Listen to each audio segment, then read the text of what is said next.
Chapter 367. Lucy looked at Reynolds and said, "Ordinary people.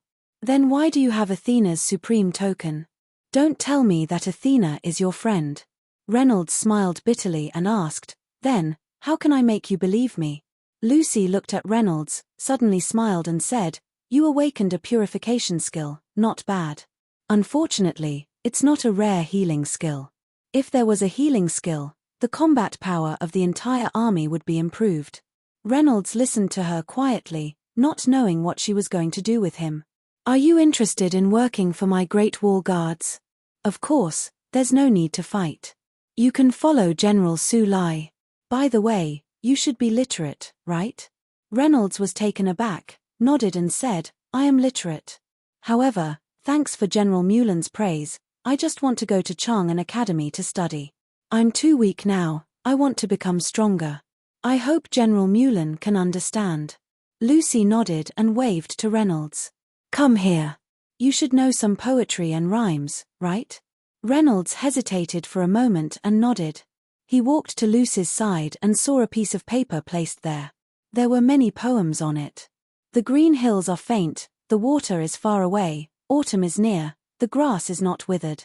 On the night of the 24 moonlit bridges, where does the jade man teach to play the flute?" Seeing Reynolds looking at the poem, Lucy was happy and asked, "Why, do you like this poem?" Reynolds nodded and said, "It's a good poem. Did General Mulan write it?" Lucy praised, "I didn't write it. A friend of mine gave it to me. You really know what's good for you, haha." After saying that, she patted Reynolds's back hard. Reynolds almost vomited blood. Reynolds smiled bitterly, thinking to himself, do all the Great Wall Guards like to pat people? There was no war recently, and it could be the calm before the storm. The Orc Alliance seemed to have a dispute with the Kingdom of Barbaca. The fuse was said to be because of the 6 magic cannons that Barbaca promised to sell to the Orcs. 4 were destroyed, and 2 were seized by the Great Wall Guards. The Orc Alliance, who spent a lot of money to buy the magic cannons, was naturally unhappy. The gold coins were wasted, and the weapons were not obtained. Barbaca was not having a good time either. Since the political power was equally divided between Marshal Zaro and Duke Charles, the 2 factions continued to fight, and the country seemed to be divided.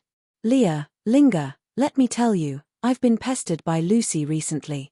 I only briefly recited the poems from our world to her, but she treated them like treasures and kept pestering me. Warm wine burning eyebrows mountain, ha ha ha, so cute. But it's also pretty good, isn't it? Lucy should be very beautiful, right? What's there to be unhappy about when I'm with a beauty every day? Kitchen knife bomb, Leah, don't mention it. By the way, don't you know a sissy called Townsend? How are things between you and him?" Kitchen knife bomb, hot brow mountain, MPH, I'm not a sissy. Hihi, are you jealous? Leah, no, no. Warm wine burning eyebrows mountain, fut, and you say you're not jealous? You're typing fewer words now Leah. Oh right, don't forget about tomorrow's recruitment. Also, tell me about the differences between the schools here and those on Earth, haha. Hot brow mountain, MPH, you wish. I'm going to have dinner with Townsend. 886. Leah, sister, don't, sob QAQ hot brow mountain. Fut, haha, I lied to you, you sob monster. Why didn't I realize you were a sob monster on the train back then? Leah, hot brow mountain, Mitch. Don't forget that you left me alone on the train and ran away by yourself. When we meet, I'll definitely beat you up. Let me tell you, I'm very powerful now. Leah, alright, that's what I want, sister _ smiley face, _ Reynolds smiled and put his phone back into his trouser pocket. It's getting late. It's time to have dinner with General Su Lai and the others. Chang'an Academy? I'm really looking forward to it. Hot brow mountain, Reynolds, are you there? Hot brow mountain, hey, old witch Reynolds, are you there? Hot brow mountain, MPH, ignoring me? I'm angry. It's already 11 in the morning. What are you doing? Leah, yo, isn't this our beautiful, cute, lively, and kind sister Linger? Hot brow mountain, old sow, why are you only replying to me now? Leah, I was called by Lucy just now. She asked me about poetry. How would I know about this? I could only tell her some of the poems I memorized. Warm wine burning eyebrows mountain. Not bad, little Lynn. Lucy really likes you. Are you happy? Leah, haha, what's there to be happy about? Shouldn't you be signing up for enrollment today? Hot brow mountain. There aren't many people this year, but there are still quite a lot of people at the entrance now. I think we'll have to queue until the afternoon. We're in a group of 20 people. We'll go in order. Now that the first group has entered, there are still 3 groups in front of us. Leah, TSK, we'll be students of this world in the future, haha. It's so amazing.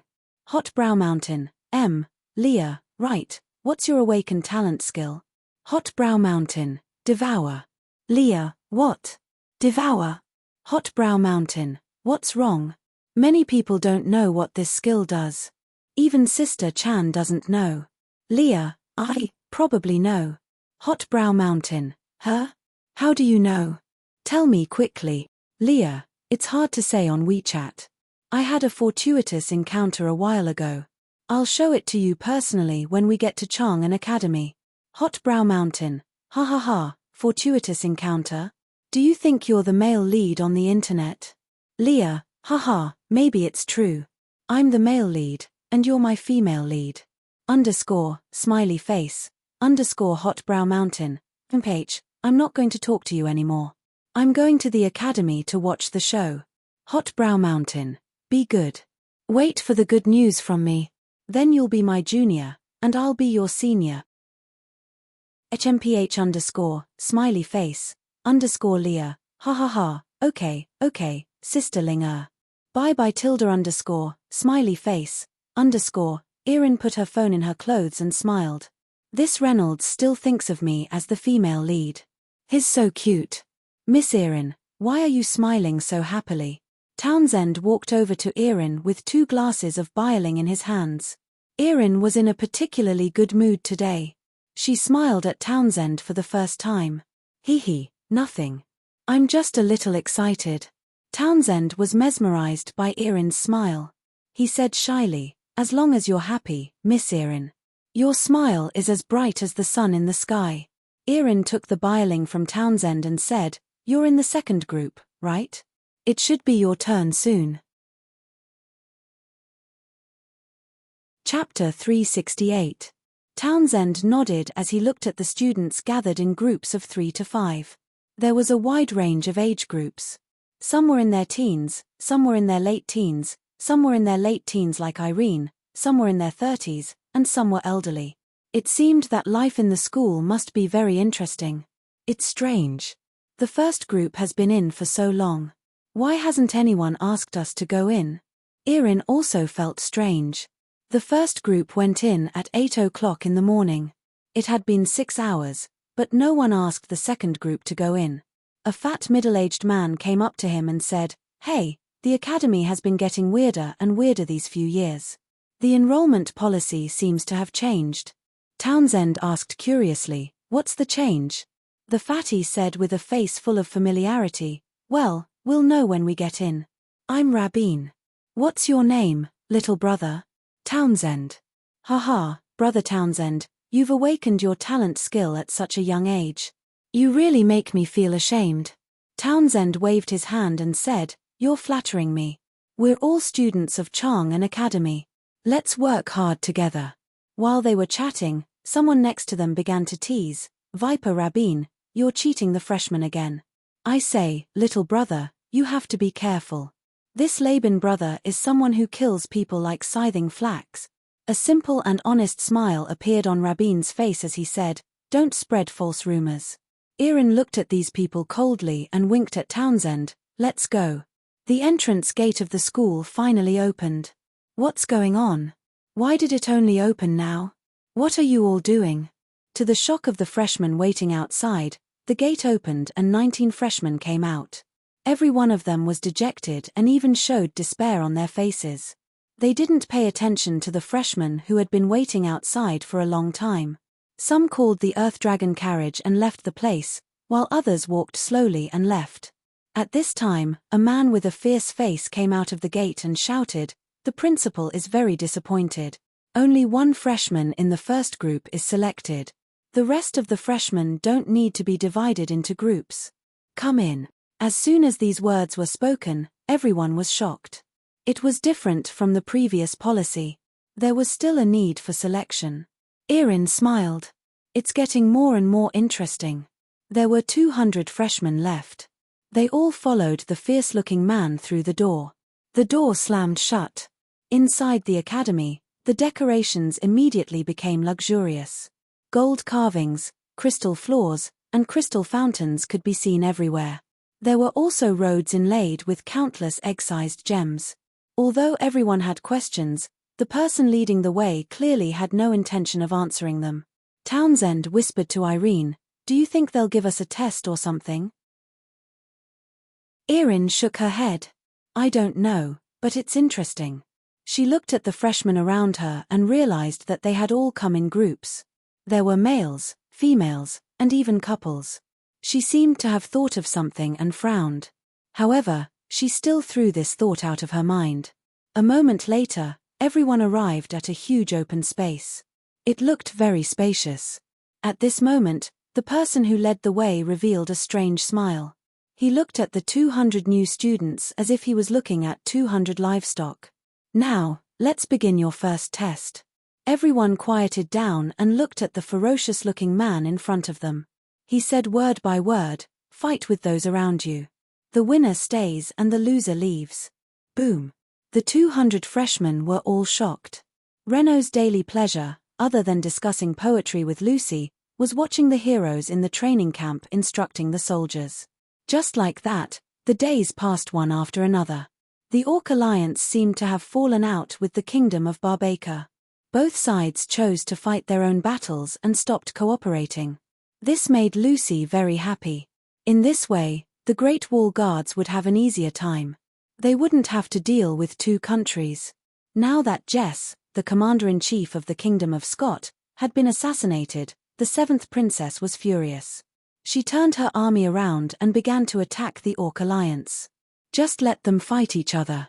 The only thing I'm worried about is the return of Athena, the former god of war of Barbaca. I don't know what that arrogant woman will do." Renault laughed when he heard Lucy's evaluation of Athena. "A arrogant woman with an arrogant face. Ha ha ha, it really suited her."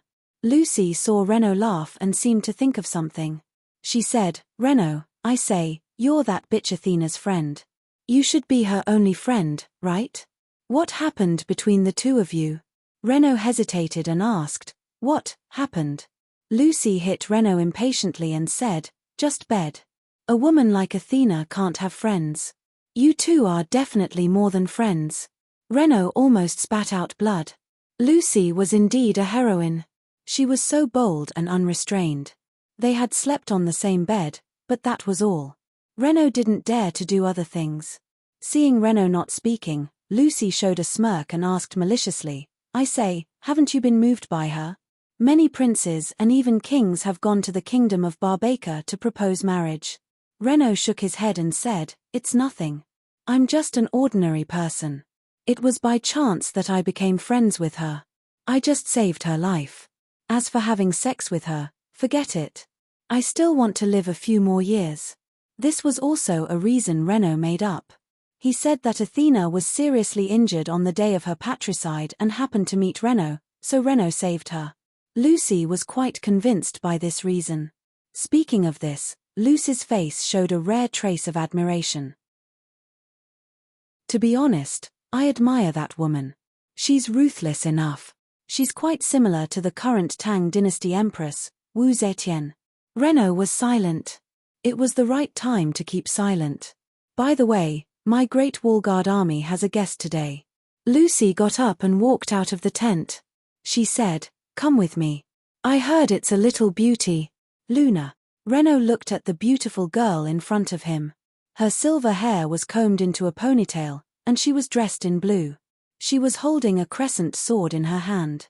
"Oh, what a little beauty."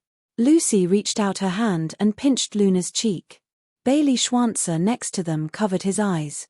His captain was really. Luna didn't expect Lucy to be so frivolous.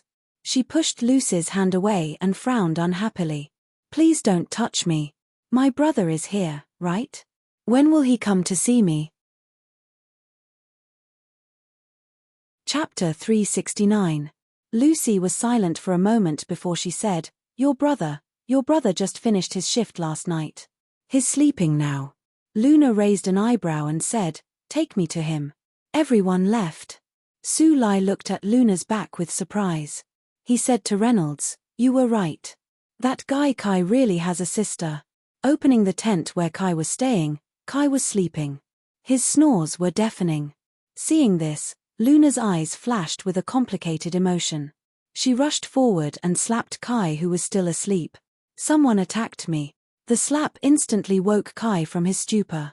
He let out a roar, and his eyes flashed like lightning as he gripped his saber tightly. When he saw a delicate and cute silver-haired girl in front of him, Kai was stunned. He looked at the people standing behind her.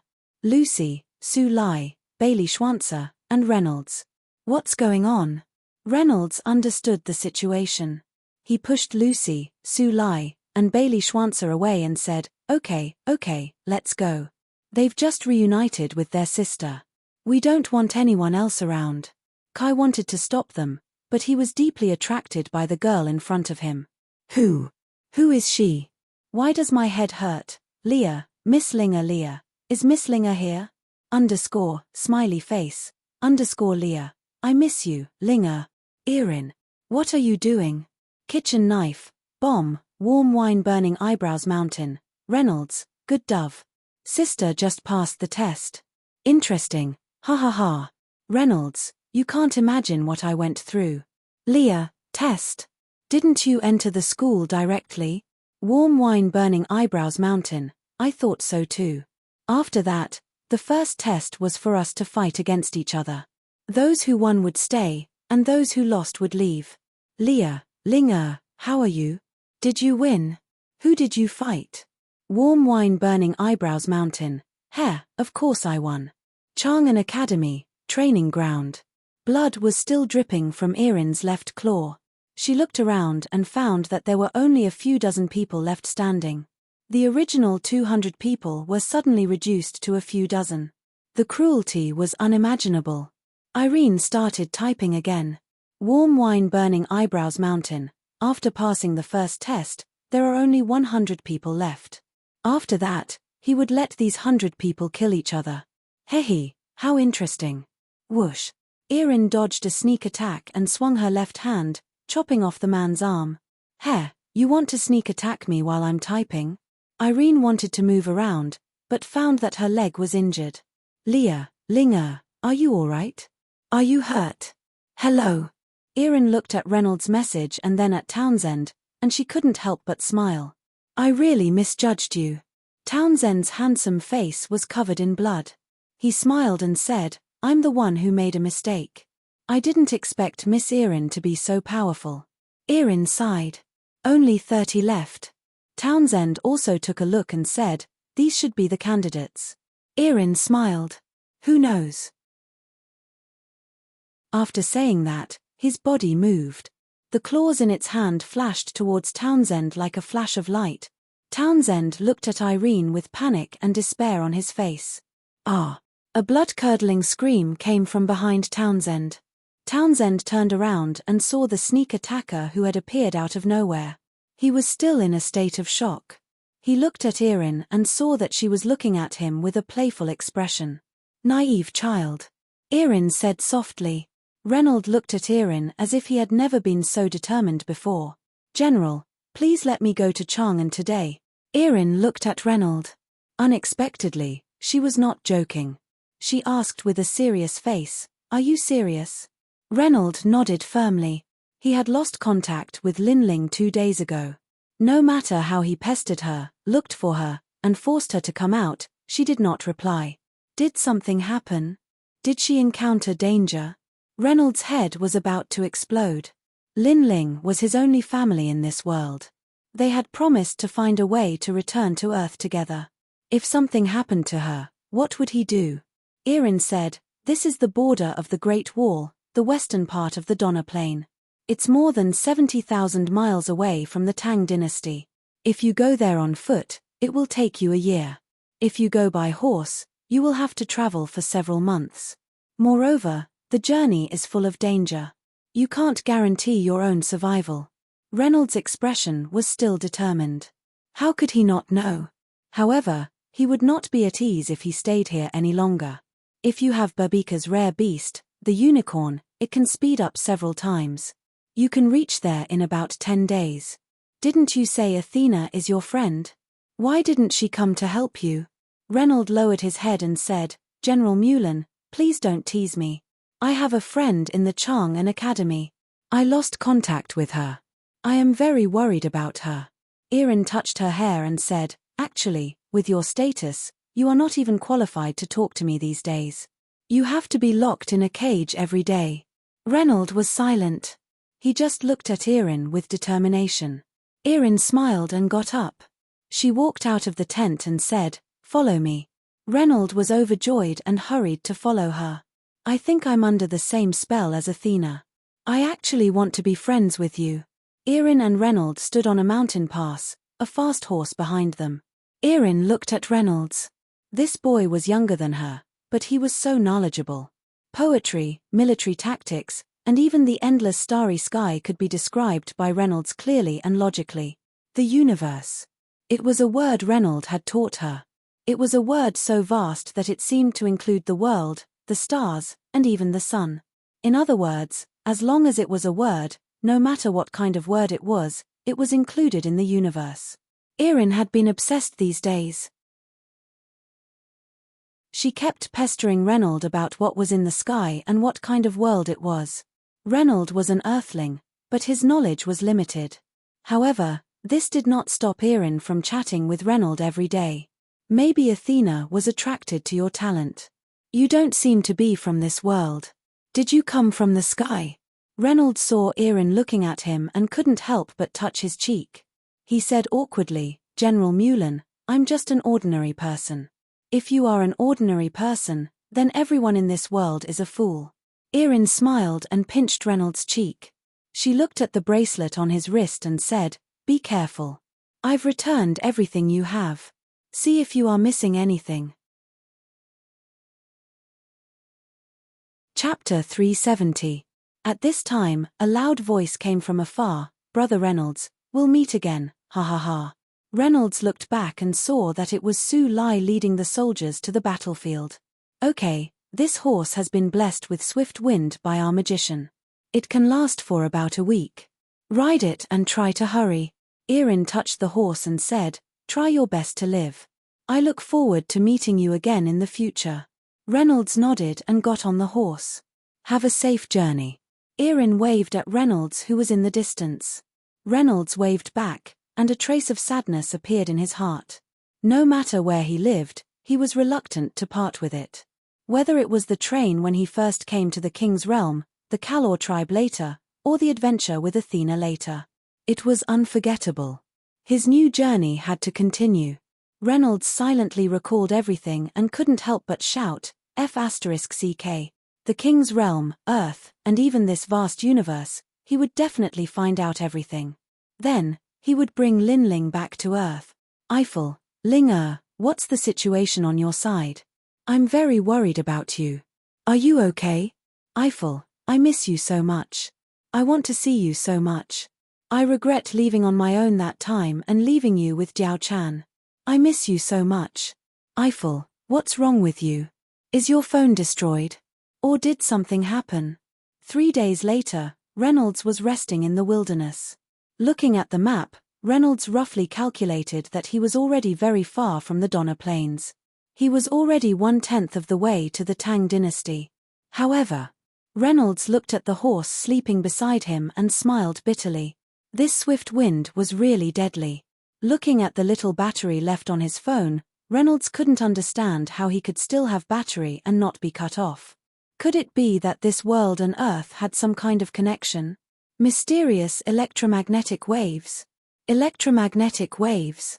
Reynolds shook his head. This was a fantasy world. How could it be related to science fiction? He opened WeChat. Lin Ling still hadn't replied to him. Eiffel, Ling I'm going to find you. I'm worried. I'm really worried about you. What would I do if something happened to you? Eiffel, the swift wind skill is really deadly. Even when riding on a horse, the speed is faster than my maximum speed on a motorcycle on Earth. Can you believe it? Most importantly, there was no helmet. Every time I got off the horse, my hair swelled up like a super Saiyang. Eiffel, in the past, I didn't have the power to protect you. Now that I have some power, I will go to Chang'an Academy and continue to become stronger. I will be able to protect you behind me with a smile when you are in danger and then face the danger calmly. Eiffel, but what's going on with you? I'm going crazy. Reynolds looked at the messages he sent to Lin Ling as if he was possessed. He couldn't believe it. He didn't expect Lin Ling to be so important to him. Reynolds seemed to have an idea that he had never had before. Could it be that he had fallen for Lin Ling? Thinking of this, Reynolds blushed instantly. The most important thing at the moment was to hurry to the Chang'an Academy. He was quite lucky along the way. He didn't encounter any battles, nor did he encounter any monsters or beasts. However, Reynolds looked at the apocalypse bracelet on his right hand. Even if there were any monsters or beasts, they would all be in vain in front of this artifact. The sky was breaking. Reynolds looked at the map and prepared to go to the next stop. At this point, Reynolds had already ridden a horse and traveled a long distance with the swift wind skill. It was about the 8th day. He was about half the distance to the Tang dynasty. These days, Reynolds could be said to have lived in the open. It was a little exaggerated, but it was almost the same. His food was the jerky and steamed buns that Irene gave him in the Great Wall Army camp. Big bags after big bags were all placed in Reynolds's apocalypse bracelet. Although the food was good, he was a little sick of it. As for the place to stay, Reynolds was comfortable with it. He could stay anywhere. In the past few days, Reynolds had stayed by the river, in the woods, and in the wilderness. Although it was a little cold, Reynolds could use his skill to burn wood for warmth. Every day before going to bed, he would use the Yuchang sword to chop a lot of wood for warmth at night. Under normal circumstances, when Reynolds slept until the next day, there would still be scattered sparks from the bonfire. If he was unlucky, he would be woken up by the cold. Fortunately, because Reynolds's constitution was purified, he wouldn't catch a cold, nor would he be poisoned or infected with any plague. Most importantly, Reynolds didn't encounter any monsters or beasts. He didn't even see many humans. He only saw a few large caravans. They seemed to be fully armed, similar to the guards hired by rich families. It seemed that this world wasn't very peaceful. Further ahead was a small country, the Luoyu Empire. The Luoyu Empire was a subsidiary of the Tang dynasty. It could be said that if he went to the Tang dynasty through the Luoyu Empire, the rest of the journey would be halved. Reynolds's heart skipped a beat and he headed to this country. After eating jerky and steamed buns for so many days, it was time to eat something good for a change. Take a look, take a look. The Tang dynasty's most famous snack, little sugar figurines. Sugar-coated haws. Fresh big carp. Big rooster. Ready to sell. On a sunny day, the peach blossoms were like fire and willows were like smoke. Reynolds walked on the street. Looking at the lively atmosphere of the people around him, his mood became slightly better. He was hungry. Reynolds looked at a small alley. There was an endless stream of people coming out. The people who came out had a satisfied look on their faces. This aroused Reynolds's curiosity. Could it be that there was another world in the alley? Reynolds's heart skipped a beat. He turned around and walked into the alley. Good wine fears no dark alleys. As Reynolds walked in the alley, a cool breeze hit him in the face. It seemed that no matter where there was a shadow, it would always be incomparably cool. Reynolds let the horse go back. The 7 days of swift wind had long passed. In these few days, because the speed was too fast, Reynolds's buttocks were injured. For a short period of time, Reynolds didn't dare to ride again. He had a lot of money. Calling for an Earth Dragon carriage to go to the Tang dynasty was a very good choice. As he walked, a fragrant smell gradually came from the front. Was it an open-air restaurant? Reynolds walked in. Originally, he thought that it would be very dark. Unexpectedly, his eyes lit up and a small courtyard came into view. This small courtyard was surrounded by a special kind of gemstone that emitted a yellow glow. The entire small courtyard showed a different kind of orange glow. Although it wasn't very bright, it was very clear. In the courtyard, there were dozens of small tables and many stone benches. It seemed that every table was full. At each table, there were 3 or 4 guests eating large pieces of roasted meat and drinking a liquid similar to wine. They ate and chatted, seemingly very satisfied. Chapter 371. What would the two of you like to eat? At this moment, a fat middle-aged man covered in grease walked over. Anything. For example, barbecued meat or something. Reynolds found a place to sit down as he spoke. He looked at the customer at the next table. It was a skinny old man in a grey cotton shirt. He was drinking from a jug of wine on the table. Why is there no more wine? The old man held the jug for a long time, but not a single drop of wine fell out of the jug. Rua, bring me another jug of wine. Grandpa Tate. You must have money to pay the bill today, right? Following the voice was a young girl around 16 or 17 years old. Her black hair was tied up behind her head, and her fair face was delicate and pretty. Although she couldn't be considered pretty, she gave off a lively vibe. This. The skinny old man sobered up after hearing the young girl's words. He quickly said, "Little sister Minnie, why are you here?" TSK. Our little Minnie is getting prettier and prettier. Grandpa Tate, don't change the topic. Minnie pouted when she heard Tate's words. At this moment, a tall and sturdy man walked out of the house and said to Minnie with a smile, "All right, Minnie, go get the wine for Brother Tate." "All right, got it." Minnie stuck out her tongue and skipped away. At this moment, the fat middle-aged man walked over with a jug of barbecued meat and a large jug of drinks. He said to Reynolds, "Please enjoy." Reynolds tore off a piece of barbecued meat in one bite. It was crispy and golden, with a moderate saltiness. Reynolds hadn't eaten such fresh meat in a long time. He finished it in a few bites. Then, he gulped down a few mouthfuls of bustling from the jug. Instantly, a refreshing feeling rushed into his body. Not bad. Reynolds instantly developed a good impression of this place. Reynolds, who was in a much better mood, took out his phone from his bracelet and looked at it when he saw that everyone was eating.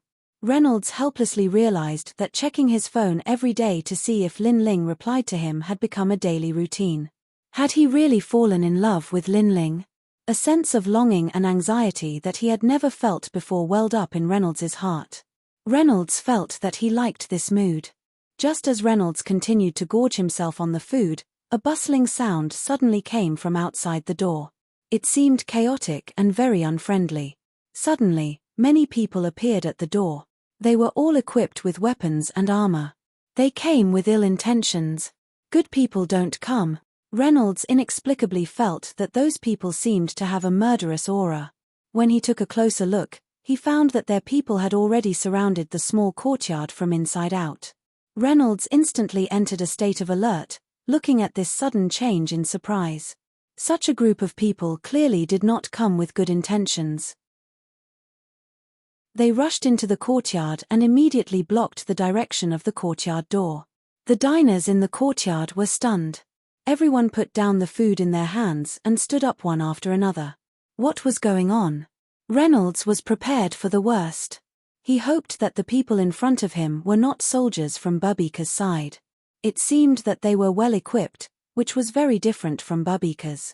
The owner of the courtyard, a fat middle-aged uncle covered in grease, hurried to greet them and said loudly, everyone, what's wrong?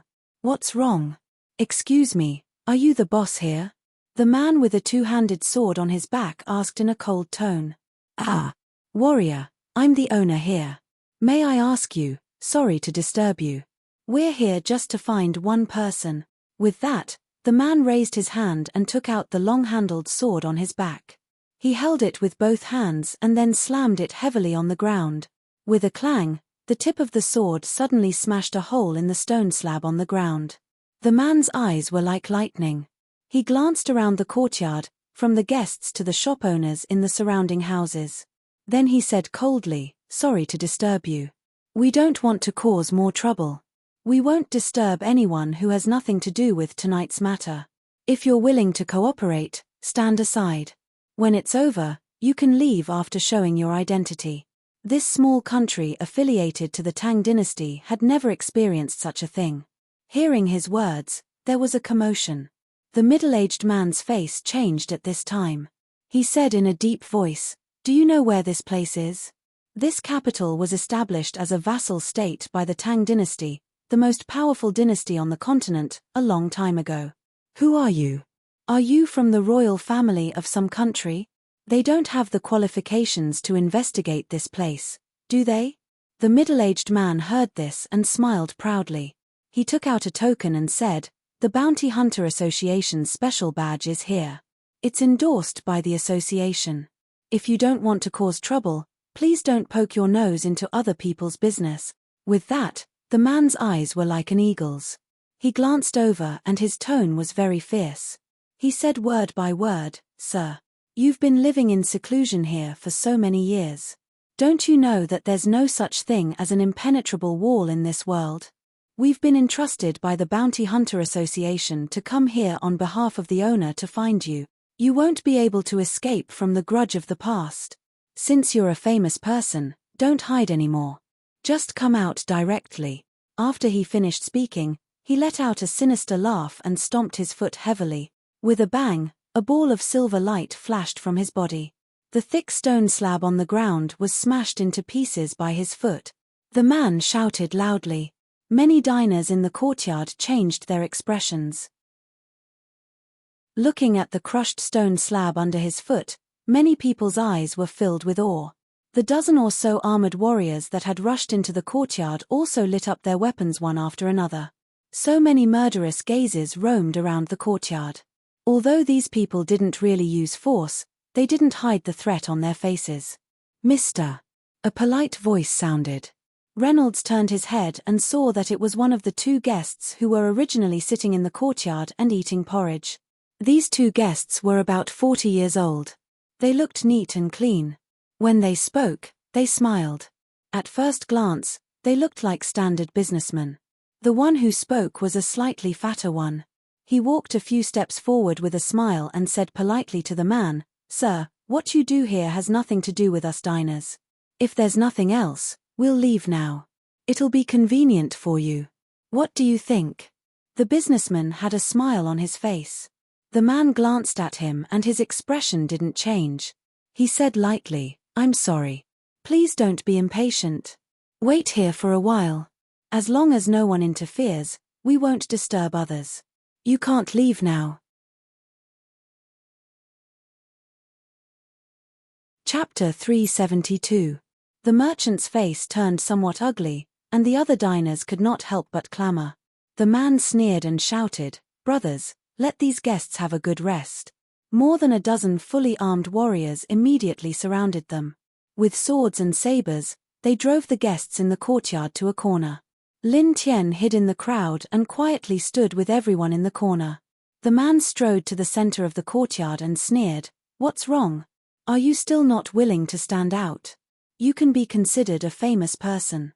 At this time, why are you still hiding? Do you think we will let you go if you don't come out? Come out quickly, so as not to drag others down." The owner of the courtyard, the greasy middle-aged man, could not help but stand out. He bowed to the man and said with a pleading tone, "Master, if you do this, my small courtyard will not be able to do business in the future. I only have a small business here. I'm afraid there is no one you are looking for. We are all honest people. How could the Bounty Hunter Alliance want to catch a thief or a criminal here? Sir, could it be that you've come to the wrong place?" The man snorted and moved in front of him. He looked down at the owner of the courtyard and grinned, "Humph, the information I got is definitely not wrong. The person I am looking for is in your courtyard. You, the owner, can't get away with it. Humph. You are wrongly accused." The owner suddenly became angry. His face turned red and he said loudly, "I am the most honest person. My family has lived in this neutral village for 4 generations. My great-grandfather was the guardian of this village. This courtyard is also my ancestral property. You can ask around. I, Rua, have lived here my whole life. I can't be a criminal." Hearing this, the man frowned and carefully looked at the owner called Rua. He took a deep breath and said, "Oh? You have really lived here for half your life?" "Yes."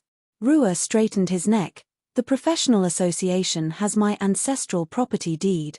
You can ask the neighbors around us. Many of them have known my family since their ancestors. This is definitely not fake." "Very good." All of a sudden, the man revealed a grim smile as he grabbed Rua's shoulder and gently lifted him to his side. He then placed the sharp sword on Rua's shoulder and neck. Boss Rua's face turned pale with fright and he exclaimed, "Ah, you. Shut." The man gestured for him to shut up. He leaned over and deliberately whispered with a smile, "You're Rua, right? Dear Mr. Rua, since you claim to have lived here for half of your life, I just need to ask you some questions." He held the sword in one hand and pointed at the various shops in the courtyard with the other. "These people are your tenants, right? I'll have to trouble you to clearly explain the origins of these people. If you can't explain it clearly, I will get angry. This person has a bad habit. When this person is angry, his hands will tremble. When his hands tremble." As he spoke, he shook the sword in his hand. Boss Rua felt a chill on his neck and his face turned grey. He straightened his neck and did not dare to breathe, for fear that his throat would be cut by the sword. "Brothers, go in and search. I don't believe that he can hide for long." When Reynolds saw this, he hesitated for a moment. However, he still held back. It was better to observe the situation first. The current Reynolds, in addition to having a few more tricks up his sleeves, emitted a calm temperament. If he encountered trouble, he could naturally use the Apocalypse bracelet to resolve the crisis. However, this was after all a vassal state of the Tang dynasty. Reynolds did not want to cause any unnecessary trouble. At this time, many people rushed in. As long as it was a house with a door, they would search it thoroughly. Even places without a door would have a door. Immediately, the residents of the house cried, screamed, and jumped around in a frenzy. After a while, the people in the house were brought out by the necks of the mercenaries. These people all had blank and wooden expressions.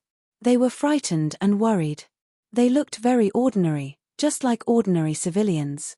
The leader saw that the search was fruitless and his expression became more and more unsightly. He glanced at Boss Rua. "Let's start, boss. Please properly introduce the identities of your tenants to me." Boss Rua suddenly rolled his eyes. He could not catch his breath and fainted just like that. The leader did not expect the boss to be so timid. Seeing that Rua fainted and fell down, he withdrew his sword and held Rua. He coldly said, "Humph, coward." Then, he fiercely glared at everyone. "How about it? How long do you want to hide? Humph, this boss Rua seems to be a good person, right? He usually treats you well, right? At this moment, because of you, he is going to be unlucky. However, you don't dare to stand up. The famous person in the past is now so cowardly." As he spoke, he took a deep breath. "Well, since you don't want to stand up, then I have to do something that is out of line. I will count to 10. If you still don't come out, then you are forcing me to do this. I have no choice but to burn your hiding place first." The leader had already started counting. 1, 2, 3, 7, 8, 9, 10. "Oh my. Do you really want to hide until the end? Go, burn this house down for me first." As soon as the leader gave the order, a warrior carrying a torch walked towards the first barbecue stall. He grabbed the torch and was about to throw it on the wooden tables and shelves inside the house. Suddenly, a figure fiercely jumped out. With a bang, the warrior carrying the torch flew out and directly hit the courtyard wall. A part of the brick courtyard wall was directly smashed down. The warrior also fell out. The people waiting outside on the street had already exclaimed and rushed into the courtyard one after another. The leader opened his arms and blocked in front of his subordinates. He loudly said, Wait a moment. He opened his eyes wide and looked inside. He saw a burly man with an oily face standing in front of the house. His eyes were glaring angrily, and his body was still in a kicking posture. Only when the leader of the other party glared at him did he slowly put down his foot. This burly man had a gloomy face. In his right hand, he held a long barbecue fork. Facing the leader's gaze, he gritted his teeth and the corner of his mouth revealed a trace of a sneer. Didn't you come to find me? I am standing here now. If you have the ability, then come at me. Why do you have to make things difficult for these innocent people? Humph, these years, the Bounty Hunter Alliance's way of doing things is getting worse and worse. Chapter 373. He held his head high and puffed out his chest as he glared at the leader. He spat heavily before turning his head to look at the other shop owners in the room, then at the diners in the corner. Finally, he looked at the owner of the yard, Rua, who was lying on the ground. He bowed to everyone. Although his tone was still heroic, it finally revealed a bit of desolation. I'm sorry everyone. Today's matter was all because of me. That's why everyone had to suffer such a fright. Ari, Boss Rua is a good person. Because of me, he suffered so much. Please let me apologize to him. Lin Tian looked at him. He was the man who ordered the little girl named Minnie to pour wine for the old man. Lin Tian didn't expect him to have such skills.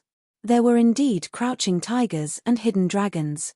After saying that, he laughed boldly and tore off his shirt.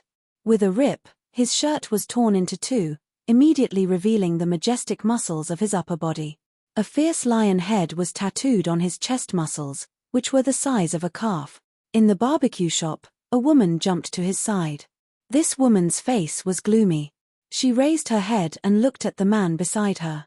Her eyes revealed a trace of gentleness as she whispered, Baron, Aisha, don't say any more. This man named Baron's voice also became gentle. He gently hugged the woman beside him and said softly, being able to spend these peaceful days with you here has been the happiest time of my life. But unfortunately, I'm afraid our peaceful days will come to an end today. Aisha clenched her teeth. Her eyes were firm as she said, back then, you did those things for me. These years being with you, it's worth it. After saying that, Aisha pulled out a short knife from her sleeve.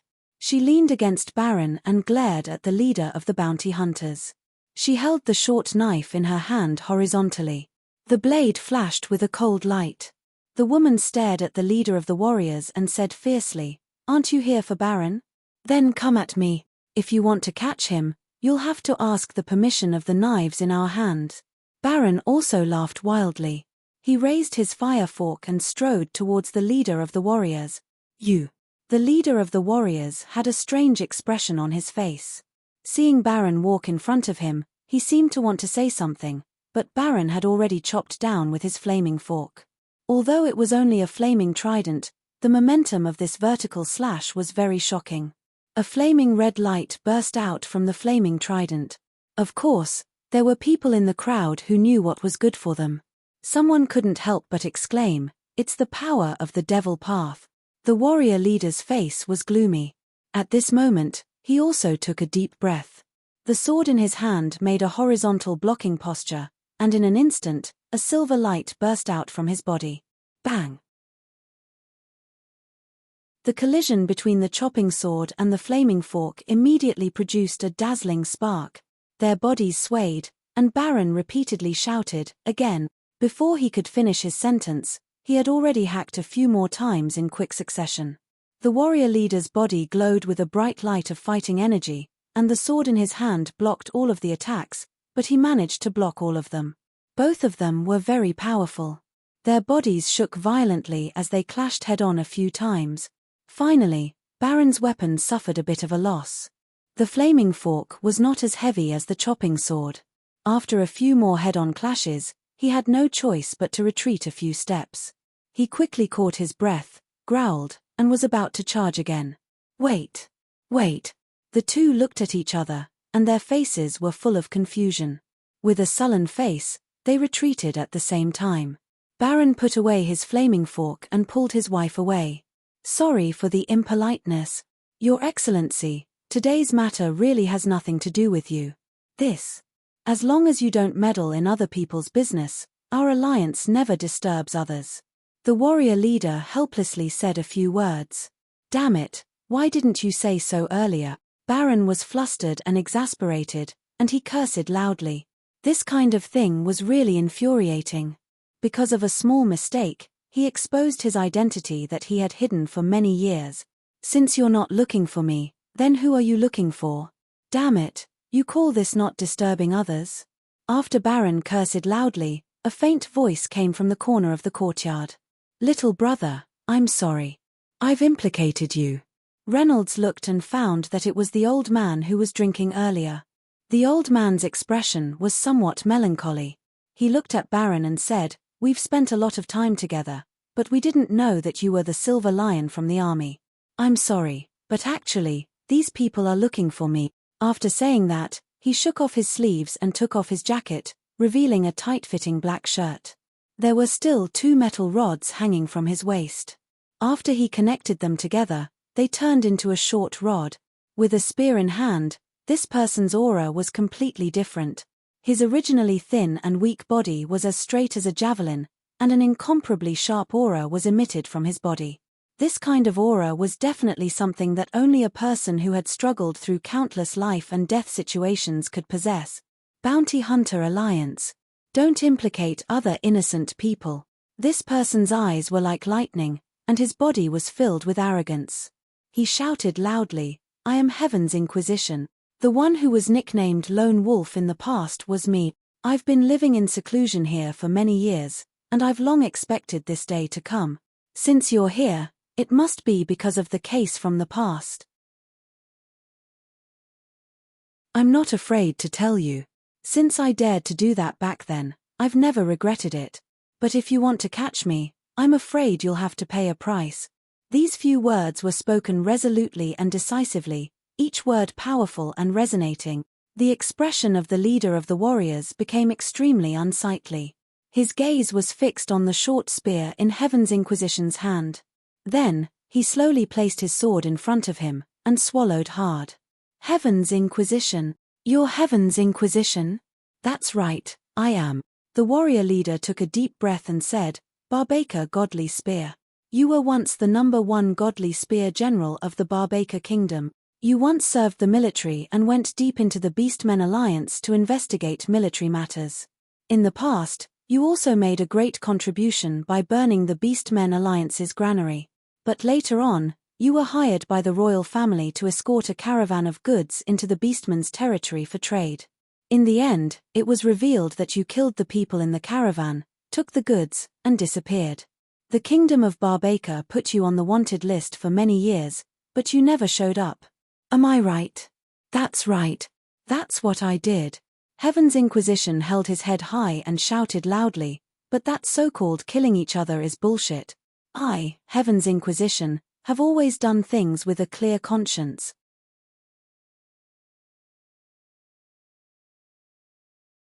Chapter 374. Back then, when I was tasked to escort the caravan, I found out that the royal family of Barbaker had violated the law and sold prohibited weapons and armor to the Orc. I, Heaven's Inquisition, have served my kingdom for many years. How could I ignore such a matter? In a fit of anger, I killed those traitorous B***stards. However, the royal family of Barbaker was a powerful figure in the kingdom. Whether it was right or wrong, it was up to the mouths of those old nobles. People like me had nowhere to redress the injustice, so I simply left. After he finished speaking, his face was full of heroic spirit, which made Reynolds and the others feel even more impressed. Suddenly, "Good man," there was a burst of cheers, but the one who let out this praise was none other than the leader of the warriors. This guy stared at Heaven's Inquisition and said loudly, "Your Excellency Heaven's Inquisition, I have heard of your deeds in the past. You went hundreds of miles into the Orc Kingdom and burned their granary. This is even more satisfying. I believe in your character. You're definitely not a greedy thief. Thank you very much." Heaven's Inquisition's expression did not change. He said lightly, "All right, I have said what I wanted to say. I know your rules. Since you are here to capture me, then do it." There is no need to be embarrassed. The leader of the warriors had a strange expression again. He took a deep breath and looked at Heaven's Inquisition, who was holding a short stick. He spread out his hands and said, "That. Mr. Heaven's Inquisition, I admire your character. However, the person I'm looking for this time isn't you." Heaven's Inquisition, the muscles on their faces twitched.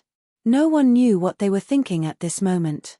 However, Reynolds knew that Heaven's Inquisition was probably vomiting blood from anger. Ha ha! Reynolds had never seen such an interesting thing. He could not help but chuckle. He decided to continue watching the show. You. Heaven's Inquisition was so angry that he almost vomited blood. He squeezed out a sentence from his throat and said, "Then who are you looking for?" "They are here to look for me." Lightly, a figure flew out of the house and landed beside Heaven's Inquisition. This old woman's face was full of wrinkles and she was wearing a black robe. At this moment, a broken wooden stick had appeared in her hand out of nowhere. The old woman's eyes were filled with sorrow as she let out a long sigh. Her voice was filled with the desolation of the vicissitudes of time. "You are all good children. Baron, Aisha, you two are a true couple.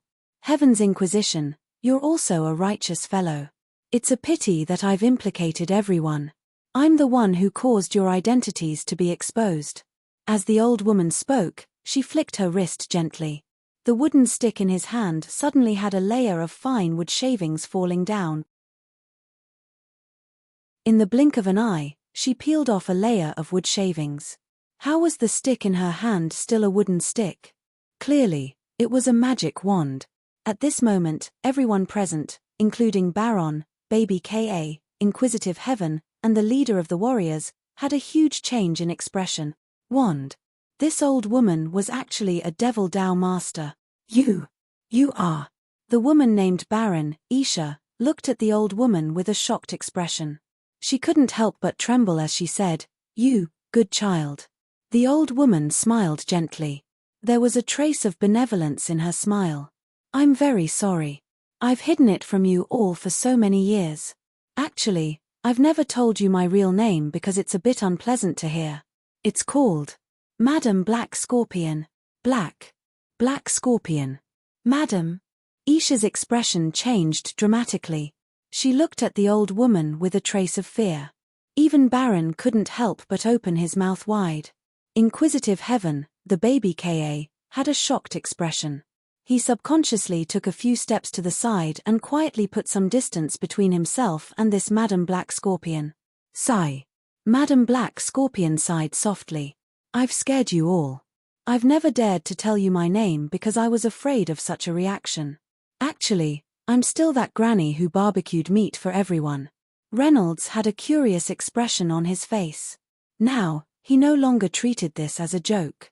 Instead, he treated it as a drama. It was really too interesting. The story of this Madam Black Scorpion was something that Athena had talked about when they were on an adventure. Madam Black Scorpion had killed a famous grand magician of the sanctuary in order to seize a scroll. Afterwards, the sanctuary had issued a bounty on the entire continent.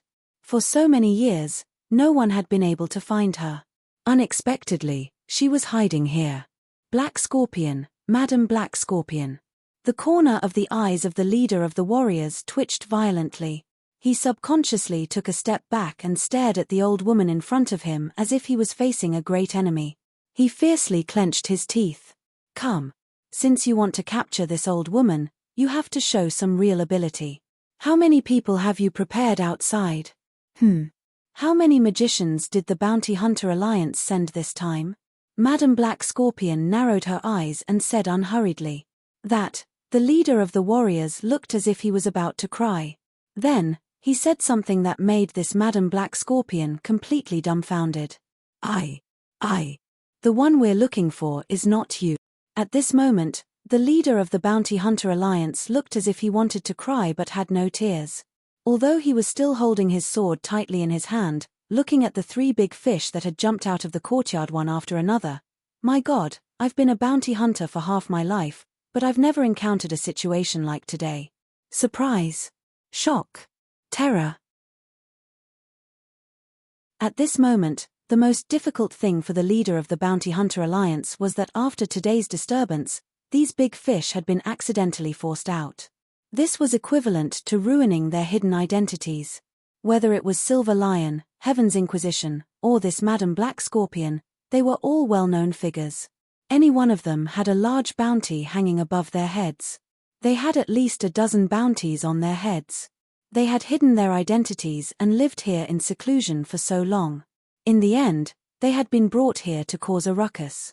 Now that their identities had been exposed, these people would definitely have to quickly flee and change their location. They would also have to prepare to deal with the enemies and pursuers that would follow after the news spread. This kind of matter was definitely not something that could be brushed off by saying sorry, it's a misunderstanding. At the very least, the leader of the Bounty Hunter Alliance put himself in their shoes.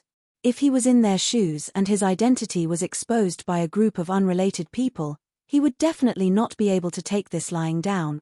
He would even have the heart to kill someone. One Silver Lion Baron was enough to be on par with him. With the addition of the more outstanding Barbaca Spear God and Madam Black Scorpion who had outstanding magic power.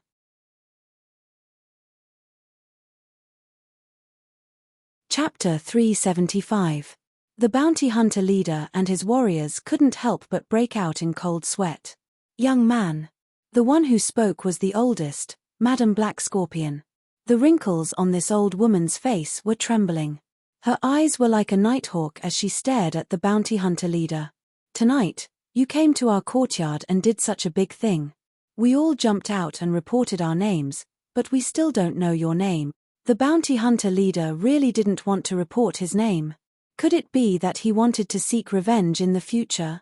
But in such a situation, if he didn't even dare to report his name, he wouldn't be able to survive in the future. Gritting his teeth, the bounty hunter leader said bitterly, "Madam is too polite. I am a hunter of the Alliance. Madam can call me Alessander." Fart. Reynolds couldn't help but laugh out loud. This person's name was very unique. At this moment, he was really under a lot of pressure.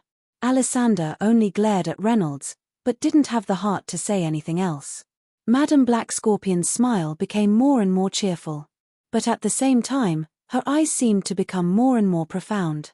She stared at Alessander and said slowly, "Since you didn't come for us, I'm curious. I'm very curious. Who exactly are you here for? If we can't get to the bottom of this matter today, I'm sure we won't be able to rest easy. Alessander, why don't you tell us?" Alessander forced a smile. He trembled a little as he wiped the cold sweat on his forehead. He pretended to be calm and said, "I've frightened you. Today's matter was my recklessness. I didn't reveal my name at the beginning." He bit his lips and then took a deep breath. He said loudly, "The target we're looking for today is in this courtyard. This person once committed a big crime in the Western region. He poisoned a Viscount's entire family of 17 people in one night. He also stole from the Castle Chamber of Commerce in the Eastern region. He stole the guaranteed reserve of 2,000 gold coins. He also killed a manager of the Commerce Association and 2 managers of the Mercenary Association. This person is wanted by the government. The Bounty Alliance even issued a bounty of 100,000 gold coins. But this person's whereabouts are secretive and erratic. He's cautious and cunning. He hasn't left any traces for many years, making it impossible to find him. It wasn't until recently that our Bounty Alliance received accurate news that this person is hiding here." When Alexander finished speaking, Madam Black Scorpion, Heaven's Inquisition, Baron, and the others were all moved. Killing 17 members of the Viscount's family, and 2 deacons of the Chamber of Commerce. That divine spear. Heaven's Inquisition muttered to himself for a while before saying loudly, "I've also heard of these matters. You. So the person you're looking for is that fellow called Thousand-Faced Spider?" When the words thousand-faced arachnid were mentioned, Heaven's Inquisition couldn't help but raise his eyebrows. Even the Silver Lion Baron and his wife's expressions changed slightly. Only Madam Black Scorpion chuckled coldly. "Thousand-Faced Spider? Chemph. I've heard of this name before. For such a guy, all of us were dragged into this mess. Hey. Hee hee. Silver Lion Baron was a hot-tempered person. Otherwise, he would not have killed someone in a fit of rage. At this moment, his heart was filled with anger. He glared at Alexander and shouted, "You're such a mess. Since you're here to look for the thousand-faced spider, why didn't you make it clear when you walked in? Instead, you made me think. At this moment, Alexander's forehead was covered in cold sweat. He really didn't want to say it, but when he saw Madame Black Scorpion's cold gaze, he could only hurriedly explain. That. I'm afraid you'll laugh at me if I say it. We did come for the thousand-faced spider, and we did receive accurate information that the thousand-faced spider was hiding in this courtyard. But. His face stiffened, but he still braced himself and continued, but we still couldn't confirm the identity of the thousand-faced spider. This person is extremely cruel and cunning. His skills are ruthless. Aside from his powerful martial arts, he is also proficient in using poison. He also has a godlike disguise ability, which is why he is called the thousand-faced spider.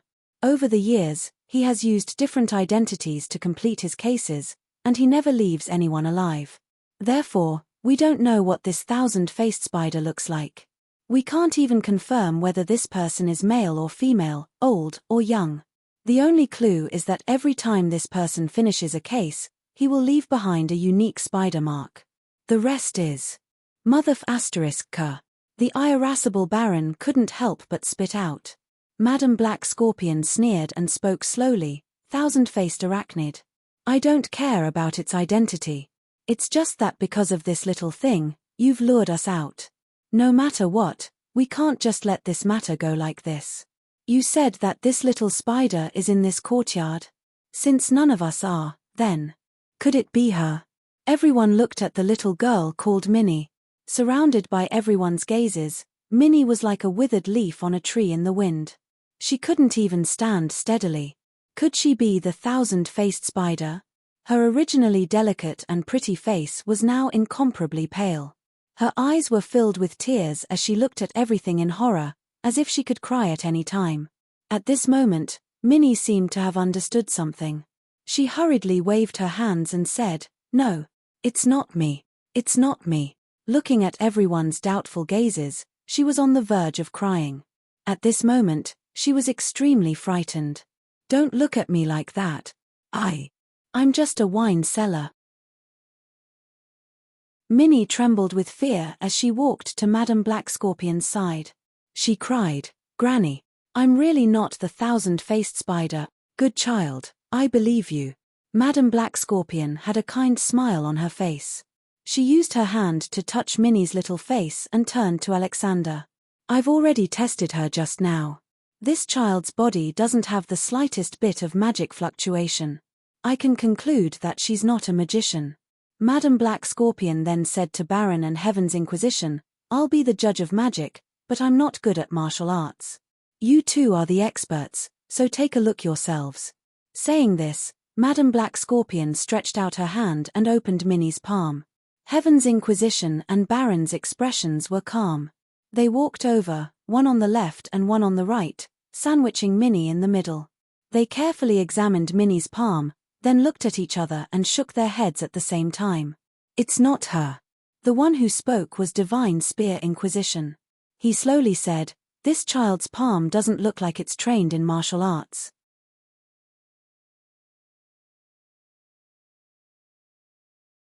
Chapter 376.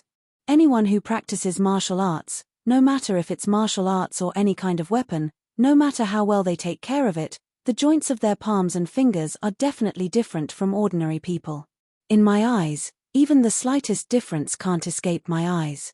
Moreover, although there are calluses on her palms, they're definitely not from practicing martial arts. They're from doing manual labor on a daily basis. At this point, he heaved a sigh of relief. This child is clean. When the girl heard this, tears flowed out of her eyes. It was as if she had finally calmed down. Then, with a loud wail, she began to cry. Baron glared at Alexander angrily. "Hey! Look carefully. Everyone in our courtyard is here. This little girl Minnie is also clean. Apart from her, there's no one else. That thousand-faced spider you're talking about isn't among us at all. At this moment, Alexander's mind was also filled with anger. His eyes roamed over the girl's body. He had even seen the girl's palms with his own eyes. With his rich experience, he could naturally see the difference between the palms of ordinary people and those of martial arts practitioners. This girl's palms definitely didn't have any traces of martial arts training. However, this result made Alexander completely speechless.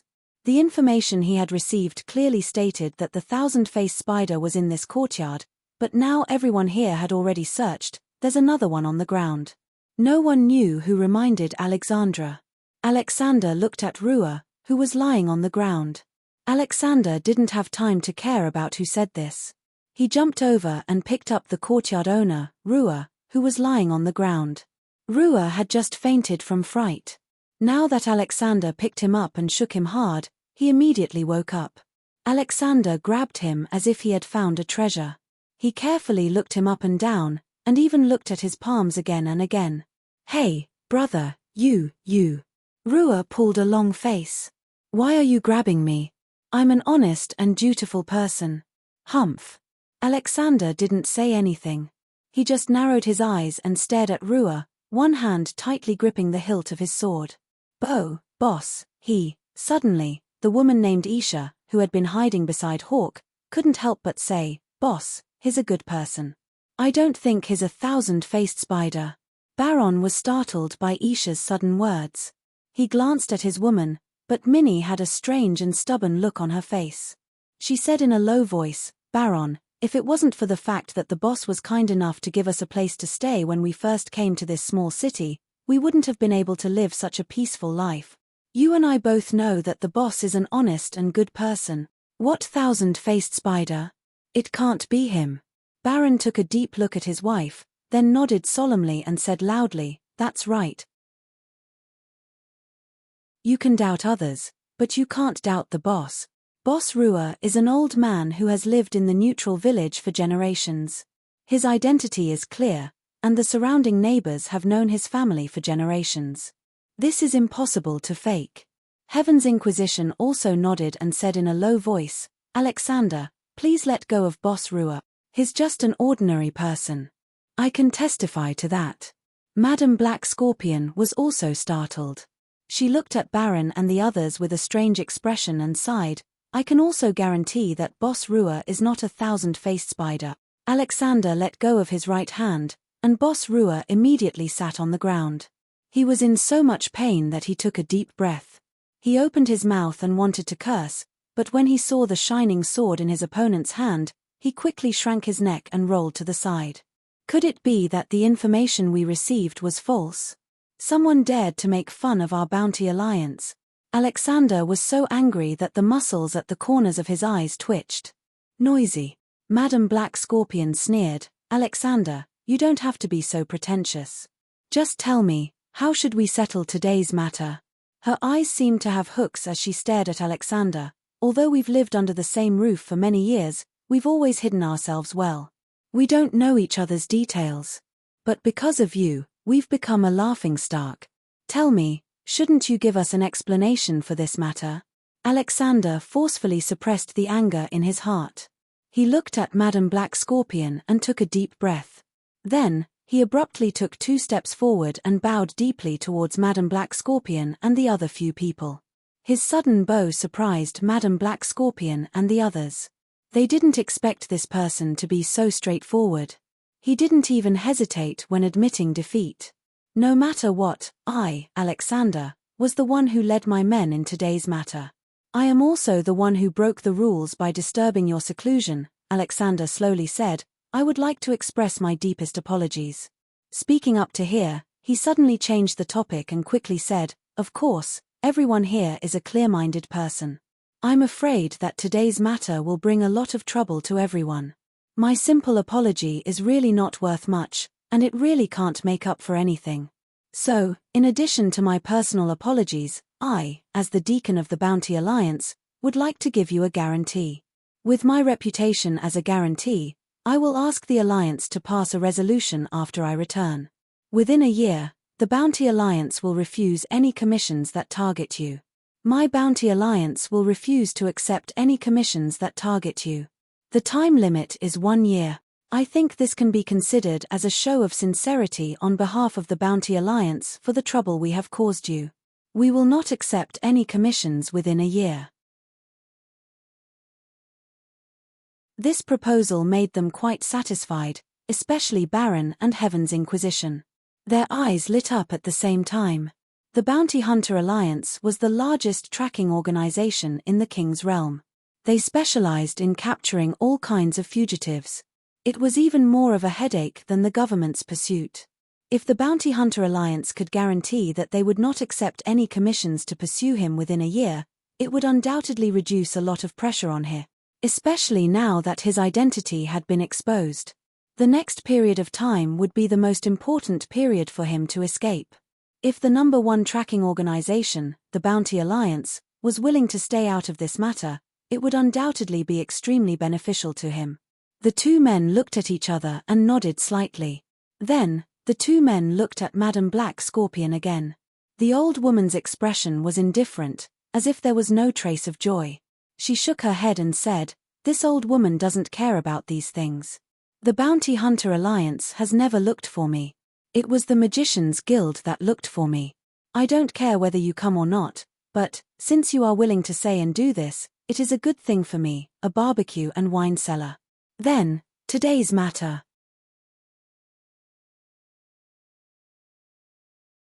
Chapter 377. At this point, Madame Black Scorpion waved her hand and no longer spoke. Instead, she leisurely walked back to her porridge shop and slowly closed the door with both hands. She then disappeared. In the courtyard, Alexander let out a long sigh of relief. The sweat on his forehead finally stopped dripping. He wiped his head and looked at Baron and Heaven's Inquisition. After hesitating for a moment, he slowly said, "I won't say any polite words. Sorry for today's matter. I won't say anything about meeting you again in the future. I think after today, all of you will leave this place. So, I only wish you all a safe journey in the future." After saying that, he waved his hand and made a gesture. His subordinates in the courtyard immediately left the courtyard. This Alexander did things in a straightforward manner. He took out a small leather pouch from his bosom and threw it on the ground. From the sound of it, there was a lot of money inside. He glanced at Boss Rua, who was huddled in the corner, and said, "Consider it compensation for breaking your things and the courtyard walls." After that, Alexander led his men and left. The people outside the courtyard also left in a moment. Seeing that the people from the Bounty Alliance had left, everyone hurriedly walked out of the alley for fear of causing more trouble. At this time, Reynolds was also full. After paying the bill, he deeply looked at the people in the alley and followed the other diners out. Seeing such a lively scene was also refreshing. However, to Reynolds, it was just a passing encounter. They would not cross paths in the future. However, Reynolds thought for a moment and could not help but smile. That thousand-faced spider, was it really hiding its strength? Impossible. Reynolds was sure that the thousand-faced spider was definitely in this courtyard.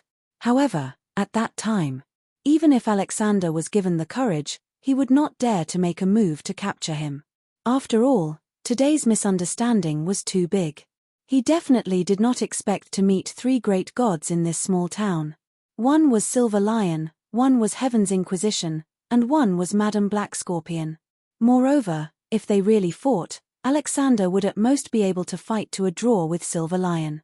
Moreover, once the Silver Lion became ruthless, a martial artist like Alexander would not be able to withstand it. Moreover, there was the even more powerful Heaven's Inquisition and Madame Black Scorpion. After today's incident, the three of them wished they could chop Alexander into pieces. With such a premise, even if the thousand-faced spider was standing directly in front of Alexander, he wouldn't dare to make a move. Who knew if these three people would take advantage of the battle to launch a sneak attack on Alexander and kill him? Money was a good thing, but no amount of money was more important than one's life. Therefore, even if the thousand-faced arachnid was standing in front of him, he would pretend not to know. Thinking deeper, he was a bounty hunter. If he didn't dare to make a move when a criminal was standing in front of him, It would damage his reputation and he wouldn't be able to survive in the future. But if they didn't recognize him, then it didn't matter. Thinking of this, Reynolds couldn't help but be a little surprised. When did he become so smart? It seemed that after coming to the realm of kings for a few months, his state of mind had undergone a perfect sublimation. Shaking his head, Reynolds stopped thinking about it. He took out the map and looked at it.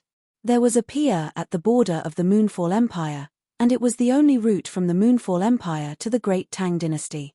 Waterways. With a thought, Reynolds set off toward the Empire's borders. The journey was long, and Reynolds slept in an inn on the first night. Before going to bed, he took out his phone and looked left and right, but he didn't see any messages from Lin Ling Elena. I'm about to reach the Chang'an Academy. Elena, don't worry. After I get there, I'll protect you and find a way to return to Earth. This was the message Reynolds sent to Lin Ling today. There was still no response. He didn't know how she was doing over there. His original worry had become the motivation to get to Chang'an City as soon as possible.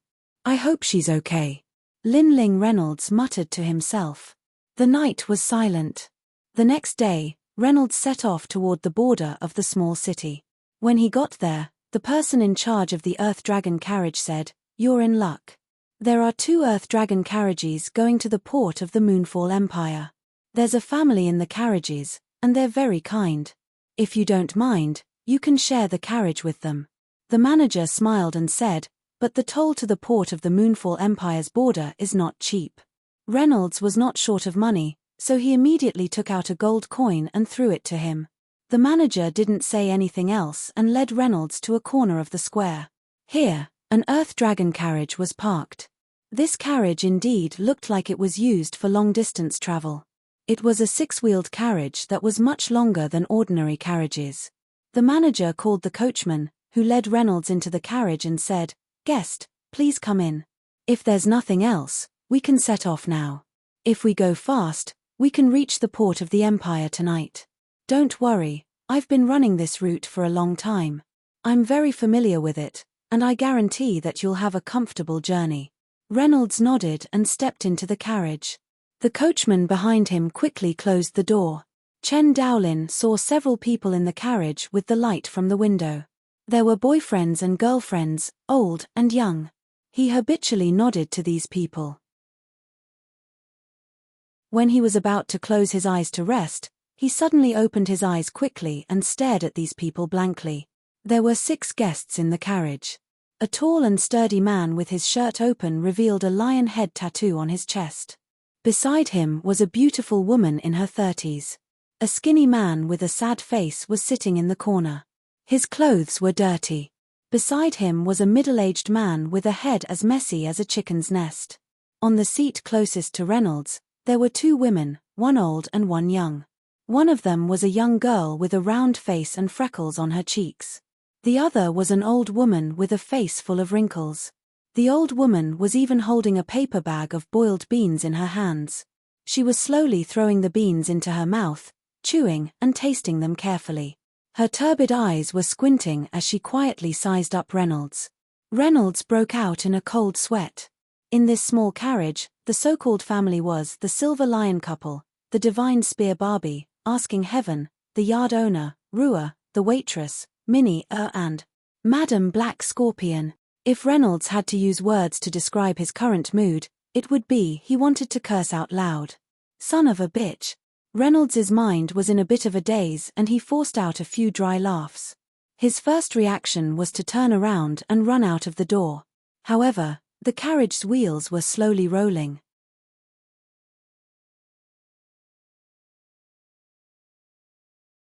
Chapter 378.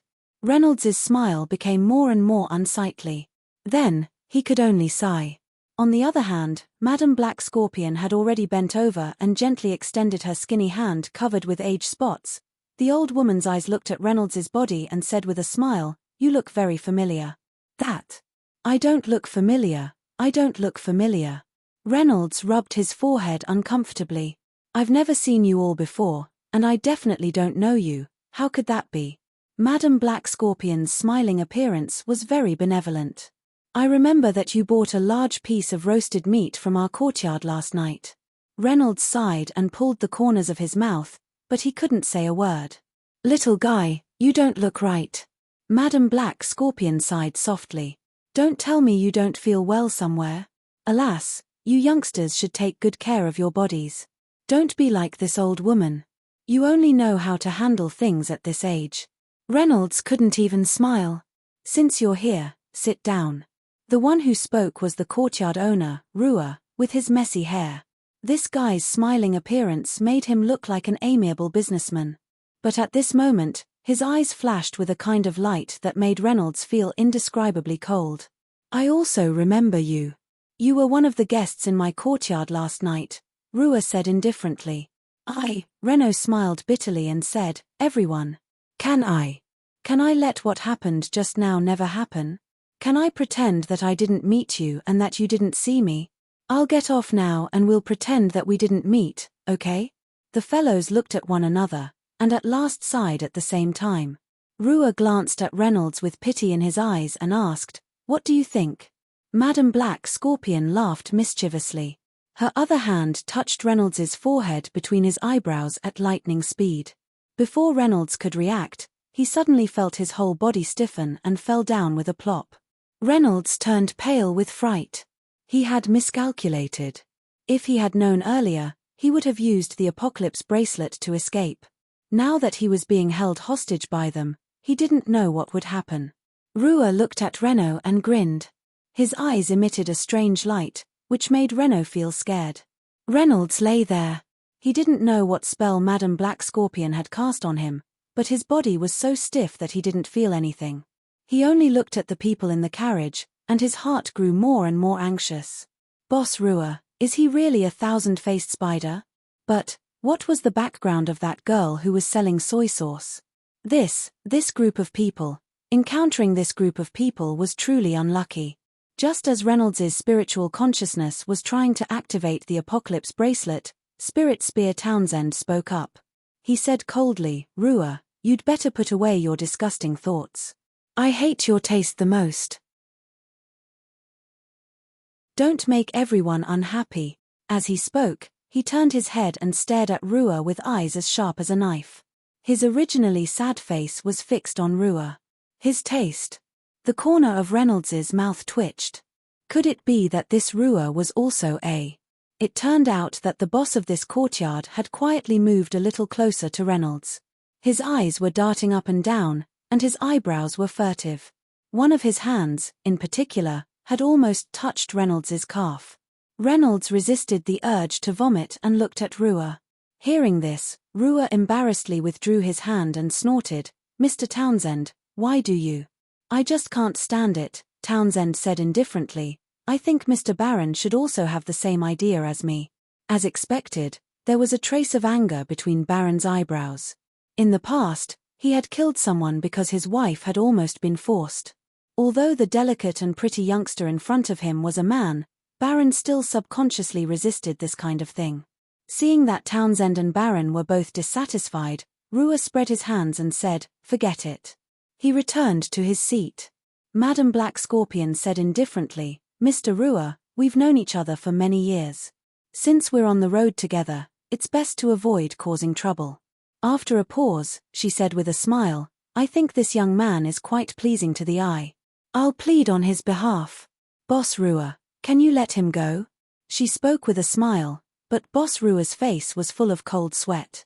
He hurriedly said politely, I wouldn't dare. Since Madam Black Scorpion has spoken, how would I dare to say no? Reynolds's face turned ashen when he saw this.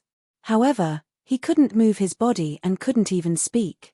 He could only look at Boss Rua with a trace of gloominess in his eyes. Why didn't he decisively use the Apocalypse bracelet in the beginning? Now that he was under some kind of spell, he couldn't even move. It seemed that he was still too young. He had already been in this world for a few months. Even so, his mind was still not meticulous enough, and his methods were still not ruthless enough. If he had the opportunity to move later, he would definitely open the Netherworld path without hesitation and suck them in to accompany those beastmen soldiers. The dragon carriage went west all the way, only stopping 2 or 3 times to rest along the way. Although Reynolds wanted to look for an opportunity to escape, he couldn't find an opportunity because he was imprisoned. Most importantly, his divine sense was also imprisoned, so he couldn't open the netherworld path in the bracelet. In this way, Reynolds heard Townsend and the coachman talking in the afternoon. He heard the coachman talk about the distance. They would arrive at the Fallen Moon Empire's port around nightfall. In the evening, they weren't far from the port. The coachman had already informed everyone that they would be able to see the port in a few dozen miles. The dragon carriage passed through a forest that wasn't dense, and went around the edge of the forest. At this moment, a burst of urgent whistling suddenly came from the forest. A low growl was heard, and several shadows jumped out of the forest. A sturdy bear soldier jumped out of the forest. With a fierce pounce, the earth dragon let out a frightened and sorrowful cry. It immediately raised its front claws, almost flipping the dragon carriage over. That bear soldier had already bitten the earth dragon's neck, and its huge body forcibly pushed the dragon down. The earth dragon cried out and struggled, but it was firmly pressed down and couldn't move. Blood sprayed all over the ground, and it quickly lost its strength. The other earth dragon pulling the carriage was already trembling in fear. It let out a sorrowful cry, and almost broke free of the reins. After all, earth dragons were docile magic beasts. The coachman was also frightened, and shouted with all his might. However, this frightened earth dragon kept struggling, and its body crashed into the carriage, immediately knocking the carriage open. At this moment, another bear soldier had already pounced on the earth dragon from behind. Its claws easily pierced the earth dragon's abdomen, and it opened its mouth to bite the earth dragon's neck. Chapter 379. The coachman's reaction was also dissatisfied. After all, he was a veteran and had already pulled out a knife from under his seat. Unfortunately, before he could jump off the dragon carriage, a figure had already jumped over and landed on the roof of the carriage. With a cold light, the coachman's head flew into the sky. At this moment, a few black shadows had already surrounded the carriage. It was a small team of orc bear soldiers. A bear soldier stood on the roof of the carriage. It was the one who had just cut off the coachman's head with a sword. He raised his blood-dripping sword and roared, then jumped off the carriage. Several bear tribe soldiers came over and surrounded the carriage. These bear tribe soldiers were clearly experienced. They bit the earth dragon, pulling the carriage to death, and killed the coachman, making it impossible for the people in the carriage to escape. The carriage stopped there. The wolf howls outside rose and fell one after another, but the carriage remained silent. Finally, the door of the carriage slowly opened. Silver Lion Baron jumped out in large strides. He had a majestic figure and was the most obvious target. As soon as he came out, a bear soldier closest to the carriage became vigilant and growled at him. Baron didn't even look at him. He just reached out and helped his woman, Isha, out of the carriage. He held a long saber in his hand. Facing the bear soldiers around him, his expression was indifferent, without the slightest bit of nervousness or fear. Afterward, Townsend came out of the carriage. He still had a distressed look on his face, but he was carrying a short stick on his shoulder. After walking out and looking at the bear soldiers around him, Townsend frowned and said, "Boss Rua, didn't you say that this road is very safe? How did we meet these troublesome fellows?" Boss Rua came out of the carriage with a helpless expression. "You can't blame me for this, right? This road is usually very safe. How could I have thought that these Orc Alliance fellows would ambush here?" He looked at these bear soldiers and frowned. The Fallen Moon Empire is a vassal state of the Tang dynasty. The Orc Alliance dares to have designs on the Tang dynasty's territory. How far has the war developed? Madam Black Scorpion's voice came from the carriage. "Why do you care so much? The coachman is dead and the mounts are gone. We have to walk anyway. Hurry up and kill these beasts. Leave a few bear beasts to pull the carriage." Baron laughed and didn't waste any more words. He raised his saber and pounced at the bear soldier closest to him. Although he was tall and burly, his movements were swift and fierce. His figure was like a beast pouncing on its prey, and his aura was astonishing. In an instant, He arrived in front of the bear soldier. As he waved his saber, a silver flame flickered on the blade. The bear tribe soldier was innately valiant, so there was no reason for him to retreat. He brandished his sword and charged forward, but with a clang, his sword broke under Baron's saber. Following that, the saber slashed down. Before the bear tribe soldier could even cry out, his sword broke, and he spat out blood and retreated. Baron's strength was astonishing. With one slash, the bear soldier was actually hacked to the point of vomiting blood. His sudden and astonishing attack left the other bear tribe soldiers unable to react in time. Baron, however, did not hesitate to take a large step forward and swing his saber at another bear tribe soldier. This time, the bear tribe soldiers finally reacted. With a few low growls, several swords pierced over at the same time. Baron laughed wildly. His body's silver flame flared, and his saber recovered like a whirlwind. With a few crisp sounds, the swords in the bear tribe soldiers' hands broke one after another. Silver fighting aura flickered, and blood sprayed out. In just one move, several more bear tribe soldiers spat out blood and were forced to retreat. Just a bunch of beasts. Baron laughed madly. At this moment, a whistle sounded, and the bear tribe soldiers immediately scattered, making a path. A tall bear tribe soldier suddenly pounced forward. This bear tribe soldier was very strange. He was much taller than the average soldier. He rushed in front of Baron and sneered. With a long sword in his hand, he ruthlessly stabbed at Baron's throat. At first, Baron only laughed wildly and directly swung his saber. But when he swung his saber, he did not break the opponent's sword as he had expected. Just as he was stunned, he suddenly felt a cold air in front of him. He saw that the opponent's sword was already in front of him. Baron was shocked. He couldn't care less about his face and immediately fell backward. The sword that was like a venomous snake almost pierced through his nose. Baron's large body almost broke his waist this time. He didn't wait for his body to fall to the ground. He slapped the ground with his palm and bounced up again. The saber in his hand slashed fiercely at his opponent's waist. Unfortunately, when the saber fell, the bear tribe soldier slashed back with his sword. Ding! With a crisp sound, a piece of metal flew into the sky. But the one who let out the final groan was Baron. Thud! That piece of metal fell to the ground. It was half of the blade. Looking at the saber in Baron's hand, only half of the blade was left. Baron's body swayed back and forth. He barely managed to stand firm after retreating a few steps. His face, which was originally red, was now completely pale. The shock in his heart was far greater than what was shown on his face. Baron was very clear on the weight of his saber strike. Just now, he had used all his strength to counterattack. He had not held back at all. The scarlet flame do-chi that made him famous had also been fully utilized.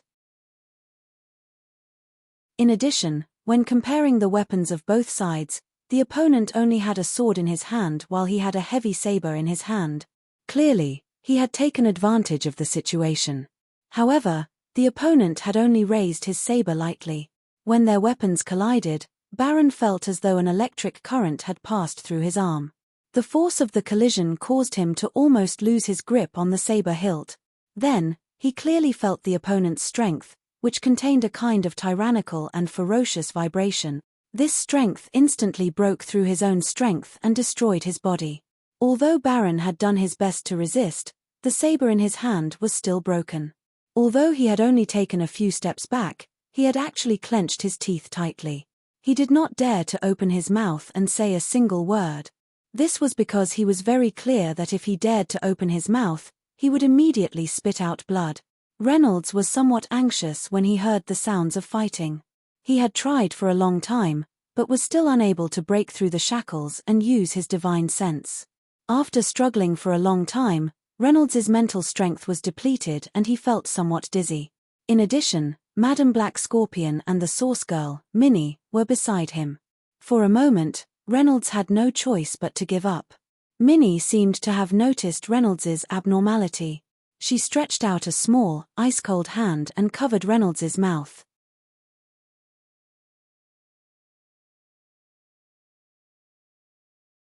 Chapter 380.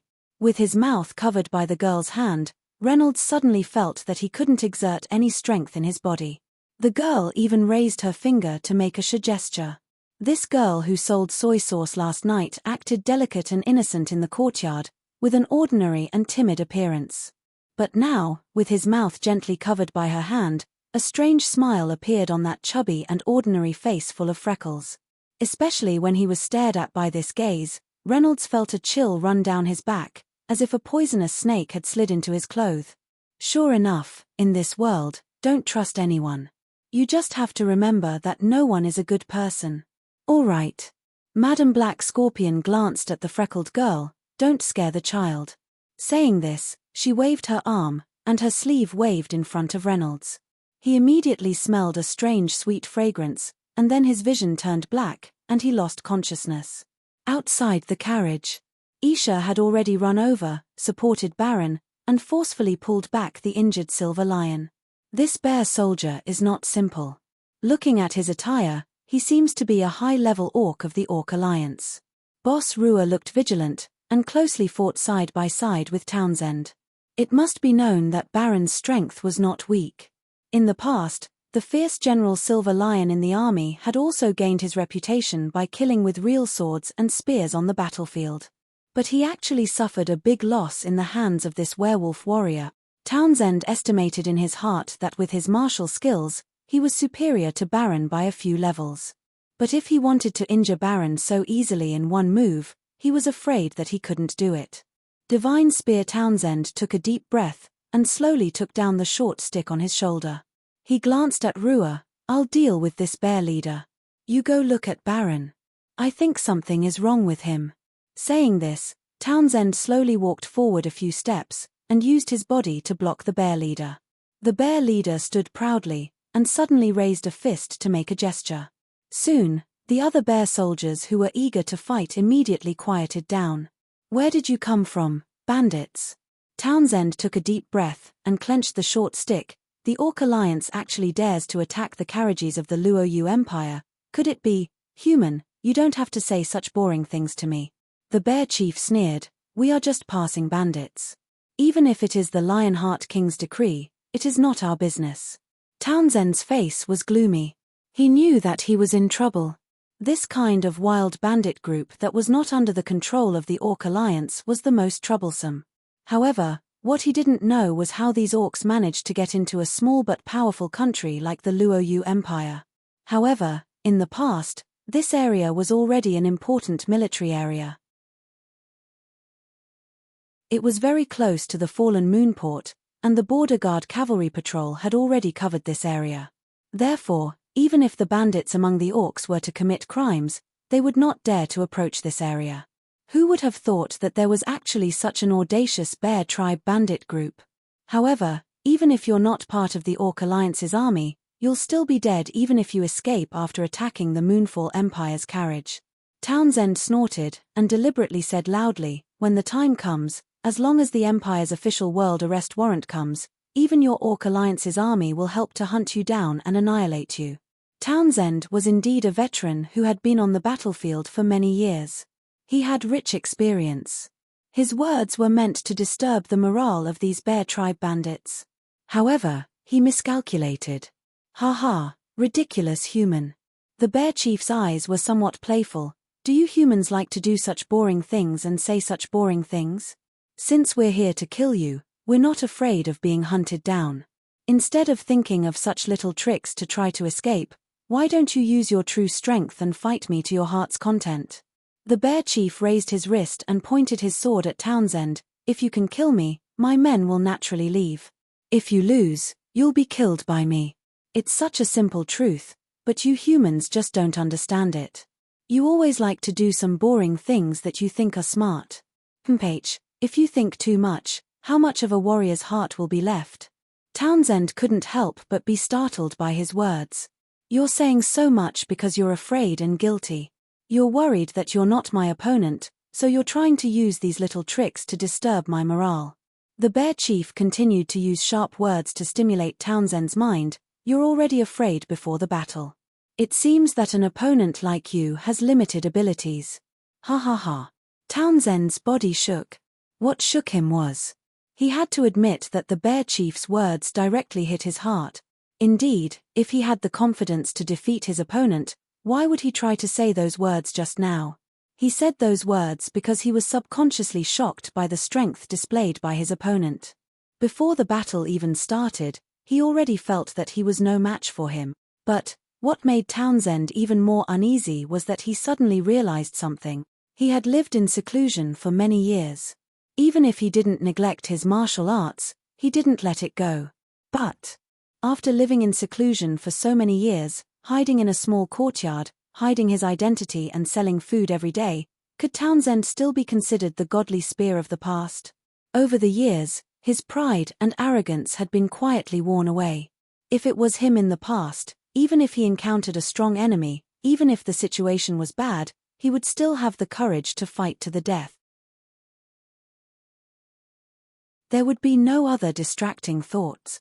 Back then, it was because of his courage and bravery that he was able to earn the title of Godly Spear in Babika. But now, encountering a strong enemy, he didn't have the will to fight, but he thought of using such boring words to disturb the enemy's mind. Had he really unknowingly become a coward? Townsend's heart surged with anger. This anger wasn't directed at his opponent, but at himself. This anger stimulated his self-esteem. I, Townsend, don't need to use this method to win. He shook his hands, and the short stick in his hand made a buzzing sound. Townsend's body swelled, his eyes became red, his muscles bulged, and the short stick in his hand faintly had a threatening aura. Berserk! The bear chief's eyes lit up, and he was a little surprised. You're actually an awakened talent. Townsend snorted, squinted his eyes, and pushed away the distracting thoughts in his mind. He just stared at the sword in the bear chief's hand, and gently waved the short stick at the bear chief. Bear, let's fight.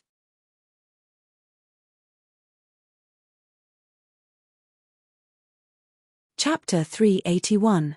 The Bearman leader licked his lips and revealed a sinister smile.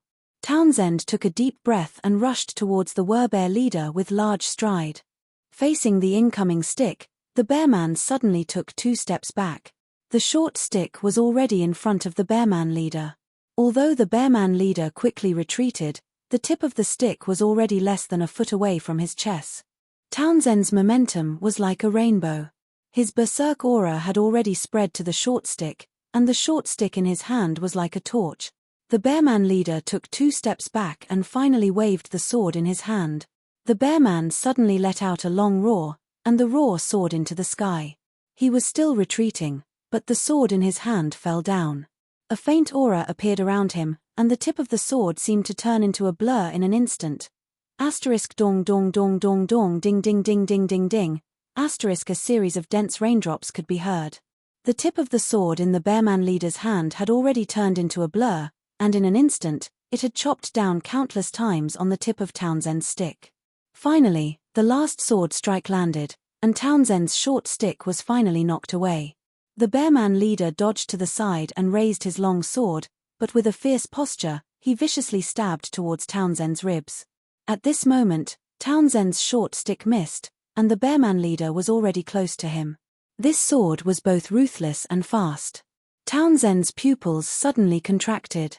He suddenly took a deep breath, and even his chest seemed to have suddenly swelled up. Then, he saw the sword coming towards him, and suddenly released his left hand, bending his finger towards the tip of the sword. This move was extremely risky. The tip of the sword was sharp, and if it was slightly off, the Bearman leader would probably be able to cut off Townsend's hand. But Townsend's finger accurately hit the tip of the sword, and the Bearman leader's expression suddenly changed. The tip of the sword was deflected a bit, and Townsend quickly dodged with large strides. The two of them had just separated when they suddenly turned around. The short stick stabbed out again, and the long sword danced. For a moment, the two of them were fiercely fighting. The short stick in Townsend's hand flew up and down, emitting a violent aura that soared to the sky like a dancing red snake. However, the Bearman leader's sword chi flashed with a cold light. No matter how the short red stick struggled, the sword chi was still tightly wrapped around it. The fierce battle between the two of them had started suddenly and ended abruptly as well. While they were fighting fiercely, both of them growled at the same time. Clang! their silhouettes intertwined, and the long sword cut down on the short stick, causing sparks to fly. The two of them brushed past each other. They quickly took a few steps away. Then, they suddenly turned around and looked at each other coldly. The Bearman leader's sword was pointed at the ground. The tip of the sword was still trembling, and there was a buzzing sound coming from it. Townsend held the short stick with both hands, but upon closer inspection, his hands were trembling slightly. On the short stick's handle, there were more than 10 tiny nicks, which were caused by the 10 consecutive slashes from his opponent. What was even worse was that the tip of the staff was missing. The originally sharp tip of the staff had been sliced off by the Bearman leader's sword. The two of them coldly looked at each other. The Bearman leader took a deep breath and said, "I take back what I said just now. You are an outstanding opponent." Townsend looked down at his short stick that was full of nicks, and his voice was a little hoarse. "Your sword, a good sword." The Bearman leader snorted, and his huge mouth muttered, "Then you say that my sword is very powerful? That I took advantage of the strength of my weapon? Not at all." Heaven's Inquisition shook his head. At this moment, he finally suppressed the trembling of his hands. Just now, when the two of them clashed, he clearly felt the strength of the Bearman leader. Even with his many years of cultivation, his arm muscles were actually torn by the opponent. Although he did not show it, he knew that the muscles of his forearms were already damaged. He looked into the eyes of the Bearman leader. "Even without a sharp sword, I am not your opponent. You are very strong, the strongest beastman I have ever seen." His back was still straight, but the Bearman leader looked at him with a trace of pity in his eyes. "Don't force yourself. I know best that you are now unable to fight. Although I am surprised by your strength, to me, cutting off your head is the best tribute to a strong enemy." As he spoke, he slowly walked forward. He was almost within reach of Heaven's Inquisition. As long as he swung his sword, he would be able to cut off Heaven's Inquisition's head. Heaven's Inquisition stood there, motionless. Seeing the Bearman leader approaching him, he sighed in his heart and closed his eyes, waiting for death. Just as the Bearman leader was about to raise his sword, a strange and sharp sound suddenly came from the carriage behind. The Bearman leader's face suddenly changed. He turned around and saw a black shadow rushing towards him. He did not dare to hesitate and fiercely slashed down with his sword. With a crack, the black shadow in front of him was cut in two. Looking carefully, it was the door of the carriage. The Bearman leader's expression was uncertain. Suddenly, a light flashed in the carriage, and then more than 10 fireballs flew out, heading straight for the Bearman leader. The most surprising thing was that these dozen or so fireballs didn't fly in a straight line. Instead, they suddenly turned in the sky and scattered in an instant, then spread out around the Bearman leader. Finally, as if they were being controlled by someone, they shot towards the Bearman leader from all directions at the same time. The Bearman chief's expression changed, and its eyes widened. Seeing the 10 or so fireballs in front of it, it quickly waved its sword, blocking the 10 or so fireballs. Flames flew everywhere, and the Bearman chief was surrounded by flames, looking quite wretched. "Which master?" The Bearman leader narrowed his eyes. There was no answer from the carriage, but he heard an explosion from the ground. The Bearman leader's expression suddenly changed, and he suddenly jumped up high. Right where he was standing, the ground under his feet suddenly cracked open, and an ugly stone claw reached up and grabbed empty air. The Bearman leader flew to the side and saw an arm climbing up from the ground, and then a whole body crawled out of the crack. It was a stone giant about 2 meters tall. "Earth Elemental?" The Bearman leader's expression changed. The Earth Elemental roared and pounced at the Bearman leader. This thing's body was huge, and when it swung its paw, it brought a gust of wind. But for an expert like the Bearman leader, this kind of Earth Elemental wasn't hard to deal with. It snorted and twisted its body to meet the Earth Elemental head-on. Its body flashed past the Earth Elemental's arm like lightning. The sword in its hand flicked, and a crisp sound rang out. When the Bearman leader leaped away again, the Earth Elemental fell to the ground and was cut into dozens of pieces.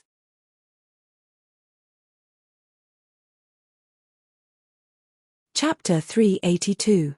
Although the bear-man leader easily shattered the earth elemental, he turned around and vigilantly looked at the carriage, his expression becoming more and more gloomy.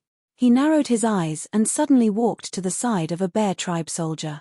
He pulled out a long sword from the soldier's mount and weighed it in his hand. Then, with a low roar, he raised his arm and the long sword shot towards the carriage like a bolt of lightning. It had used all of its strength in this throw. When the meteor-like sword arrived in front of the carriage, the air in front of the carriage suddenly distorted. The long sword that had been shot at the carriage was suddenly deflected and flew out into the sky. The bear-man leader snorted and suddenly lifted his leg and fiercely stomped on the ground, creating a large hole. He waved the long sword in his hand and suddenly swept up more than 10 large and small stones on the ground and shot them towards the dragon carriage. When these more than 10 stones reached the front of the carriage, the distortion in the air appeared again. The more than 10 stones seemed to have been thrown into water. One could clearly see the ripples in the air. Then, with a few pu sounds, the stones were deflected and flew in different directions. The bear-man leader saw this and suddenly calmed down. He put away his long sword and coldly stared at the carriage. Magic barrier? An old and hoarse laughter came from the carriage. Then, something that made the bear-man leader's expression turn ugly happened. Several balls of light suddenly flashed in the surrounding air. At first, it was more than 10 sparks. Soon, these sparks turned into fireballs. Following the roars of the fireballs, these fireballs turned into more than 10 fire elementals in the blink of an eye. The more than 10 fire elementals were about 2 to 3 meters in diameter. The raging fire elementals were lined up in front of the carriage like a wall of fire. This immediately caused the bear-man soldiers to become restless. After the soldiers were alarmed, they almost subconsciously retreated. And in the surroundings, several cracks quickly appeared on the ground. 7 to 8 earth elementals crawled out and looked at the soldiers covetously while growling in a low voice. The bear-man leader's eyes showed a trace of anger, but he stared at these fire elementals and earth elementals and finally clenched his teeth. With its own strength, there was no need for it to be afraid of these fire and earth elements. But the problem was that he wasn't alone now. These bear soldiers were all loyal members of the Alliance. The leader of the bear people had taken them away from the Alliance and came to various countries. They acted cautiously and boldly, becoming a mysterious bandit group. No matter if it was a large human merchant group or a small human merchant group, they were all their targets.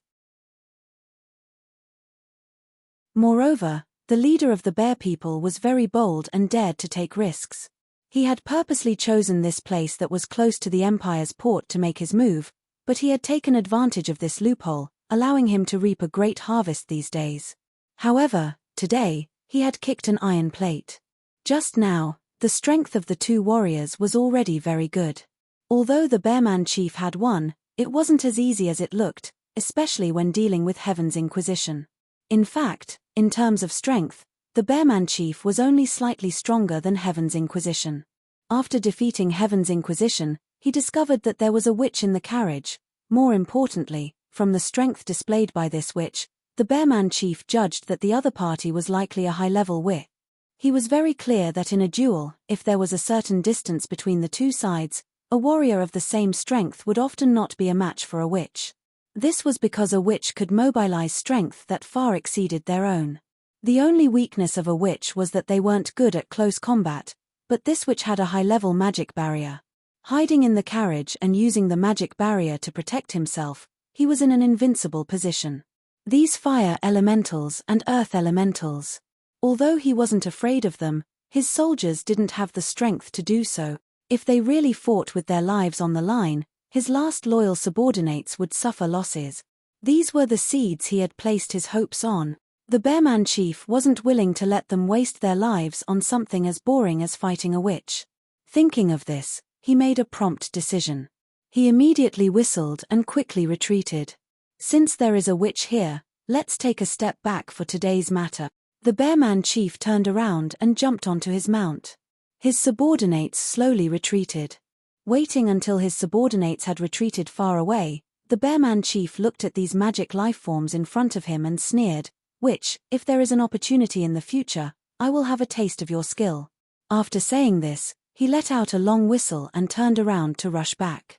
Several dozen bear soldiers followed behind him, quickly disappearing into the woods. In the carriage, Madam Black Scorpion let out a sigh filled with complex emotions. These bastards are really quick to react. Reynolds was also awakened by a splash of cold water. He quickly sat up and discovered that the bindings on his body had already been untied. He saw that his surroundings were in a mess. His heart moved and he immediately wanted to activate the Apocalypse bracelet to remove the danger. But when he raised his hand, he was startled.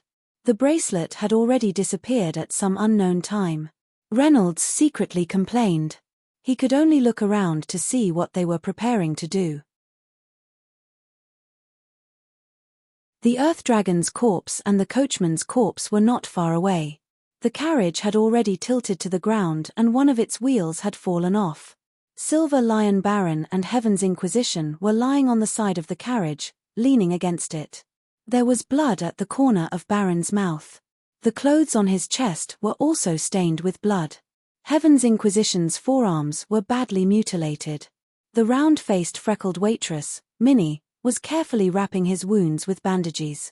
That boss Rua was standing in front of him, holding a water bag in his hand. This bastard was the one who had splashed him awake. Reynolds's eyes flashed with a trace of impulsiveness. "Kid." Madam Black Scorpion's hoarse and strange voice echoed behind him. "Don't sit here and waste time, get to work." "Ah!" Reynolds stared blankly. What did she mean? But very soon, he was going to suffer. Reynolds was forced to take apart the Earth Dragon's carriage and take apart a large wooden board to act as a stretcher. But then, there was a problem. Baron and Heaven's Inquisition were heavily injured and both of them had lost the ability to move. But there was only one person carrying the stretcher. Reynolds was naturally a hired laborer, needless to say. As for Isha, she was Baron's woman.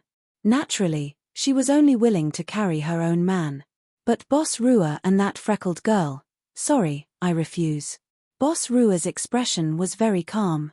He looked at Madam Black Scorpion and the others. We are all fleeing.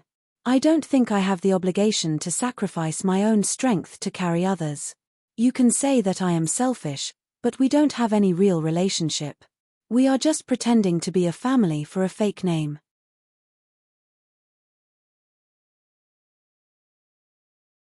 Chapter 383.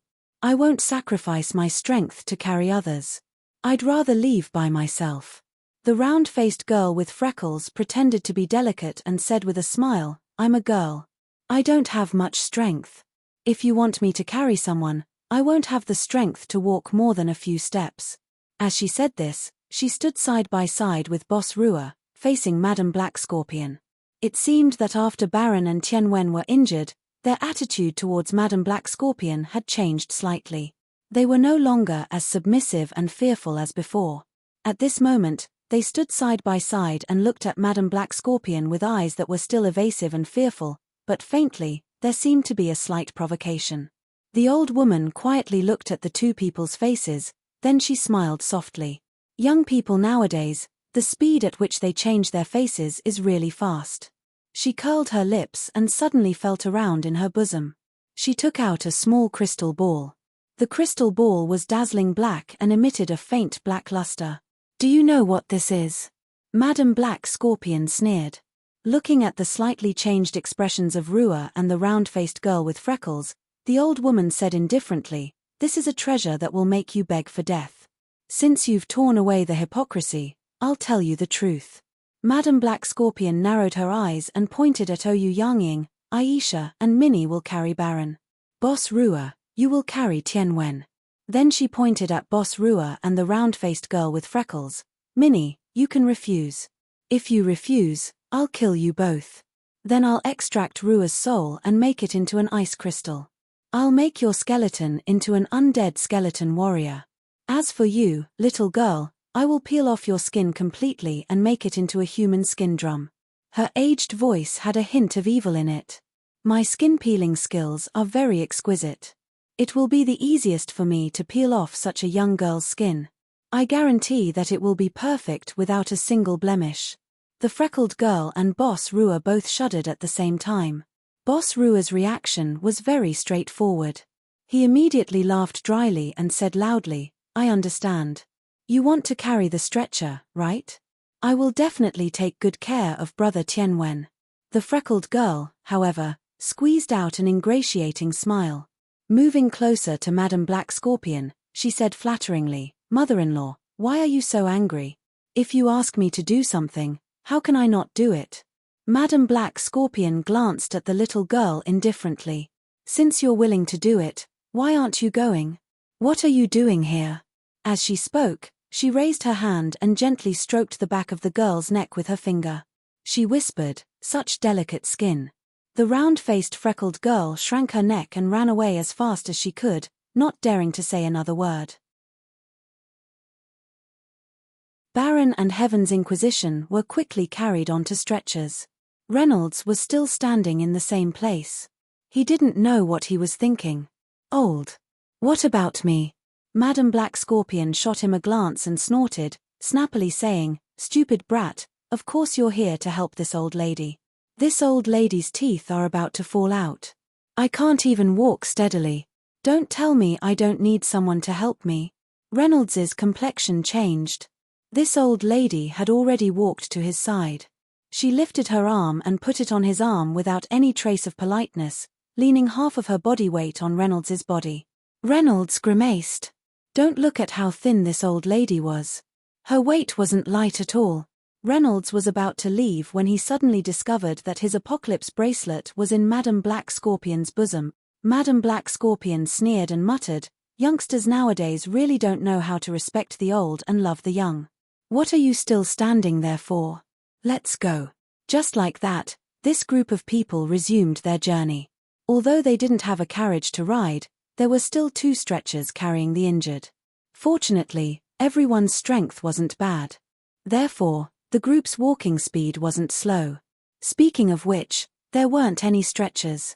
Reynolds, who was in charge of supporting Madame Black Scorpion, had the weakest constitution. After walking for less than half a day, the girls carrying the stretchers had normal complexions. Reynolds, on the other hand, was so tired that he was gasping for breath.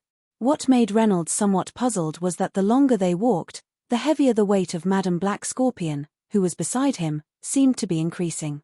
This change was originally very subtle, and Reynolds initially thought that it was just an illusion. However, he seemed to have inadvertently felt Madame Black Scorpion's breathing. Even though her expression was normal, he could clearly hear that her breathing rhythm was somewhat disorderly when he was close to her. Most importantly, this old lady had been holding onto Reynolds's arm all this time. Reynolds could clearly feel her fingers grabbing onto his arm increasing in strength. Her grip was getting tighter and tighter. He could even clearly feel that her fingers were like hooks that were about to dig into the flesh of his forearm. In the eyes of the bystanders, Reynolds and Madame Black Scorpion were walking side by side. Reynolds was so tired that he was gasping for breath like a dying dog. On the other hand, this old lady had a calm expression. Even her complexion didn't change in the slightest. However, only Reynolds himself was able to notice the subtle changes in this old lady. Finally, when Reynolds couldn't help but cast a puzzled look at this old lady, "Kid, don't look at me and don't talk nonsense." Madame Black Scorpion didn't raise her head, but her lips moved slightly. This low voice clearly fell into Reynolds's ears, "Control your mouth and eyes. As long as you are obedient, this granny will give you benefits." "Ah!"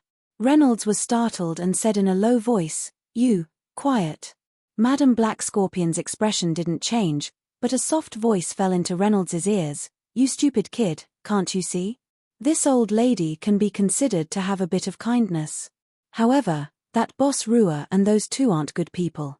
Baron and Heaven's Inquisition are both injured. If they see that my body is unwell, I'm afraid that those 2 bastards will eat me up. At that time, I'm afraid you won't be able to die even if you want to. It's not like you don't know about Rua's disgusting fetish. If you fall into his hands, hehe, I don't need to say it." Reynolds's original intention was to seize the opportunity when Madame Black Scorpion wasn't paying attention and seize the apocalypse bracelet from her. However, in this current situation, Reynolds understood that he was in a dangerous situation.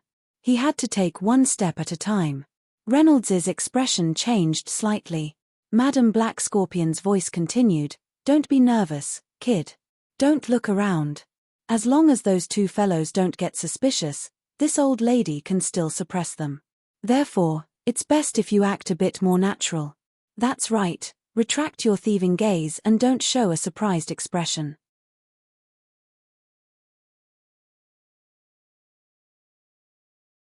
Chapter 384. Reynolds used all his strength to control the change in his expression. He lowered his head as he carried the old woman. The more he walked, the more he felt that the old woman was putting all her weight on his body. His body was originally not much different from an ordinary person. Now that he was carrying a person while walking, it naturally became more and more strenuous. Fortunately, after walking for a few steps, Madam Black Scorpion could see that Reynolds was unable to bear the burden. She sighed softly and took out a black bean from her pocket. Without any explanation, she threw it into Reynolds's mouth. She deliberately smiled and said loudly, "Come, Granny will reward you with something to eat." Reynolds was stunned. He subconsciously opened his mouth to spit it out. However, he heard Madam Black Scorpion's soft voice, "Eat it. This is a medicine to restore your strength." With a gulp, he swallowed the bean without even chewing it. Indeed, Madam Black Scorpion wasn't lying. Reynolds could only feel the bean transforming into a ball of warmth when it entered his stomach. In a short moment, it spread throughout his entire body. His originally dried-up strength and vigor was actually slowly being restored bit by bit. His sore arms and legs recovered their strength little by little. Even his somewhat groggy mind became clear-headed in an instant. After walking for about 2 hours, the sky gradually darkened. Madam Black Scorpion finally spoke, "All right, the little ones have worked hard. It seems that we can only sleep in the wilderness tonight. Find a clean place to rest." Actually, the others were already exhausted. Isha was carrying her husband, Baron, so she naturally did not complain. However, Boss Rua and the round-faced freckled girl were already exhausted. Even though their strength was not bad, carrying a stretcher and walking still consumed a lot of energy. The few of them found a sparse grove by the roadside and sat down. Baron and Heaven's Inquisition were placed side by side. Isha knelt at the side and took out a water bag to feed them. Reynolds was called to Madam Black Scorpion's side. "That, Granny." Boss Rua walked in front of Madam Black Scorpion and laughed softly, "The two of us will go around to see if there is a water source." The freckled girl also stood to the side, laughing in a low voice, "We're almost out of water. Tonight we'll have to boil some hot soup to relieve our tiredness." Madam Black Scorpion snorted and raised her eyes to look at these two people, her gaze ice-cold. Although she didn't say anything, the scrutiny in her eyes couldn't be concealed. Boss Rua suddenly trembled with a few beads of sweat on his forehead. He hurriedly whispered with a smile, "Granny, don't think too much. We don't mean anything else. It's just, this old woman isn't that narrow-minded." Madam Black Scorpion laughed proudly and casually waved her hand. "It's good to get some water. Go and come back quickly." The two of them looked as if they had been pardoned. Their faces lit up with joy. Then, they turned around and ran into the forest. In the blink of an eye, they had disappeared. "Hey!" Reynolds couldn't help but whisper, "Madam Black Scorpion, why did I let them escape?" Madam Black Scorpion sneered, "Are you trying to say that they will most likely take the opportunity to leave us behind and escape?" Reynolds smiled embarrassedly, scratched the back of his head, and said with a wry smile, "So you thought of it all? This old woman isn't deaf, mute, stupid, or stupid. How could I not understand such a simple principle?" As Madam Black Scorpion spoke, she suddenly let out a soft sigh. She had been listening attentively towards the direction of the forest all this while. At this moment, her expression suddenly relaxed. Her straight body also relaxed as she leaned softly against the big tree. The exhaustion on her face was overflowing with words. She glanced at Reynolds and said, "All right, they have really gone far away." Madam Black Scorpion fished out a black bean from her bosom and stuffed it into her mouth. She closed her eyes and rested for a while. When she opened her eyes again, she looked slightly more spirited. She glanced at Reynolds and said, "You want to ask why I let them go?" "Humph. Kid, to be honest, I just wanted to play dumb and let them take the initiative to run away. That way, I could save myself some trouble." Reynolds's expression changed as he looked at the old woman in front of him. He seemed to have realized something and said in a low voice, "Could it be that you, naturally, something happened to me?" Madam Black Scorpion snorted unhappily. If there was nothing wrong with this old woman, why would I care about those two little wolf cubs? No matter what they were thinking, I would be able to suppress those two fellows with a flip of my hand. It's just a pity that this old woman has been having some problems recently. Although I have concealed it well along the way and have shown them a little bit of my ability before, it's still not enough. After a long time, I'm afraid there will inevitably be flaws. After a pause, Madam Black Scorpion said hatefully, "Rua and that little girl, those two fellows are greedy, cunning, and vicious. A child like you would never be able to imagine." Previously, when Baron and Heaven's Inquisition were in good condition, those two fellows didn't dare to act rashly. But now that both Baron and Heaven's Inquisition are injured, those two fellows can't help but be restless. If we let them know that this old woman also has some problems with their cunning and greed, I'm afraid they will have thoughts of retaliation. You should know that we all have a lot of bounties on our heads. Any one of us will get a huge amount of wealth. As for me, the Magician's Guild has been looking for me. If Rua and the others know that I'm strong on the outside but weak on the inside, I'm afraid they will have a vicious heart. So you pretended not to know and deliberately let them look for water. Those two fellows are poisonous snakes. If they took the opportunity to run away, we would be safe, right? Right. Reynolds sighed. That's right. Madam Black Scorpion said with a smile, "Child, you still have some brains. You're not completely stupid. When Baron and Heaven's Inquisition were injured, those two wanted to leave the team and run away. But at that time, I was afraid that if I agreed readily, they would be suspicious. So I deliberately threatened not to let them leave. Now, I deliberately exposed a flaw to give them a chance to escape. Thinking about it, they won't think of anything else." Reynolds's complexion suddenly changed. "They will certainly run away. But what if they didn't take the opportunity to run away but came back?" Madam Black Scorpion listened. Her complexion also changed slightly. A trace of killing intent flashed in her eyes. She said coldly, "If they didn't take the opportunity to run away but came back. I'm afraid those two fellows really have bad intentions. They want to eat us up. But with you, old woman, here, do they have the guts?"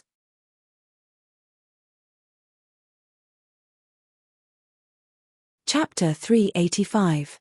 Humans are greedy. Madam Black Scorpion said coldly, "Both of them are bold, greedy, and ruthless people. Now that Baron and Heaven's Inquisition are injured, they have lost their ability to fight. I'm the only one left who isn't easy to deal with. If both of them are ruthless, they might have a chance to scheme against me. So, if they didn't run away and turned back, then, they must have made up their minds to plot against us." She glanced at Reynolds and said, "Kid, speaking of which, you are quite a pitiful fellow. You rushed into our group for no reason at all. But, looking at your appearance, you shouldn't be an ordinary person." Saying that, she deliberately took out the Apocalypse bracelet from her bosom and said indifferently, "You also have a bracelet that contains a huge amount of magic power. It should be very valuable, right? You actually have such a thing on you. Kid, where did you come from?" Reynolds was startled. Looking at the old woman in front of him, he suddenly had the thought of robbing her. But when he thought of Madam Black Scorpion's strength, he could only give up. He squeezed out a few smiles and said that he was a traveler from another country. Madam Black Scorpion obviously didn't believe him, but she didn't pursue the matter. She only said indifferently, "Kid, I won't hide it from you. Now that Baron and Heaven's Inquisition are injured, if Rua and Heaven's Inquisition run away, I won't have anyone to help me. It will be somewhat inconvenient. So, I'll keep you by my side and wait on me all the way to my destination. I'm a woman of my word. As long as you behave yourself, I'll set you free and won't hurt you. But, if you dare to run away halfway, I'll break your legs and let you howl in pain for 3 days and 3 nights without dying. Do you believe that I have such means? Reynolds smiled bitterly. Of course I believe you. That's good. Madam Black Scorpion glanced at Baron and Heaven's Inquisition leaning against a big tree not far away. She then looked at Isha kneeling there and sighed, that woman is kind-hearted. Baron didn't find the wrong wife. With that, she sighed. It's a pity that I can't use my magic now, and I can't use my innate healing skill either. I can only let the two of them suffer more. She paused momentarily before deliberately chuckling as she said in a loud voice, you don't have to pretend anymore, Aisha. I know you have very sharp ears. Even though I lowered my voice when I spoke to this brat just now, you must have heard everything, right? As expected, Isha's body trembled. Although her back was facing them, when she turned around, her expression was extremely unnatural. On the other hand, Heaven's Inquisition, who had been keeping his eyes closed, suddenly opened his eyes. He glanced at Madam Black Scorpion and said in a deep voice, Madam Black Scorpion, it's all thanks to your painstaking scheming to deceive these two fellows. Otherwise, our heads would have been chopped off long ago. When Madam Black Scorpion heard this, she smiled faintly and said, oh, divine spear asking heaven, I knew you definitely didn't faint. Since I said these words just now, I didn't think of hiding it from you. You don't need to thank me. This old woman was only trying to protect herself. If they were to see through the truth, not only would you lose your lives, I would also be hard-pressed to protect myself. Those two fellows are greedy and cunning, they would never let go of any opportunity. The old woman sighed softly and said, now that we're all in the same boat, let's work together to protect ourselves. Madam Black Scorpion then distributed a few of the energy-restoring bin-like thing to everyone. Everyone took one. Although this medicine couldn't treat injuries, Heaven's Inquisition's complexion was much better. Baron, however, remained unconscious. His injuries were the most serious. His internal organs were damaged by the werewolf leader's shockwaves. Along the way, he woke up several times and was now in a deep sleep. After resting for a long time, Reynolds's heart gradually relaxed. But at this moment, a series of rustling footsteps suddenly came from the forest. Madam Black Scorpion, we're back. When this voice was heard, Reynolds, Madam Black Scorpion, Heaven's Inquisition, and Aisha's countenance suddenly change. Boss Rua walked out from the forest with his head full of messy hair. His face was filled with a cheerful and affectionate smile. This was the standard amiable smile of a businessman. At this moment, in Reynolds's eyes, he only felt that the other party was like a venomous snake, causing his hair to stand on end. Reynolds touched the fishbowl sword in his bosom, while his other hand tightly gripped the peach blossom burial that Jiao Chan had given him. Once there was danger, Reynolds made up his mind to throw a big bag of peach blossom burial into the air and kill everyone here. Behind Boss Rua, the freckled and round-faced girl, Minnie, was just a few steps away. She was carrying 2 plump pheasants in her hands. The smile on her face seemed to be naive and excited. Quickly look at what good stuff we found, haha. Although we didn't find a water source, we dug out a chicken coop. Looking at the return of these two people, although they had kind and amiable smiles on their faces, Reynolds's heart couldn't help but sink deeply. Obviously, these two people gave up the opportunity to escape and ran back. That must mean they were up to no good. Heaven's Inquisition sat there and stared at the two people with a grave and stern gaze. Rua laughed and said, not bad, not bad. These pheasants are very plump. Tonight, we can try some game. Although Brother Baron is injured, when it comes to roasting meat, I, Rua, am also a good cook. Madam Black Scorpion slowly stood up. With a shake of her hand, she grasped the magic wand in her palm. The old woman sighed softly. Looking at the faces of these two people, she faintly said, Boss Rua, since you have already left, why do you have to come back? We have known each other for many years. Do you really want to fight to the death? After a pause, the old woman glanced at the 2 pheasants and smiled faintly. I don't have the fortune to enjoy the pheasants roasted by you, Boss Rua. I am old and my stomach is not very good. I am afraid that I will die from eating this kind of thing. The kind smile on Boss Rua's face disappeared little by little. Timph, Boss Rua sneered. The warm and innocent expression of the freckled girl behind him was also replaced by coldness. Granny, you really don't have patience. The freckled girl chuckled softly in her delicate voice. But, your acting skills were really good. We were almost fooled by you. Yes, just a little bit. Reynolds secretly cursed. His body was on full alert. He was also prepared to snatch Madame Black Scorpion's bracelet. The current situation was completely out of everyone's control. When this girl spoke, her voice was delicate and soft, as if it was the most standard tone of a naive little girl. But at this moment, her eyes were flickering. The smile on her face clearly revealed a trace of wickedness that didn't match her age.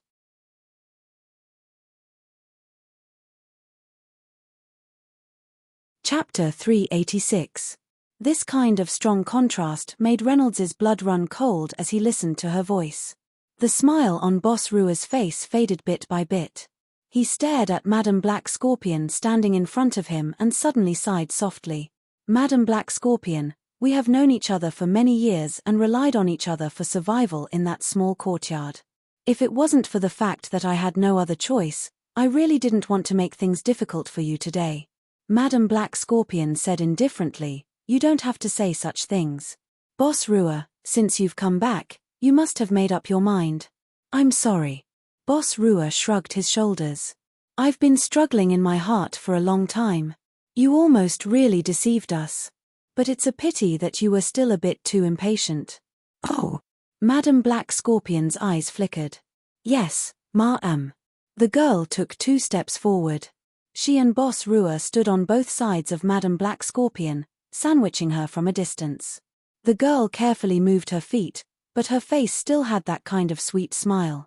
She giggled and said, when you showed off your power and drove away those bear tribe soldiers, then didn't allow us to leave and forced us to carry the stretcher, I really didn't see it at all. Just now, when you let us go get some water, we actually ran quite a few miles away. We almost really ran away. But fortunately, we remembered something. Madame Black Scorpion sighed. What is it?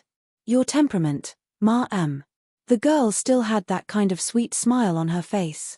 She slowly said, after running several li away, Boss Rua suddenly stopped me and told me that something was wrong. What's wrong? You are Madame Black Scorpion, the famous Madame Black Scorpion. The girl sighed. I was still young when you were famous all those years ago, so I didn't know much about your power and prestige. But Boss Rua knew. Madame Black Scorpion was proud and arrogant in the past. Her temperament was wild and untamed, and she was both righteous and evil. As a powerful devil pathmaster, I heard that you have a very eccentric temperament. Although it was rumored that you weren't a bloodthirsty person who viewed human lives as ants, you were definitely not a soft-hearted person either. With the way you did things in the past, if you needed to kill someone, you wouldn't hesitate at all. Take today's matter for example. You've been suspicious of the 2 of us all along the way. Most importantly, you didn't choose anyone else, but you chose this kid to support and serve you all along the way. This clearly shows that you're on guard against us. After all, Minnie had to take care of Baron, and Boss Rua was a man, so it was reasonable for him to be assigned to carry the stretcher. But you didn't let me support you and serve you. Instead, you chose this brat. He is a man of unknown origin. Madame Black Scorpion sighed.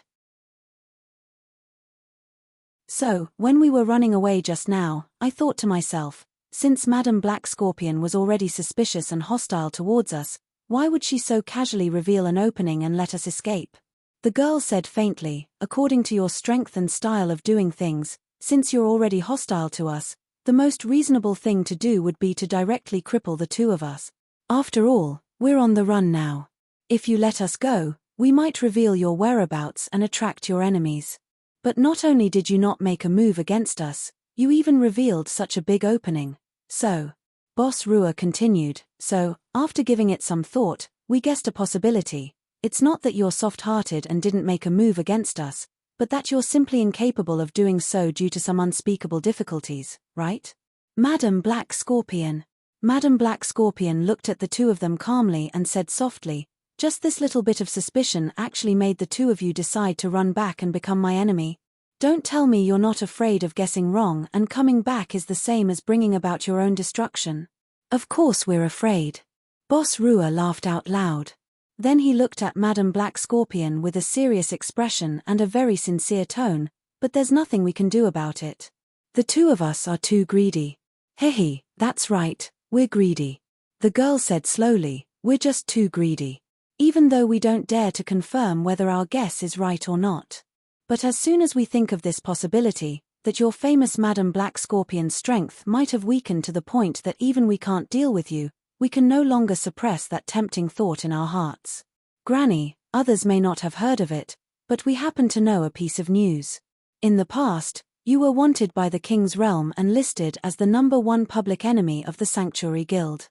There's a secret behind it. That's right. Boss Rua narrowed his eyes. I know that you once obtained a divine artifact from the Sanctuary Guild's guild master. That divine artifact is a priceless treasure. Even though we don't know what it is, but because of this matter, even the guild master died in your hands. Even though ordinary people like us aren't very smart, at least we can think of a simple reason. A treasure that even the guild master died for must have an astonishing value. The Sanctuary Guild has been chasing after you for so many years, this treasure should still be with you. So, even though it's very likely that you'll lose your life because of guessing wrong, but people like us always have to take some risks when doing things. Hearing this, Madam Black Scorpion finally took a deep breath and laughed softly. Her laughter was very soft at first, but then it became louder and louder. In the end, even her body started to tremble. Divine artifact. Divine artifact. Ha ha ha ha ha. Madam Black Scorpion's laughter was full of resentment and mockery. I didn't expect you to have heard of this matter. Humph, you know quite a lot. It turns out that you've actually set your sights on me. People die for wealth, and birds die for food. Boss Rua shook his head and sighed. It wasn't until last night that I found out that there were actually a few experts living in my small courtyard. Even I was shocked by this result. Since I know your identity, I naturally can't feel at ease. Also, the heads of Baron and Heaven's Inquisition are also very valuable. If we can finish today's business, the two of us will find a place to live in seclusion. We won't have to come out and take risks for the rest of our lives. So, we have no choice but to gamble this time. Madam Black Scorpion paused her magic wand on the ground and her voice became cold. Are you so sure that you can take care of this old woman? I'm not sure, but with such rich and attractive benefits, it's worth a gamble. Boss Rua said honestly.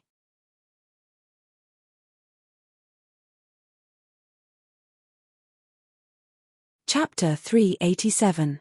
As he spoke, Rua had already stretched out his hands. In each of his hands, there was a dagger. It was unknown where he had hidden these weapons before. They seemed to have appeared out of thin air in his hands. I'll stand on Madam Black Scorpion's side for the time being. Reynolds thought so in his heart. At the same time, he was ready to go all out. He stared at Minnie and Boss Rua vigilantly. Suddenly, Minnie charged towards Reynolds without any warning. Reynolds was shocked. He had no time to defend himself. She suddenly sent out several kicks at lightning speed. Reynolds grunted twice as he was kicked in the waist and thigh. With a pu sound, Reynolds spat out a mouthful of blood. Pain. A heart-wrenching pain. Was this the difference between an ordinary person and a warrior? He didn't even have the strength to struggle. Reynolds looked coldly at the bitch. Resisting the heart-wrenching pain, he asked, "Didn't they check you yesterday? You don't know martial arts." "They only looked at my hands." The girl smiled softly. Then, she made 2 flying kicks on the spot and snorted, "I've been training my legs since I was young." Madam Black Scorpion was still confronting Boss Rua. The distance between them was only a dozen steps. Boss Rua pointed his daggers at Madam Black Scorpion. His feet moved back and forth, but he didn't dare to move forward. Madam Black Scorpion stood there with a dignified expression on her face.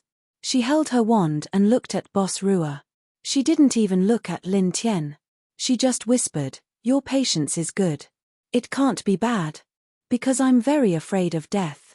Boss Rua said indifferently, "You must think that I'll attack first. You must think that I'll close in on you and attack at close range, right? The whole world thinks that mags are not good at close combat and only good at long-range attacks. The whole world thinks that to deal with a witch's weak body, they have to close in as fast as possible and attack at close range. You must think that I'll do the same, right? Ha! Madam Black Scorpion sneered, you're very smart. I'm not smart at all. Boss Rua shook his head. His tone was frank, it's just that I thought of a very simple reason. What reason? Madam Black Scorpion, you've been hunted for so many years. I heard that the mage enforcement team of the Guild of Magic had hunted you down, and the bounty hunters had also made a move on you. I don't know how many battles you've experienced. I won't talk about magicians, but you must have dealt with a lot of warriors. So many warriors have fought with you, but you've survived until today. The warriors who fought with you either died or were injured, but in the end, you were the victor. Are those warriors fools? Don't they know how to deal with you in close combat? That's definitely not the case. That's why I thought, you must be different from normal mags. If I had rashly used the traditional tactics against Magi to approach you, I'm afraid I would have died without a doubt. Madam Black Scorpion smiled. Who says you're not smart? You're already one of the smartest people I've ever met in my life to be able to come up with such logic. Thank you for your compliment, madam. It's my honor to be praised by you. Boss Rua still moved back and forth patiently. The freckled girl smiled from Madam Black Scorpion's side. Granny's patience is very good. But if I want to provoke Granny into making the first move, it seems I'll have to do something else. As she spoke, she took out a dagger and walked with a smile towards Isha and Baron, who were leaning against a big tree. Isha's expression changed. She immediately picked up her sword and stood in front of Baron. You, the freckled girl smiled softly. Suddenly, her body flashed, and she rushed to Isha's side in a few steps. Isha was shocked. She stabbed with her sword, but stabbed empty air. Aisha was an ordinary person, so she was no match for the girl. However, the freckled girl had already circled behind her and slashed Aisha's back. Aisha cried out in pain and hurriedly turned around, but she had already been kicked over. The freckled girl went up and gave Isha another kick, knocking her unconscious. The girl crouched down with a smile between the unconscious Isha and the silver lion. She raised her head to look at Madam Black Scorpion and said with a sweet smile, "Granny, take a guess. Do I dare to kill them?" Madam Black Scorpion snorted and didn't say anything. There was a sweet smile on the girl's face. Suddenly, she raised her sword and stabbed it into Minnie's back. Without even uttering a sound, Isha breathed her last. This little B*TCH had suddenly killed someone without even blinking. It was clear that she was used to killing people.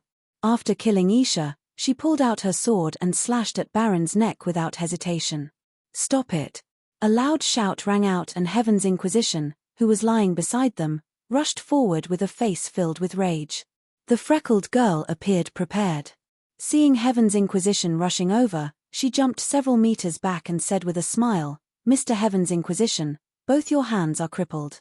You cannot wield a gun or use force." What a pity. Heaven's Inquisition's eyes were spitting fire. He growled and charged at the freckled girl again. This time, the freckled girl nimbly circled around him and stabbed Heaven's Inquisition's shoulder.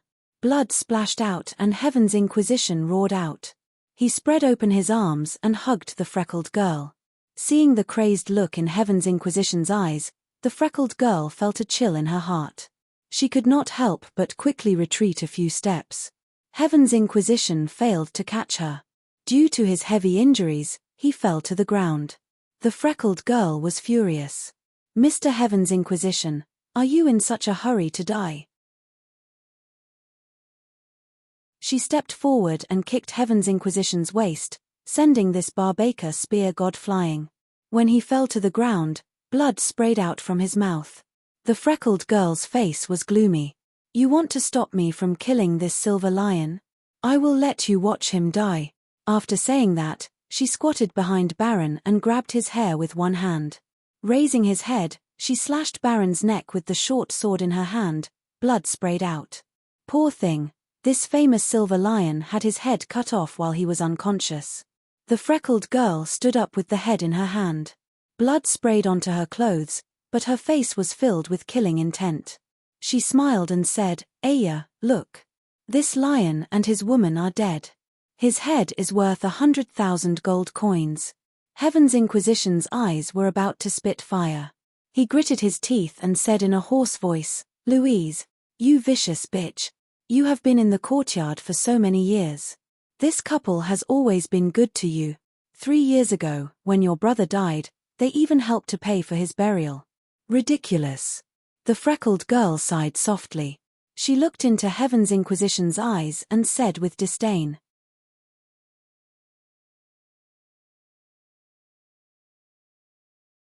Chapter 388. She pointed at her own nose. It was all fake. The one who died 3 years ago wasn't my brother, but my companion. He didn't die in an accident, but because we had a conflict, I had no choice but to kill him. Also, she sneered again and again. My name isn't Louise at all, much less Minnie. Heaven's Inquisition's eyes widened in anger. I really don't understand how a childish guy like you could live until today, and how you could create such a big reputation as the Babel gun. The freckled girl held the sword that was dripping with blood and slowly walked towards Heaven's Inquisition.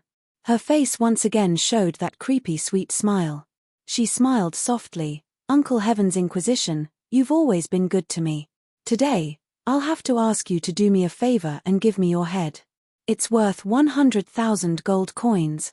Heaven's Inquisition clenched his teeth and struggled to stand up. However, he was too injured and couldn't stand up no matter how many times he tried. The freckled girl had already walked in front of him and slowly circled behind Heaven's Inquisition. Her cold fingers caressed Heaven's Inquisition's neck as she softly said, "Grandpa Tate, don't worry. I'll be very fast. You won't feel any pain." Heaven's Inquisition closed his eyes. Suddenly, he smiled. His smile was bitter and complicated.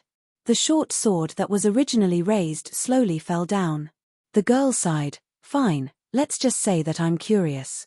Now, what are you laughing about?" "I'm laughing at how stupid I am."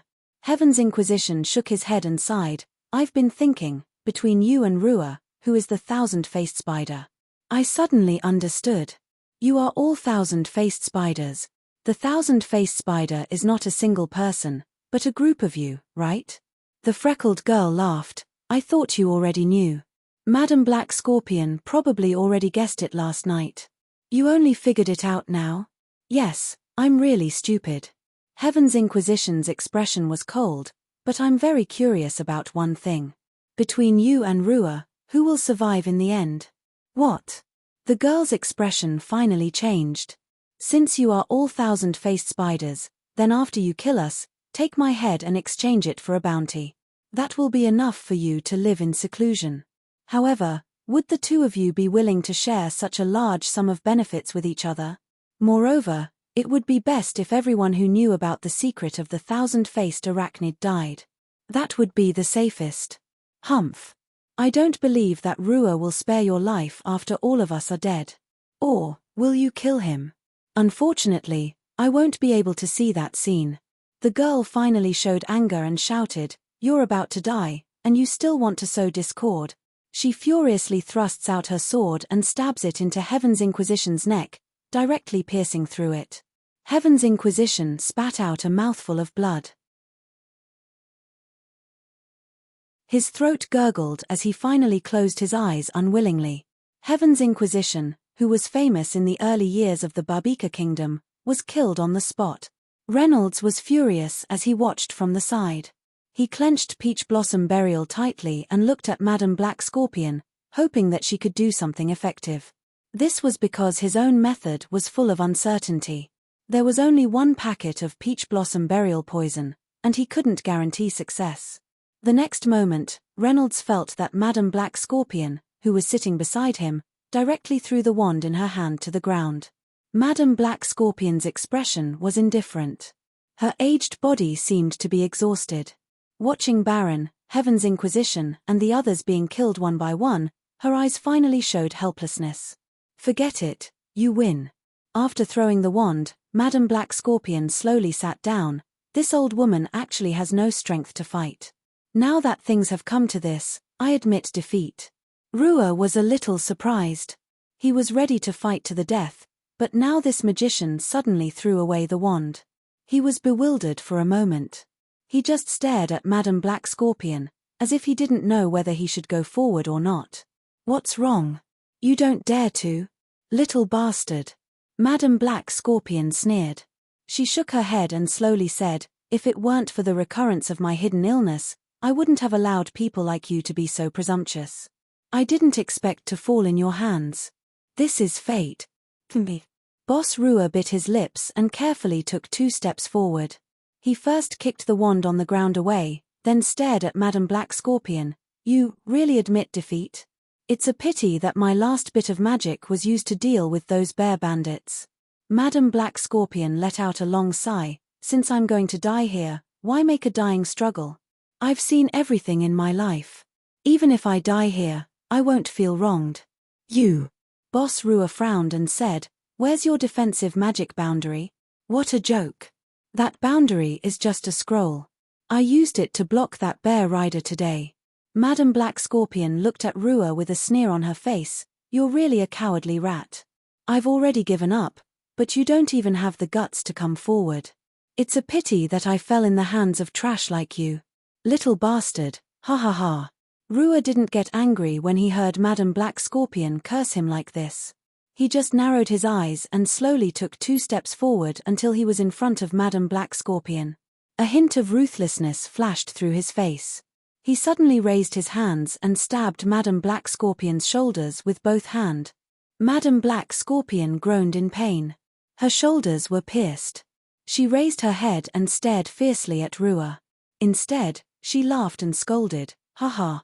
Coward, are you afraid that I'll counterattack before I die? Black Scorpion is famous all over the world. I really don't dare to be careless. Rua saw that he had pierced the old woman's shoulders.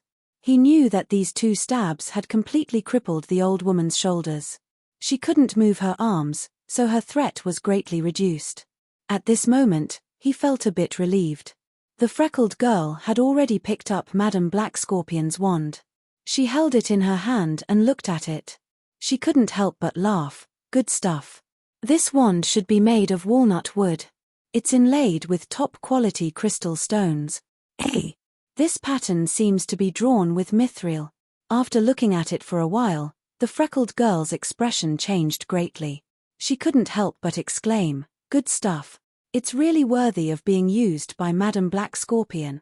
The value of this wand alone is higher than the bounty on the heads of those 2 guys. Hearing this, Boss Rua's expression changed. He walked over and grabbed the wand from the girl's hand. He stroked it up and down and looked at it again and again. He exclaimed in admiration, it's really good stuff. The value of the walnut wood and crystal stones is nothing. This mithril is worth 100 times more than gold.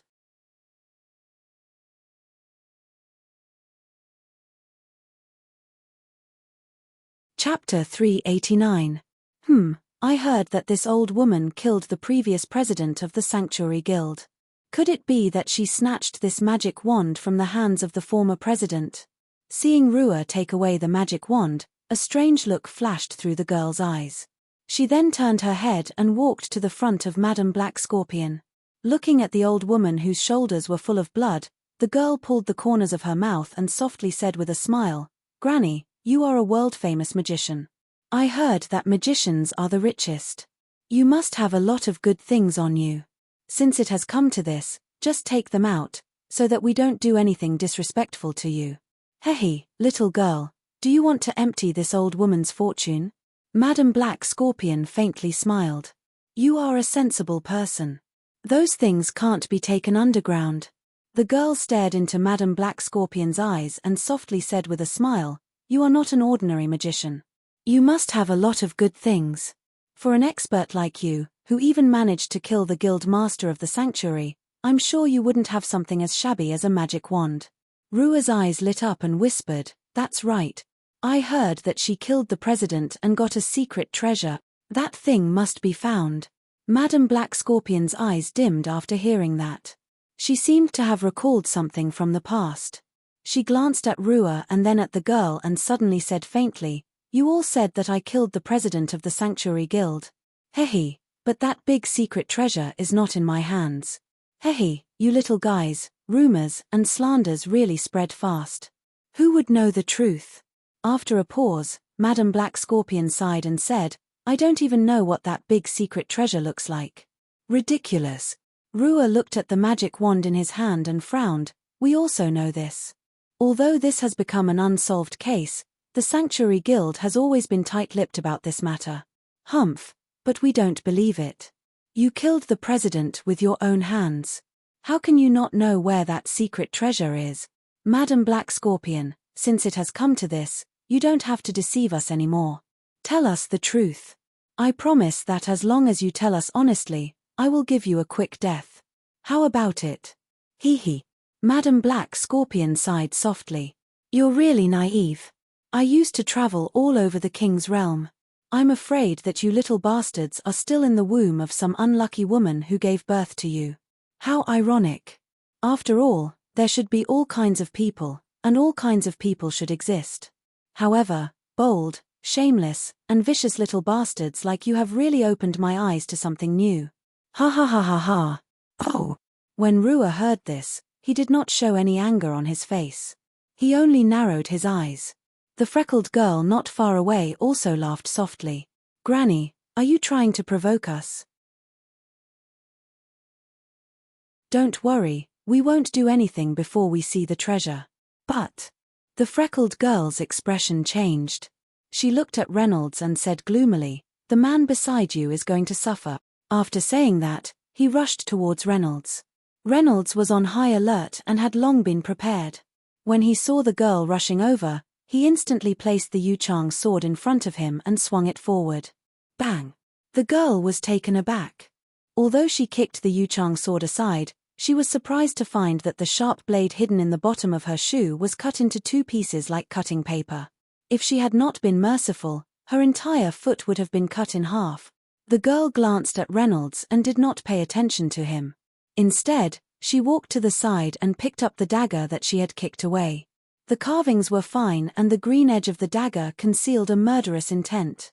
When she flicked it gently, it made a buzzing sound. Good stuff. The girl's eyes lit up. Rua, who was on the side, also went over. After looking for a while, he suddenly cried out, This is the treasure of Flower Burial Valley." "What? Flower Burial Valley?" A strange look flashed through the girl's eyes.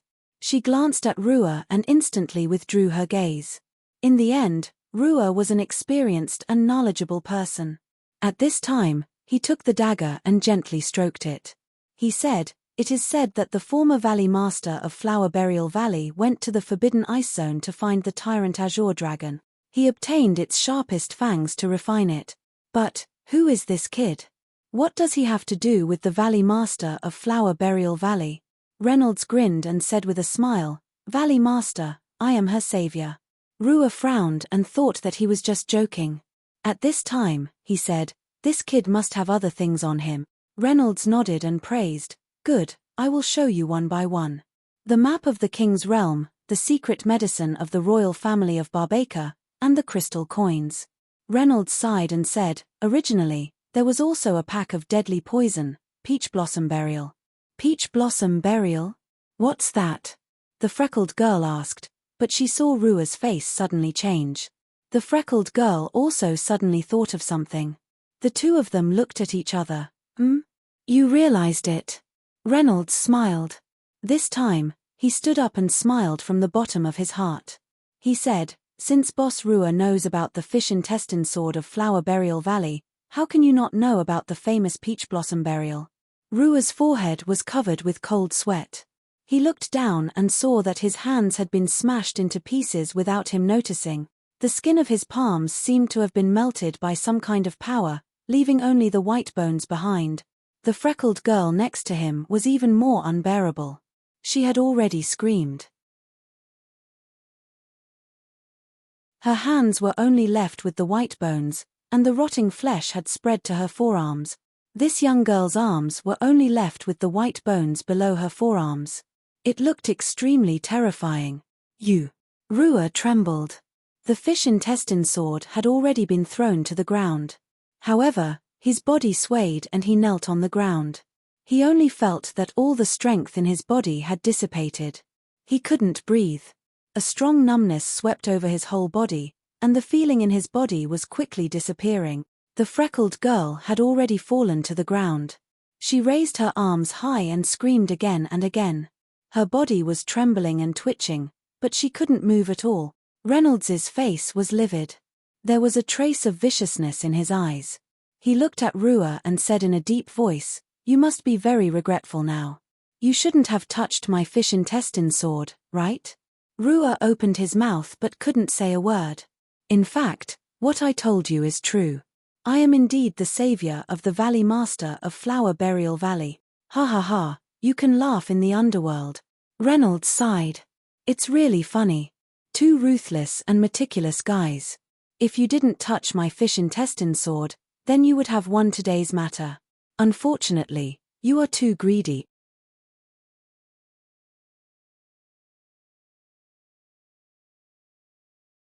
Chapter 390.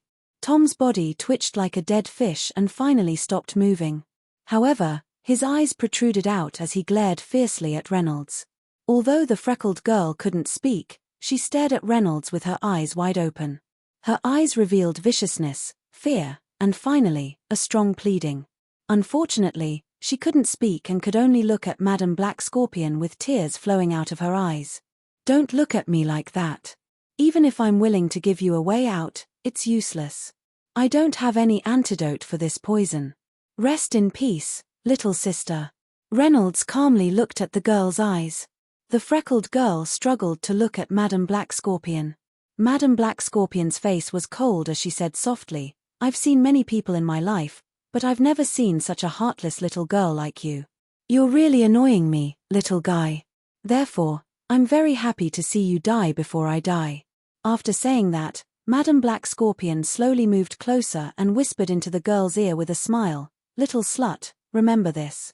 If there's a next life, don't ever let me see you again." The light in the freckled girl's eyes finally disappeared completely.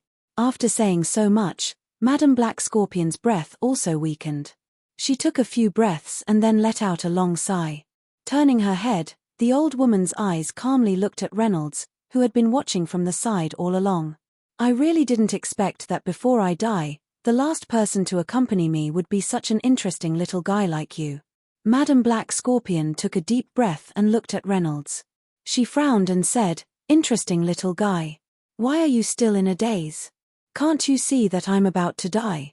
Reynolds sighed and thought to himself, "Of course I can see that you're about to die. That's why I want to stay far away from you. Who can guarantee that you won't harm me?" Reynolds looked at his hands. Due to holding the peach blossom burial poison for a long time, his skin and flesh had turned red and was even close to festering. Fortunately, Reynolds had a purifying physique and the poison only slightly corroded his skin and flesh. It didn't cause any harm to him. "Don't be afraid." Madam Black Scorpion looked at Reynolds and smiled. "I promised you before that as long as you are obedient, I will give you benefits." Sigh. "I didn't expect a little fellow like you to have such thoughts." Cough cough. Madam Black Scorpion coughed and said weakly, "Originally, I only planned to give you a small gift, but I didn't expect that you would turn the situation around. It seems that if I don't give my big gift to you, there's no one else to give it to." She coughed a few times and spat out a mouthful of blood. Her breathing became weaker as she glared at Reynolds. "Brat, come over here. This last bit of benefit is yours." Reynolds hesitated for a moment before slowly walking up to Madam Black Scorpion. The old woman spat out another mouthful of blood and laughed dryly. She looked into Reynolds's eyes and asked, "Are you afraid of me?" "Very scared," Reynolds answered honestly. This old woman, Reynolds, was not completely trustworthy. Looking at her previous methods and strategies, Reynolds was really afraid. "Don't be afraid," Madam Black Scorpion said with a bitter smile as she gasped for breath. "If I want to kill you, there will be plenty of opportunities." After saying that, she sighed softly. "Besides, what good will it do me if I kill you now? You and I have no enmity. Besides, I'm going to die anyway. There's no need to silence you. Reynolds thought for a moment and said with a bitter smile, That's true, Granny, what else do you want to tell me? I don't have anything to tell you. Madam Black Scorpion said in a low voice. Her complexion was getting paler and paler. She took a deep breath and said, I just want to tell you something. Hehe, brat, you have to listen carefully. What? Madam Black Scorpion slowly took out the apocalypse bracelet that she had taken from Reynolds and handed it to him. Reynolds hesitated for a moment before gathering his courage and accepting the apocalypse bracelet. Don't worry, I won't poison you, brat. Madam Black Scorpion looked at this brat's cautious appearance and smiled bitterly. Reynolds smiled embarrassedly and lowered his head to look at the bracelet. It was a bracelet carved with a blue gem. The bracelet was bronze in color and very exquisitely made. Some small characters and symbols were carved on the inner ring. Reynolds looked at the bracelet countless times but still could not understand what was written on it. If possible, you shouldn't use this thing. Why? Reynolds was somewhat baffled as he slowly calculated. Could it be that this old woman knows the secret? Reynolds's heart skipped a beat as he nodded silently. Madam Black Scorpion did not notice Reynolds's strange behavior. She only coughed and said, This thing, no one knows where it came from. 100 years ago, this bracelet descended into the sanctuary and was obtained by the first guild master of the Sanctuary Guild. Then, he died mysteriously and his whereabouts were unknown. After that, this bracelet fell into the hands of the previous emperor of the Great Tang Dynasty, Li Clan.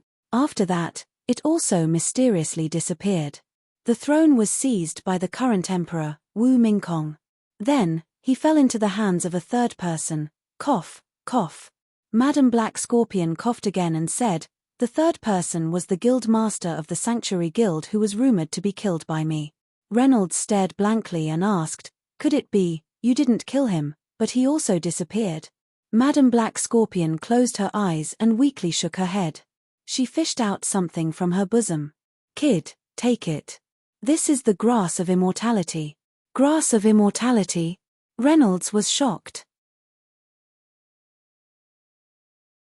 Madam Black Scorpion said, You said that you are the savior of the Flower Burial Valley's Valley Master. I believe you. I hope that if you meet him, please tell him that I, Madam Black Scorpion, have already let go. Reynolds quickly said, Madam, this, quickly eat it. Aren't you fast? Madam Black Scorpion looked at Reynolds and laughed, saying, Not bad, not bad. You still know how to worry about an old woman like me. You are a good person. Reynolds bitterly smiled and did not speak. Madam Black Scorpion sighed. Her face was full of vicissitudes as she said, Even if an old woman like me is cured, how many years can I live? Besides, where can I go? Sigh, this life is really incomprehensible. Madam Black Scorpion's complexion turned paler and paler.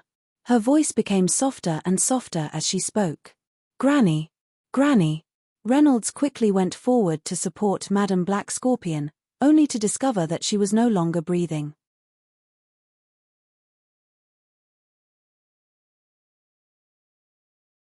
Chapter 391. 3 days later, Reynolds arrived at the port of the Fallen Moon Empire.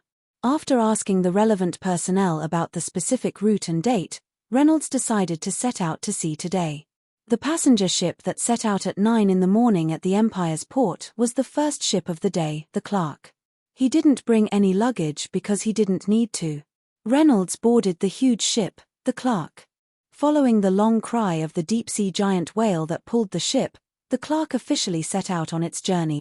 Reynolds stood on the deck and looked at the people on the ship with a leisurely expression. Reynolds was a bit seasick. Not to mention the King's realm, even on Earth, Reynolds had never sat on a ship. Leaning on the railing and enjoying the sea breeze could effectively relieve the nausea. Madam Black Scorpion died 3 days ago and Reynolds buried her under a tree. Holding the apocalypse bracelet that he had lost and recovered, Reynolds had a complicated feeling in his heart. This could be considered his second personal adventure. His state of mind should have improved once again. Reynolds was silent. After coming to this world, his own adventures had started to increase. He was also gradually becoming a person. He took out his phone from the bracelet and looked at the messages. Lin Ling still hadn't replied to him. Reynolds frowned, not knowing what the situation was over there. Damn it. What the hell happened? Reynolds fiercely punched the railing and his fist started to bleed. While he was lost in his thoughts, 10 hours had already passed, and the sky was gradually darkening. They were already very far away from the Fallen Moon Empire's port. The next destination was the Heavenly Luan port, the first port of the Tang dynasty. It was very far away from the Fallen Moon Empire. Even if they rode the Clark that was carried by the deep-sea giant whale, it would still take a full week to reach the distant Heavenly Luan port. In other words, they would have to stay on this ship for a whole week. After dinner, Reynolds was still standing on the railing and looking at the sea breeze. He didn't have any appetite and swore that he would never sit on a ship again.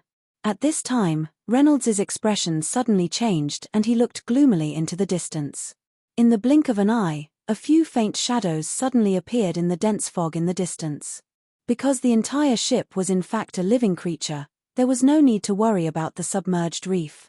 Therefore, no one paid much attention to the distance. It was only when the shadows gradually approached that they were discovered. After receiving the report, Captain Wang Jianxing immediately led the Three-Eyed Race's scouts to the high observation deck. However, the fog in the night was too thick.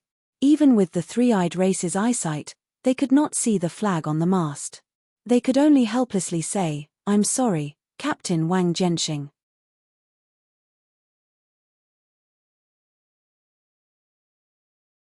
Before the distance between the two sides is shortened, I can't make an accurate report for the time being. Wang Jianxing frowned. Who could it be? There shouldn't be any passenger ships passing through Fedora at the same time as us. The Liubu should arrive at least an hour later. Could it be a caravan? He was an experienced captain and knew the departure time, speed, and meeting places of the ships in this area like the back of his hand. Other than trade caravans did not have any rules to speak of. As long as it was for profit, they could set sail at any time. Wang Jianxing immediately made a preliminary judgment based on the fact that it was different from an ordinary ship. It was most likely to be a caravan. Moreover, it was not uncommon for 2 ships to set sail together, but it was rare for more than 3 ships to set sail together. Only trade caravans would set sail in groups. The Black Shadow approached at an alarming speed. The scouts of the Three-Eyed Race finally saw the symbol of their flagship clearly. In the middle of the pitch-black flag, there was a gloomy skull. In front of the skull, there were 2 bloody machetes. Bright red blood seemed to be dripping down from the machetes. It was a ghastly sight. The scout could not help but cry out, "Black Viper." However, before he could finish his words, a strong wind broke through the thick fog and pierced through his most proud and fragile third eye. White and red things splattered everywhere. The scout did not even have time to make a sound before he died tragically on the spot. His other 2 eyes were wide open, and he died with remaining grievances. It happened suddenly. Wang Jianxing was scared out of his wits. Although he did not hear the last word the scout was unable to say before he died, he could guess what it was. He cried out in horror, "The Black Skeleton Pirate." Then he stumbled and rolled down the observation deck in a panic, afraid that he would follow in the scout's footsteps if he was late. He shouted loudly, "Guards, guards, quick, raise the barrier and gather everyone together. We've run into the Black Skeleton Pirate." Pirates also existed on the continent, a profession that earned a living by plundering other people's belongings. To be exact, they could not be considered a profession because they had not been verified by the relevant guilds. They were illegal gangs. Criminals who escaped from various countries were not all willing to change their surnames and live out the rest of their lives in mediocrity. Many of them had the blood of battle flowing in their bodies, so they spontaneously organized themselves. The vast and boundless sea became a hotbed for them to avoid capture and continue to commit crimes, continuing to live a dangerous and exciting life. When these small groups grew stronger, after they had developed organizational discipline, they became pirate groups. The imperial court management along the coast had always had an ambiguous attitude toward pirates because the main component of pirates were criminals. They all had considerable strength and were difficult to deal with. Today, they had developed into a force that could not be ignored. If the surrounding Tang dynasty and Luoyu Empire were dragons, then these pirates were the local snakes of the sea. Anyone who provoked them would be bitten back. Moreover, the sea was vast and boundless, and it would take a lot of manpower and resources to hunt down pirates. Now that the situation of the war was extremely delicate, no one was willing to attract new enemies for no reason. Moreover, there were more neutral small countries around the sea that did not belong to the Tang dynasty. Moreover, if they could use pirates who were good at naval warfare, it might have a miraculous effect. Therefore, the various countries turned a blind eye and adopted a policy similar to enlistment. It was even rumored that the Luoyu Empire and the Tang dynasty had privately reached an agreement with many powerful pirate groups near the Qianhuan Sea within their borders, acquiescing to their right to plunder. As long as they did not go too far, they would not interfere. It was not that Wang Jianxing had never met pirates in his previous career, but ordinary pirates had some morals. As long as the robbed side surrendered, they would only take money and not kill. However, the Black Skeleton pirates were definitely different from ordinary pirate groups. They were known for their violent nature, and every single one of them was inhumane. Wherever the Black Skeleton flag passed by, they would slaughter everyone. Even women, children, the elderly, and the weak were not spared. It was one of the most notorious pirate groups on the sea that made people tremble in fear.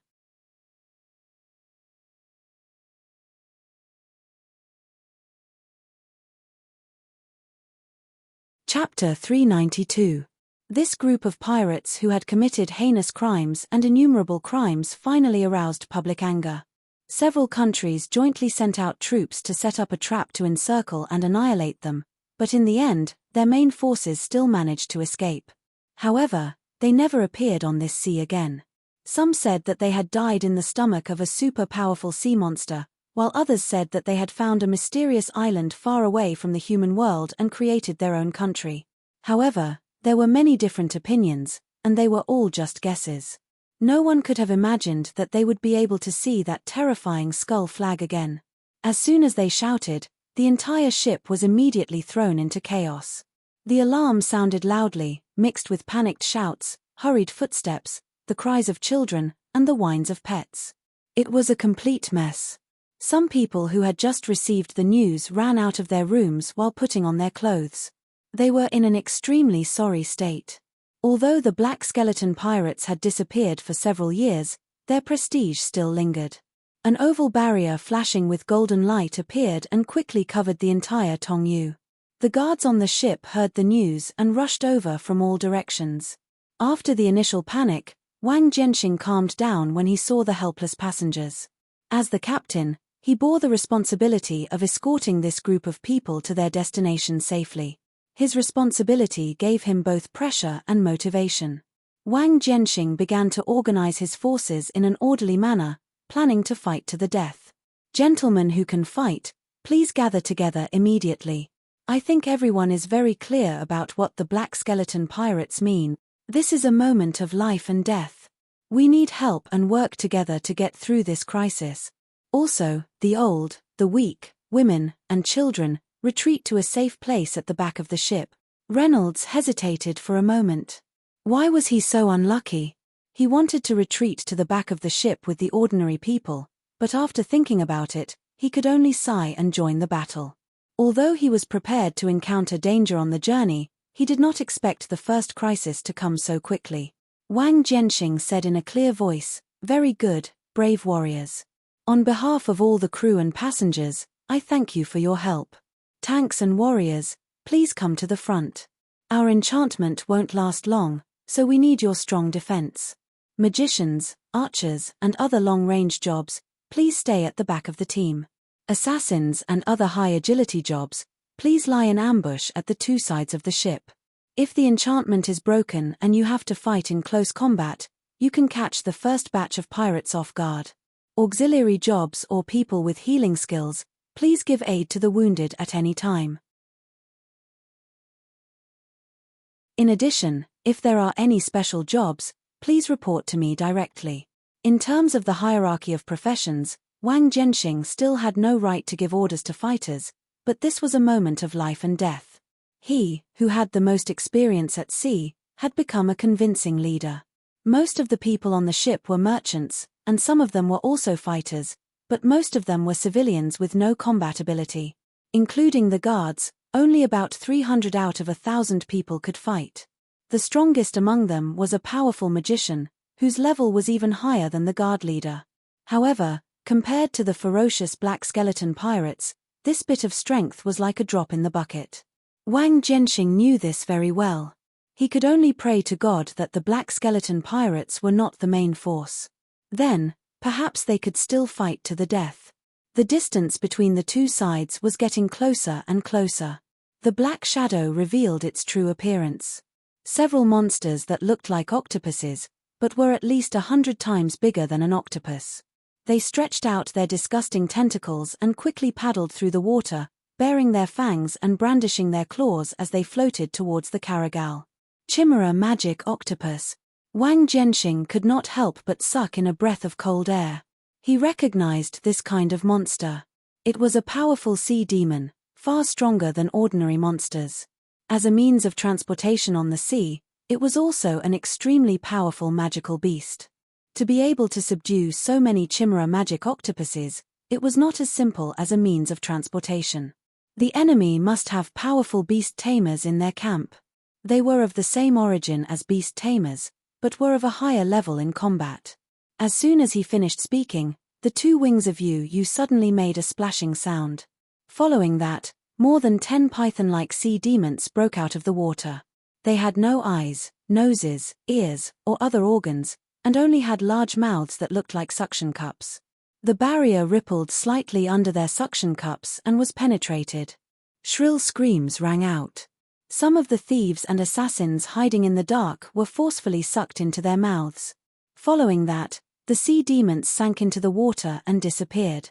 Only endless fear was left in the hearts of the people on the ship. The timid ones could not help but tremble. Even their teeth were chattering. They only knew how to look left and right with all their might, afraid that these life-threatening creatures would appear again at any time. There were also a large number of scouting sea pets, radiated carps, around Yu to guard against sudden attacks from below the water's surface. However, at this moment, these radiated carps did not send out any warnings. Judging from the python-like sea monster's physiques and the characteristics of breaking through barriers, Wang Jianxing quickly came to a conclusion. The Barachi demon devourer was immune to barriers that were weaker than it, and could also avoid the lower-level scouting sea pets, the sea demons. The Chimera magic octopus and the Barachi demon devourer were two types of high-level monsters that were rarely seen at sea. The enemy's strength was evident from this. Just that beast tamer alone was enough to give people a headache. Before the powerful pressure, Wang Jianxing was on the verge of breaking down. However, he still forced himself to calm down and issued an order: fire-type magicians and other warriors, pay attention. The Barachi demon devourer is most afraid of fire. If they attack, you can use your flying skills to repel them. The thick fog dispersed. A black shadow stood on top of the magic octopus. He let out a long sigh. In the end, the air of the Tianwan Sea is still the most enchanting. Of course, the smell of fresh blood makes me even more excited. Hearing this person's fierce voice, the experienced people on the ship could not help but shiver.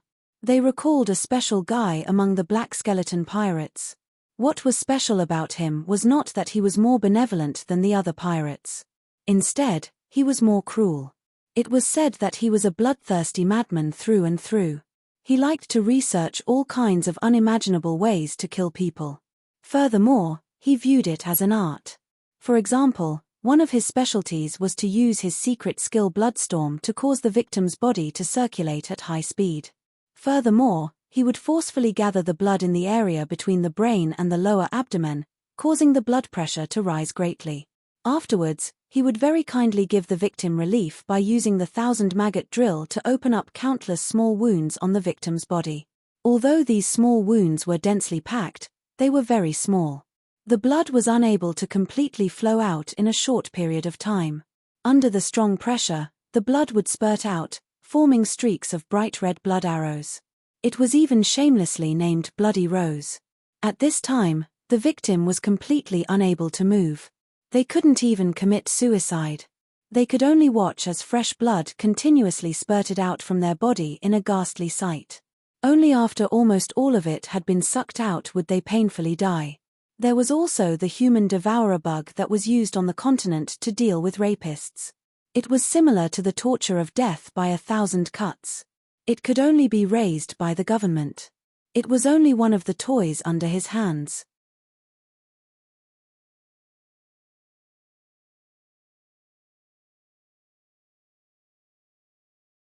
Chapter 393. The black figure's face soon appeared in front of everyone. It was an extremely disgusting face. No, to be exact, his entire person was extremely disgusting. He was short and wretched, with a pointy mouth and monkey-like cheeks. His eyes were like mung beans, and his mouth was disproportionately large compared to his face. Saliva and mucus seemed to be flowing out of his nose uncontrollably. But that was not the most disgusting part. The most terrifying part was that his body was almost completely rotten. Pus mixed with mucus and the necrotic muscles and tendons, as well as the countless maggots that went in and out of his body that was riddled with holes, were all displayed on his naked body. He even had a proud smile on his face, as if he was showing off a piece of art. Tomb maggot Philip. Finally, someone could not help but call out his identity. Maggots were a type of beast tamer. They were famous for cultivating maggots. They had a combat profession called maggots. Maggots used their own bodies as feeders to cultivate maggots. This was an extremely evil and inhumane method of self-improvement. Without a doubt, it was banned by all the guilds on the continent. And the tomb maggots in front of them were even worse than the average maggots. Many of the most terrifying maggots, such as the bloodstorm bug and the man-eating bug, were fed on the flesh of the dead. Other than the criminals that were punished by the guilds, no one else was allowed to use the flesh of the dead to do such heinous things. Therefore, these two types of maggots were also banned. The graveyard was sealed and guarded by special people. Philip was a madman with a wild imagination. In order to obtain the power of many powerful maggots, he buried himself in a grave until his body was half-rotten due to the strong yin qi. Then, in a condition similar to that of a dead person, he could be used as a feeder for bloodstorm bugs and man-eating bugs. Although these maggots were cruel, Philip would not die because of them. These intelligent high-level maggots knew that if their host died, it would be a very bad thing. Therefore, they used their ability to let Philip's body grow rapidly while being devoured, obtaining a stable source of food. Philip, on the other hand, obtained power from the maggots. This was a classic example of creatures using each other. A strong stench came with the wind. Everyone's stomachs churned, and some even started to vomit uncontrollably. Philip was still laughing wildly, his small eyes flashing with the surprise of seeing his prey. His crazy method succeeded. However, his existence that was neither human nor ghost created his perverted personality.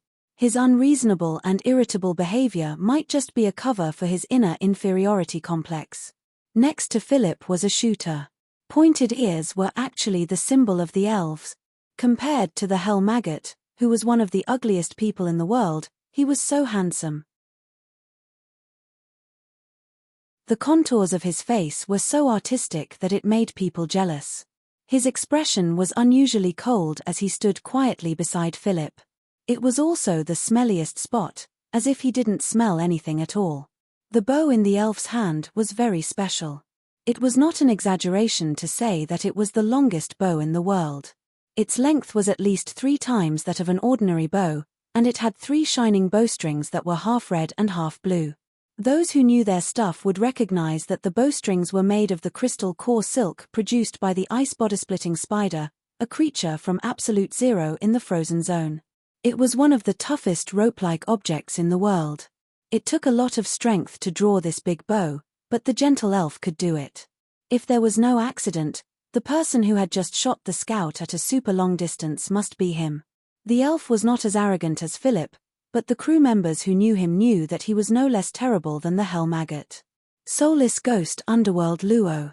This slightly strange name was not only famous on the sea, but also in the whole King's world.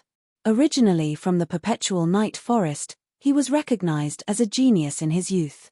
He was good at two professions, archer and assassin, one long range and one close range, complementing each other. Under normal circumstances, he would use the bow for long-range attacks. If he was approached by the enemy, he had to engage in close-range combat, which was the most taboo for archers. He could also transform into an assassin, who was the best at close-range combat. The combination of the two professions was almost perfect. With such excellent innate conditions, Ming Luo was naturally regarded as the star of hope of the new generation in the perpetual night forest. He had a promising future. Originally, this was a smooth road, but no one could have expected the final result. On the night when Ming Luo had just completed his profession certification, he killed his parents and siblings, a total of 8 people, who were celebrating for him, and then escaped from the perpetual night forest. During the process of the arrest team also found out that there were countless people who had died under his hands. There were masters and the weakest civilians, as few as a single person, and as many as a trade caravan with dozens of people. According to the investigation, those people had no grudges with him. Many of them were shot to death from a long distance. They were killed with one shot, and their faces still maintained the expression when they were alive. Judging from those expressions, they should not have discovered Ming Luo's whereabouts. In other words, he was not a threat to them. The best policy was to avoid trouble while escaping. However, Ming Luo had to run in the opposite direction again, which made people furious and puzzled. Why did he kill his loved ones, as well as the innocent people who minded their own business, was still a mystery to this day. Therefore, in the end, some people said that he was a person without a soul. All of his actions were done according to his heart's desire, and he was not bound by the world's morals and emotions. That was how the name of the soulless ghost came about. Even his fellows who were criminals would feel fear because he was a double-edged sword. Once he was seized by a whim, he could kill his own people at any time. Moreover, even if they racked their brains, they would not be able to guess his motive for killing. They would not be able to die in peace. Although Ming Luo's behavior was like a lunatic that no one could explain clearly, he was not crazy at all in battle. On the contrary, he was terrifyingly shrewd. It was not an exaggeration to say that he was a natural killer. Perhaps it was because he was not bound by morals and emotions. No matter what situation Ming Luo was in, he could maintain an unshakable calm mind and make the wisest and most powerful judgment. He was undoubtedly more difficult to deal with than Philip, because the latter at least had the psychological weakness of arrogance and inferiority complex. Other than that, there was another person on the pirate ship that could not be ignored. He sat on the largest Billa magic octopus in the middle. From his attire, one could tell that he was a beast trainer. According to the pirates' habits, their leader was always in the middle of the group. In other words, he was the leader of this operation. In group battles, beast trainers were people who caused a lot of headaches because they could control a large number of magical pets. As for low-level magical beasts that were not pets, they could also be temporarily used by them under the influence of mental waves. In other words, there was only one beast trainer. It was equivalent to a team. Moreover, he was a beast trainer who could control the Billa magic octopus and the Billa demon devourer.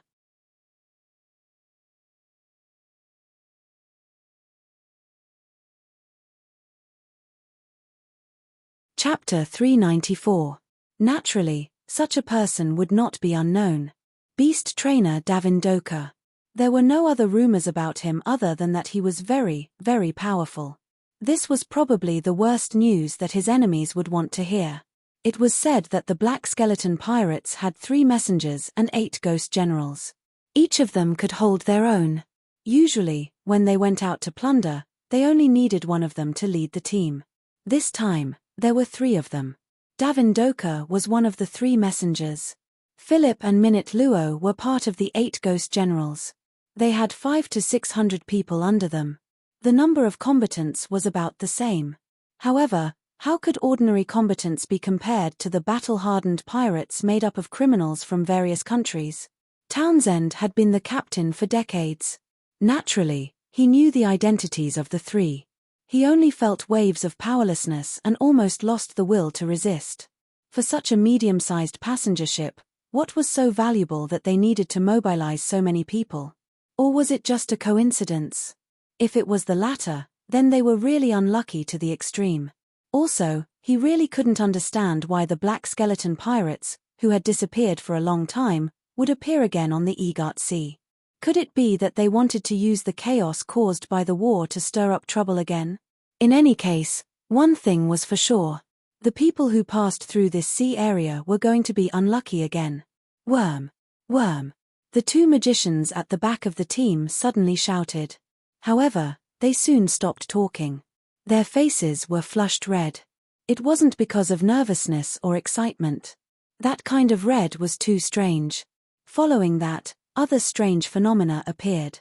Their upper bodies under their magic robes slowly bulged, like balloons being inflated. The muscles on the magicians' faces began to distort.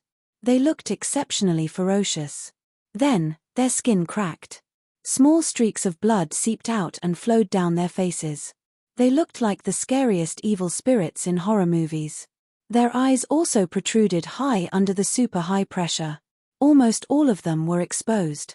In the end, they flew out of their eye sockets, leaving 2 black bloody holes. At the same time, tiny and sharp blood arrows pierced through the mage's robe like needles and shot into the distance. The mage's entire body was dyed red in an instant. From afar, he looked like a blooming rose, beautiful and shocking. This sudden turn of events stunned everyone. No one knew what to do. They even left the area where the Devil Dao Master was standing, afraid that they would be caught in the crossfire. Wow! Some of the more timid women instantly cried out, as if they had lost their souls. A delicate-looking young man standing not far from Reynolds also covered his mouth. Reynolds looked at him and then at the situation in front of him. His heart was in turmoil.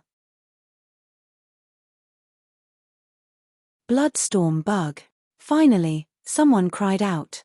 This was one of the tomb ghost's favorite killing insects. The witch's death was no different from the legendary Bloody Rose. However, the distance was still so far. Even a relatively strong archer would not be able to reach the range. When did he do this? The blood on the witch's body finally ran out. His body softly fell to the ground. His face was shockingly pale, deeply sunken, and full of wrinkles. He had become a dried-up corpse without any blood. However, the mage's robe on the shriveled corpse wriggled. Not long after, a pile of small black maggots the size of rice grains scrambled to crawl out. They did not attack anyone again. They just rolled on the ground and died not long after. The reproduction ability of these disintegrating insects was very strong. The mother body could absorb the nutrients of a living person in a dozen seconds and produce tens of thousands of them. However, this method of growth did not conform to the laws of nature. The lifespan of the offspring was pitifully short. The daughter body could only live for a minute and a half, but it was a sharp weapon for killing people. Philip's Bloody Rose was made with the combination of the bloodstorm bug and the disintegrating insects. A chill rose from the bottom of everyone's hearts. They hadn't even fought yet, but they had already lost so many people, including the witches who had been kept a secret. They didn't even know how they had been injured. They were at an absolute disadvantage. For a moment, everyone was in danger and their formation was in chaos. No matter how Captain Fekik gave out orders, it was useless. They only saw the delicate youth standing beside Reynolds change his expression. He seemed to have made up his mind. He suddenly left his position and rushed towards the witch's camp. At the same time, his 10 fingers opened and closed. 2 fine ice nets floated out at almost the same time, flying towards the witches who were fighting. Yee! Everyone turned pale with fright. First, they were surprised that his control over the water spirit was so strong. It wasn't difficult for a water witch to make an ice wall, but ice nets were not simple. What was even more surprising was that the person in front of them was only a youth. What made them even more surprised was that the youth was attacking their own people.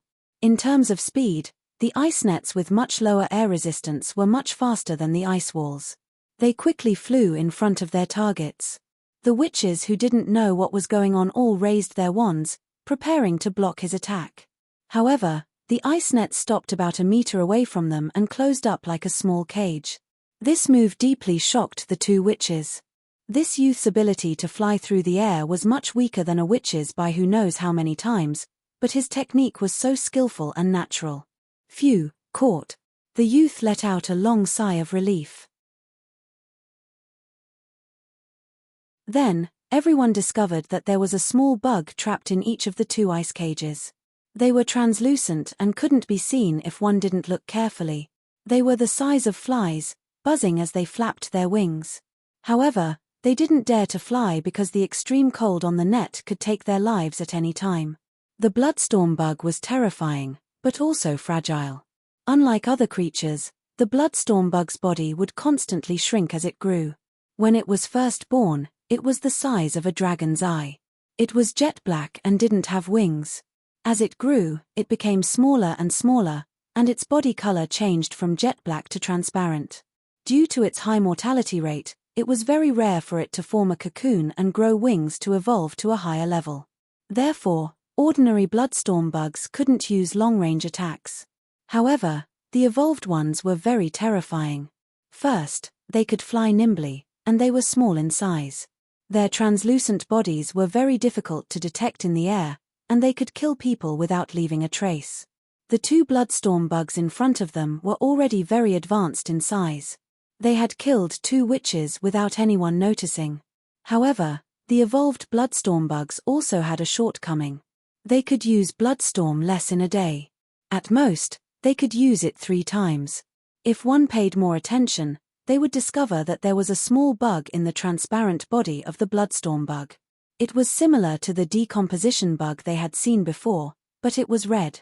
This was the decomposition bug's mother bug. It relied on parasitizing the bloodstorm bug's body to achieve long-range attacks, solving the problem of their slow movement. Although Philip was a madman, he was a genius when it came to breeding maggots and using them. He could think of such an outrageous method.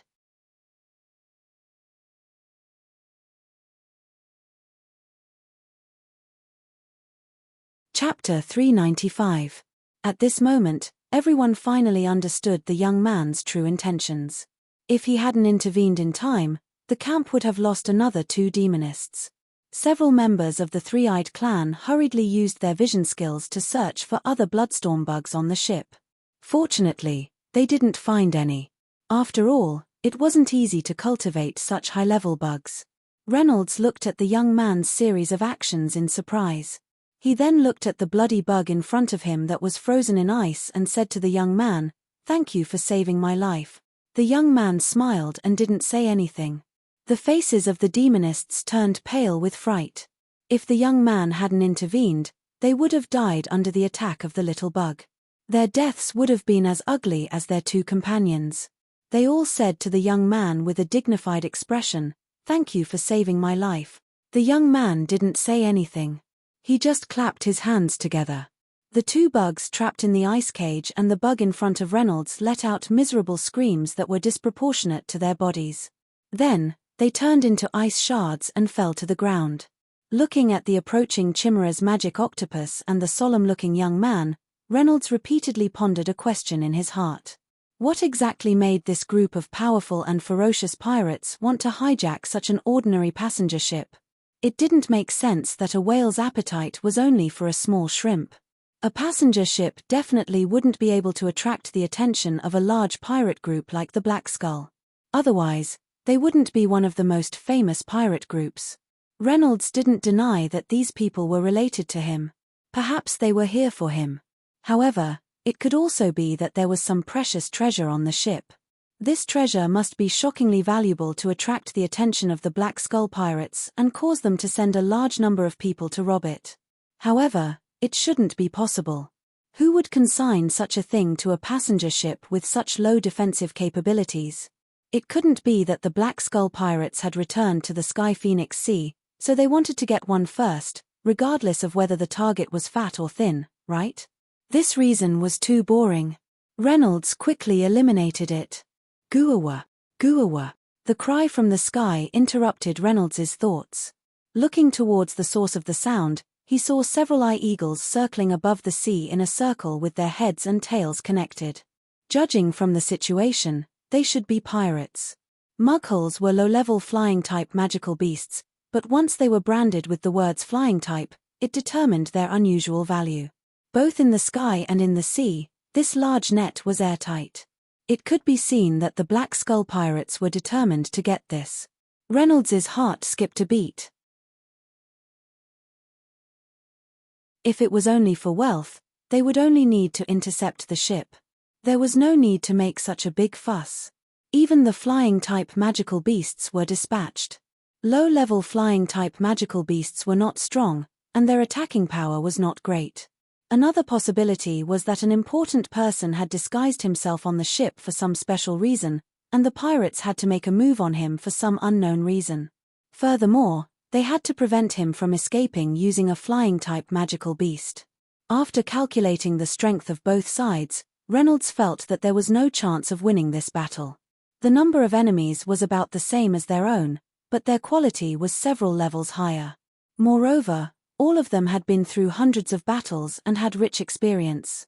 Even if there were a few powerful individuals among the crew, the outcome of a large-scale unknown battle was not something that could be changed by a single person. Speaking of which, the tomb maggot Philip of the three ghost generals. Soulless ghost Ming Luo, who was proficient in both long-range and short-range combat, was not to be trifled with. Not to mention the leader of their operation this time, beast trainer Davin Doka. Several colorful lights whizzed straight into the sky, dispersing in all directions. They flew higher and higher, farther and farther. Their colors were so bright. They were also clearly visible during the day. This was a magic signal flare used to call for help. Townsend knew that the chances of winning this battle were close to zero. He had no choice but to send out the signal flare, hoping that someone would discover it and come to help. Of course, in the vast and boundless ocean, the chances of getting help were not much higher than zero. Davin Doka snorted coldly and did not order the Mughuls to shoot it down. Even if there were other ships nearby, the battle would have already ended by the time they arrived. Moreover, he was used to running amok. Other than the government's army, he was not afraid of anyone else. Seeing that the pirate ship continued to approach, the battle was on the verge of breaking out. Reynolds calculated in his mind. He had the Apocalypse bracelet, so he could hide in the bracelet first. But, who knew where he would be when he came out? He could not hide in there forever. At this time, the handsome young man beside Reynolds walked over and suddenly patted Reynolds on the shoulder, saying, "Brother, we have to work hard together." Reynolds looked at him and found that he had an encouraging smile on his face. He felt warm in his heart and said, "I will. My name is Reynolds. How should I address you?" The young man smiled bitterly and said, "Brother Reynolds, just call me Tian Yuan. I thought that this trip to Chang'an Academy would be smooth sailing, but I did not expect that the ship would capsize so close to home." When Reynolds heard Tian Yuan's destination, he had a good impression of him and said, "I am also going to Chang'an Academy. Brother Tian Yuan, we are really fated." After a pause, Reynolds smiled bitterly and said, "In this situation, it would be best to abandon the ship and escape. But who knows if the bottom of the sea is safer than on the ship?" Tian Yuan shook his head and said, "Let's take it one step at a time." At this time, the Caragal shook violently, and the color of the enchantment faded. It could be seen that it was constantly being weakened. The distance between the two sides was finally within the attack range. The battle began. The sky was full of arrows, fireballs, wind blades, and other flying skills. They collided fiercely in the air, exploded, and sparks flew everywhere. The scene brought about by the resistance of spiritual energy was dazzling. But this beautiful scene did not bring beauty, but death. The enchantment finally could not withstand the power of the attack that exceeded its load. It shattered with a bang like a glass under heavy pressure. Then Azrael's scythe began to wreak havoc, reaping one life after another.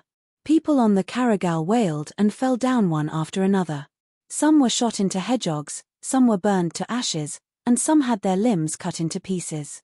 Some were directly blasted out of the ship and devoured by the sea demons attracted by the battle. There were also people who were seriously injured but not dead. They wailed in pain on the ground and were assisted by several priests who came to rescue them. But unfortunately, They became one of the victims.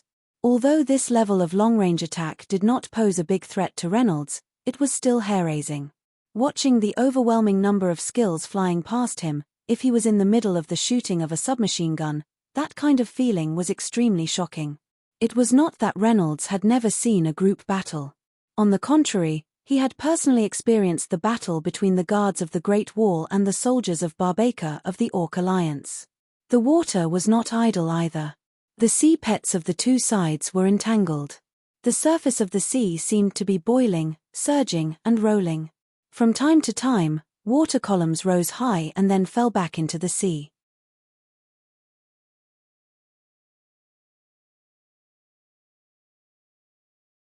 Chapter 396. Whirlpools of various sizes were formed under the impact of the shockwaves, sucking in the corpses and blood. Many quick-witted earth and sea demons waited excitedly outside the battlefield. This tragedy had turned into a rare feast for them. Kill them all.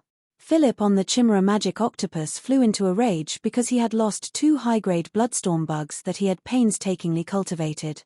He had wanted to show off his might before the real battle began. He had thought that his 2 tiny, transparent bugs would be able to kill 6 people without anyone noticing. Even if they were discovered, they would be able to escape safely because they were pitifully small and nimble. There were very few skills that could catch them. He hadn't expected that they would be discovered and killed. Philip couldn't help but curse out loud in his heartache. He wished he could sacrifice the entire ship's crew to the bugs. However, he didn't dare to take revenge himself. Although there were many bugs that could fly or swim in the water, the shockwaves from both sides' skills had been shattered.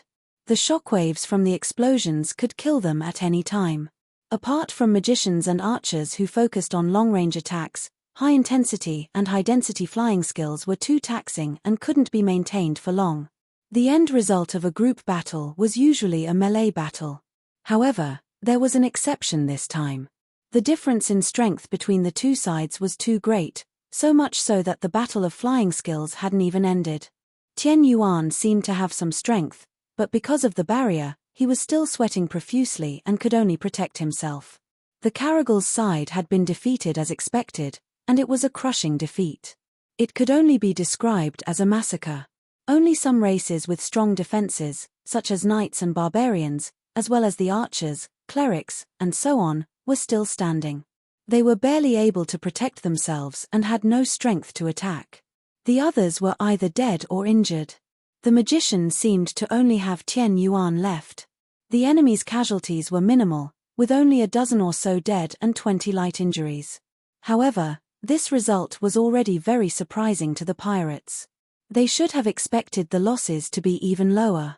The strangest thing was that 2 of the dead pirates were magicians. Although the distance between the two sides was relatively close, they were at the back of the team and were well protected. They couldn't figure out whose skills were powerful enough to break through the layers of defense and kill them. The demonic Pathmaster's death was also very strange. There was only a small red dot between his eyebrows that was almost undetectable. Such a small yet powerful skill, other than the needle dochi, there seemed to be nothing else. However, everyone knew that the needle dochi's attack range could not be that far. This was a profound knowledge. The needle dochi's dense and complex structure made it much more difficult to increase its length. It was simply unheard of to be able to hit the vital point between the eyebrows without being affected by the chi force from so far away. Davindoka removed his hand from the witch's corpse and frowned deeply. These 2 devil pathmasters had fallen silently on the main ship he was on. He couldn't even protect the important fighting force right under his nose, which made him feel like he had lost face in front of his subordinates. However, he quickly deduced that there must be a terrifying character hiding in the enemy's formation. If this person was the target's helper, then things would be much more difficult. Even if they succeeded, they would have to pay a certain price. Davindoka felt a little apprehensive. He swept his gaze over the people who were still resisting from afar, trying to find some clues, but in the end, he found nothing. The death of the 2 devil pathmasters in the pirate group was Reynolds' secret masterpiece. Reynolds touched the Apocalypse bracelet, and a trace of madness flashed through his heart. This was the Apocalypse Bracelet's new skill. After piercing the person between the eyebrows, the ice needle would automatically evaporate. It could be said that it killed people without leaving a trace. This skill was taught to Reynolds by Eileen. The unique aura of the underworld condensed into an ice needle. It passed directly from another world to the king's realm and killed people without leaving a trace. Reynolds saw that he had killed people again and naturally felt uncomfortable in his heart. However, at this critical moment, psychological factors could be ignored. Reynolds didn't want to kill people at first, but when the Chimera magic octopus approached, he couldn't help but use the underworld ice needle to kill the 2 Devil Path pirates to vent his anger. The 2 Devil Path masters weren't that bad at first, but they really couldn't imagine that there was such a magical skill. In the midst of the chaotic battle, they became Reynolds' punching bags. Now, seeing that the situation was settled, Reynolds could only sigh and begin to give up on the liner, looking for an opportunity to slip away. At worst, he could just enter the Apocalypse Bracelet. At least, it was better than dying. At this moment, the pirates' fierce and dense wave of attacks suddenly stopped. Then a voice sounded, "Who is the captain? Please come out and speak." The one who spoke was Davin Doka. His voice was very gentle, so gentle that no one dared to believe that he was the mastermind behind the massacre just now. Townsend's face was pale. As the captain, he couldn't prevent the misfortune that all the passengers were about to face. He felt that it was a great shame, but he was helpless and couldn't prevent the tragedy from happening. Although he didn't know why Davin Doka was looking for him, it was obvious that resistance was futile. So he walked to the bow of the ship in a daze. "I am." Townsend didn't beg for his life and the lives of the crew. Everyone knew how ridiculous it was to beg for mercy from the Black Skeleton pirates. Davin Doka smiled and said, "Put down your weapons and surrender immediately. You only want one of the people on your ship. Hand him over, and the others can leave safely." Reynolds was stunned for a moment. The Black Skeleton pirates, who had always been known to be inhumane and not leave anyone alive, actually said such a sentence. They were actually so merciful. It was really unbelievable. It felt as strange as a group of hungry wolves that had already killed their way into a sheep pen saying to the leader, "We only need one sheep, and we'll spare your lives." But he still stopped in his tracks and left with Reynolds. Townsend was also stunned for a moment. Then he said in disbelief, "What did you say?" Philip's eyes widened and he said, "What? How can this be?" He could have enjoyed the pleasure of killing without restraint, but this accident happened. How could he be satisfied? Also, he had just lost 2 high-level bloodstorm bugs. His anger could only be extinguished through blood. Davin Doka said coldly, "Philip, don't forget who is the leader of this operation." Philip's violent temper was not easy to control, but this operation required the use of some special ability of his. Otherwise, Davin Doka would rather not have him. Philip choked. You. He glared for a long time, but in the end, he suppressed the anger in his heart and didn't speak.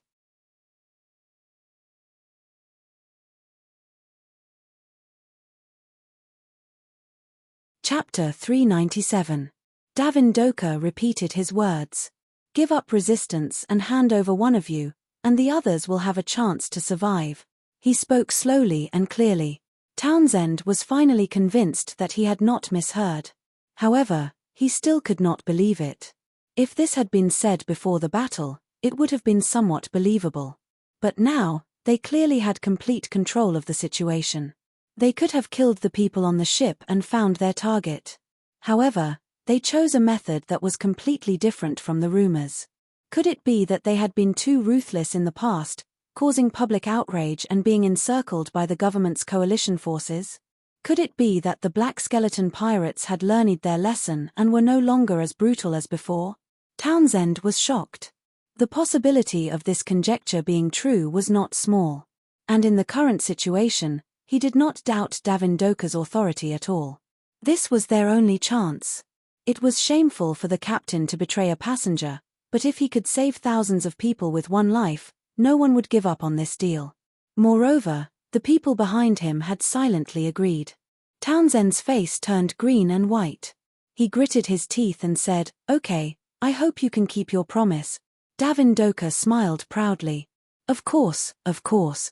Townsend spat out a few words with difficulty. Who do you want?" Davindoka's eyes narrowed. "His name is you." Before he could finish speaking, there was a splash. A person in a dark robe suddenly jumped into the water. "Yuji. Lady of Moonlight." Davindoka immediately called out her identity. "What?" This time, not only was Reynolds surprised, but Townsend, the captain of the castle, also opened his eyes wide. "Yuji. Why would someone from the sanctuary come here? What's going on? Who is she?" "The daughter of the president of the Sanctuary Guild. Lady of Moonlight. Could she be related to Luna?" Reynolds thought honestly and could not help but stop what he was doing. The people on the ship whispered among themselves. There were a few people who jumped into the water with Yuji.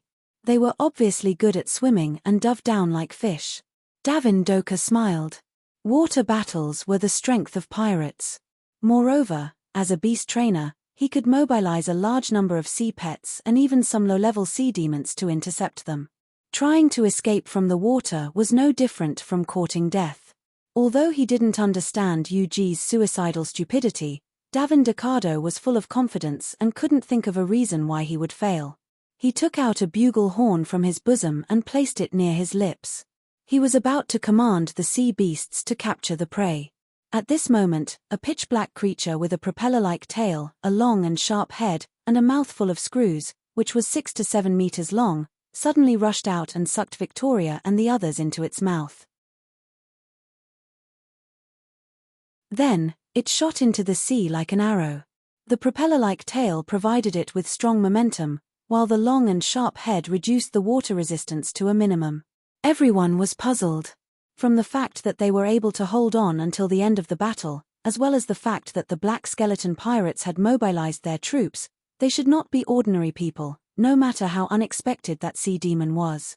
He should have been able to put up some resistance. Moreover, they didn't seem to want to resist at all. Davindoka's expression changed drastically, and he cried out, "Vacuum whirl-tooth shark." As a beast tamer, of course he knew what it was. The vacuum whirl-tooth shark was a special sea creature with internal organs, blood vessels, nerves, and other internal organs distributed over a meter-thick skin. Vacuum referred to its empty abdomen. Spiral referred to the fact that its tail could rotate at high speed like a propeller-like tail, moving extremely fast in the water. Spiral referred to its sharp teeth, which were like screws and could rotate at high speed. They were as sharp as a drill bit and could destroy anything.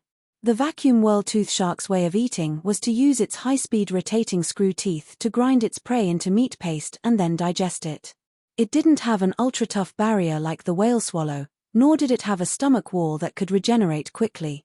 If a living creature entered its stomach, it would be a big threat. On the other hand, its vacuum abdomen wasn't harmful to humans, and they could even stay inside comfortably, like a living submarine. There was another characteristic. If the vacuum whirl-tooth shark became a human pet, it wouldn't absorb the spiritual energy of its owner like other pets. It would conflict with the demonic aura and would be attacked by demonic beasts. They could live together peacefully. There was no blood on the surface of the sea, which was inconsistent with the hunting method of the vacuum whirl-tooth shark. Judging from the few people's attitude of not resisting just now, the vacuum whirl-tooth shark should be Yuji's pet. The first person to come to this conclusion in an instant was Davindoka, because he understood the characteristics of this rare creature the best. The second person was Ming Luo. Although he had never heard of the vacuum whirl-tooth shark, his calm mind told him that it wasn't his magic pet from the expression on Davindoka's face. Without asking, his big bow was already in his hand, and 4 long golden spiritual energy arrows appeared in the gaps between the 5 fingers of his right hand. The bow was full, and the 4 arrows left the bowstring, breaking through the water with a whistling sound caused by the strong rotation. Davindoka said, "Ming Luo. How is it?" Ming Luo put the big bow on his back, and his face still had the same petrified expression, as if he didn't care about the result. 1 arrow hit, but it couldn't cause much damage to it. Davindoka knew that he couldn't blame Ming Luo. After all, the resistance in the water couldn't be compared to on land. It was already good that he could slightly injure the vacuum whirl-tooth shark. If it weren't for his super long-range attack power and the strong anti-resistance skill of the ripping arrow, it would be a problem to hit the target. Well done. Davindoka still praised. He said to himself, she's indeed the daughter of the Sanctuary Guild's president. She can even cultivate the vacuum whirl-tooth shark for her own use. TSK. Leader, what should we do now? The deputy beside him asked hurriedly. I don't have a sea pet that can dive deeper and faster than the vacuum whirl-tooth shark, but... His tone changed, and he said confidently, the vacuum whirl-tooth shark also has two shortcomings. First, it can coexist with the sea demons, but when it carries people in its stomach, it will be attacked by the sea demons. This is why Victoria didn't use it to return to the water capital, and instead took a boat. Pay attention to one point, they might be the ones to attack if there's a big movement. Second, the vacuum whirl-tooth shark has to come up to the surface to breathe every once in a while, otherwise Victoria and the others in its stomach will suffocate. This is a fatal point. It won't be so easy to escape from our hands, The deputy frowned and said in confusion, Leader, according to what you said, its speed is so fast that the sea pets can't keep up. Although the eagle is fast enough, it dives too deep, and we can't find its tracks. How are we going to track it? Don't worry, I have my ways. Davindoka seemed to have a plan in mind, and he turned his gaze to Philip.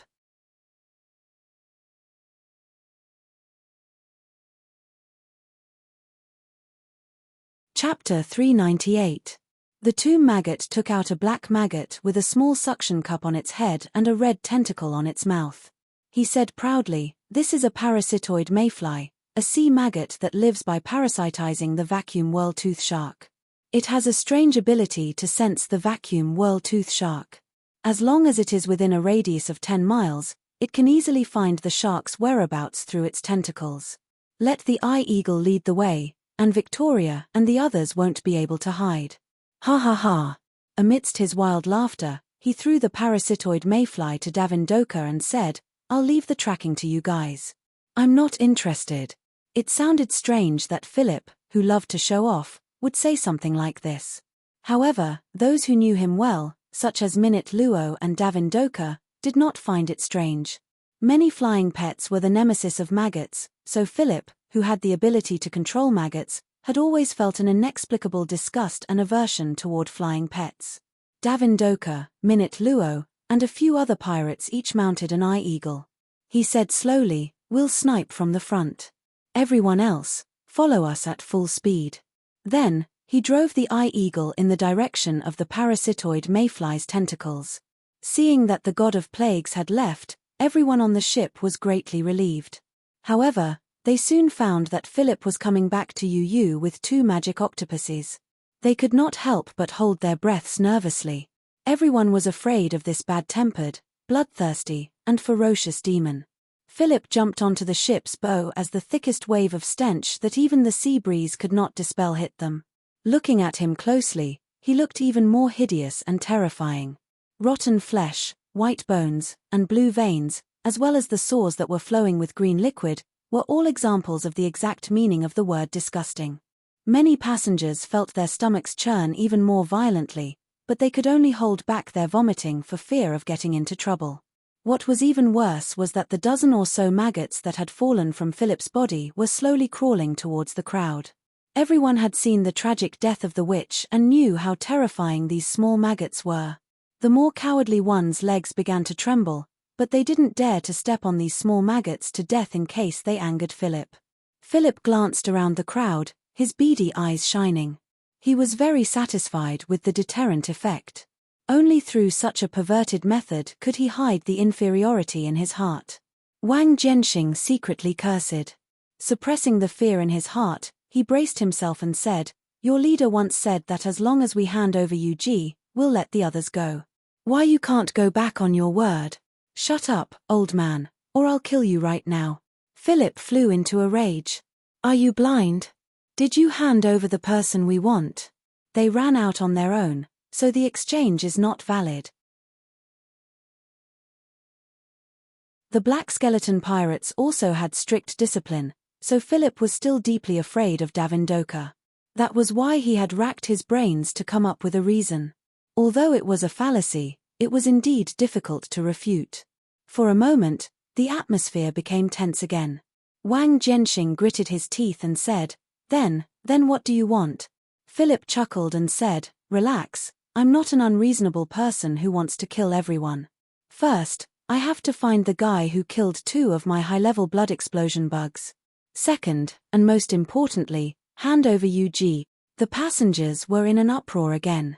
They could understand the first one, but they couldn't understand the second one. Wang Jianxing said angrily, She already left just now. It's not like you didn't see it. He thought that Philip was just making things difficult for him. Philip snorted and said, No, my bugs told me that her smell hasn't subsided. In other words, she's still on the ship. Hee hee. As soon as these words were spoken, the crowd immediately went into an uproar. Everyone's gazes shifted back and forth between each other, expressing their suspicions about the identity of the companion beside them. The delicate and pretty young man called Tian Yuan, who was beside Reynolds, had a change in expression, but it was gone in a flash. Philip revealed a cunning smile that was uglier than crying and said slowly, Summon everyone on the ship, including ordinary people, women, and children. Maybe she's among them. Reynolds frowned. It seemed that this unexpected storm would not stop for the time being. That UG, what was going on with the black skeleton pirates in the sanctuary where she was? Was he going to stay or not? Very soon, all the passengers gathered on the ship, including martial artists, commoners, cooks, the old, the weak, the sick, and the disabled, women, and children. All of them were brought out without exception. Seeing Philip's inhuman and terrifying appearance, the children's eyes were filled with terror, but their mouths were tightly covered by their fathers or mothers, unable to cry out. Very good, very good. As long as you cooperate obediently, you can save your lives. Hee hee. Philip laughed strangely. Reynolds gritted his teeth. It seemed that he couldn't get away, so he might as well stay and see what kind of tricks he could play. Philip's gaze moved around the crowd in front of him, and he finally said slowly, Next, UG, come out yourself. Silence. No one spoke, and no one moved. Philip continued, I'll say it again. UG, come out immediately. This time, there was still no response. Philip, who didn't get anything, was not disappointed. On the contrary, a hint of excitement flashed in his eyes. UG, you didn't hear what I said, did you? As he spoke, his gaze intentionally drifted towards Reynolds, but Reynolds felt that he wasn't looking at him. Reynolds looked at Tian Yuan beside him, deep in thought. Very good. Hee, I hate trouble, so I'll have to use some simpler methods. Amidst his sinister laughter, Philip suddenly raised his hand, and then a white light suddenly flew out, drilling into the mouth of an ox warrior only 3 meters in front of him. This move came without warning. That warrior was caught off guard and immediately swallowed the white light into his stomach. He scratched his throat inexplicably in horror. He wanted to spit it out. However, everything was in vain. Not long after, the ox warrior screamed loudly, his face distorted, and like a blind fly, he held his head and ran around crazily. And he used a lot of strength, flipping a few people around him to the ground. The others all dodged, afraid that they couldn't avoid him in time. The warrior stumbled to the side of the ship and crashed into the fence. At this moment, he was no different from a madman, and didn't know how to use protective fighting aura. Therefore, this was not light, and his head was broken and bleeding. However, the warrior crawled up from the ground as if he had been freed. He used his head to slam down on the iron fence, again and again, as if he didn't know pain at all. Even when his forehead was badly mutilated and blood flowed onto the deck, he didn't have any intention of stopping.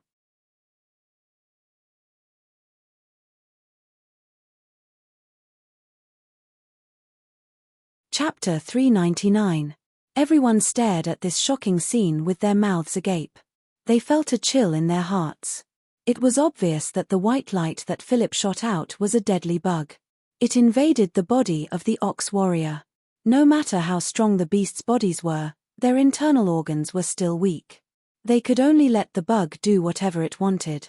His abnormal actions showed the pain of his head colliding with a hard object. Compared to the bug, it was much lighter and could be used as a distraction. Many people knew what happened to the ox warrior and couldn't bear to see it. However, they couldn't help but want to see it. Philip's killing method could be said to be an art.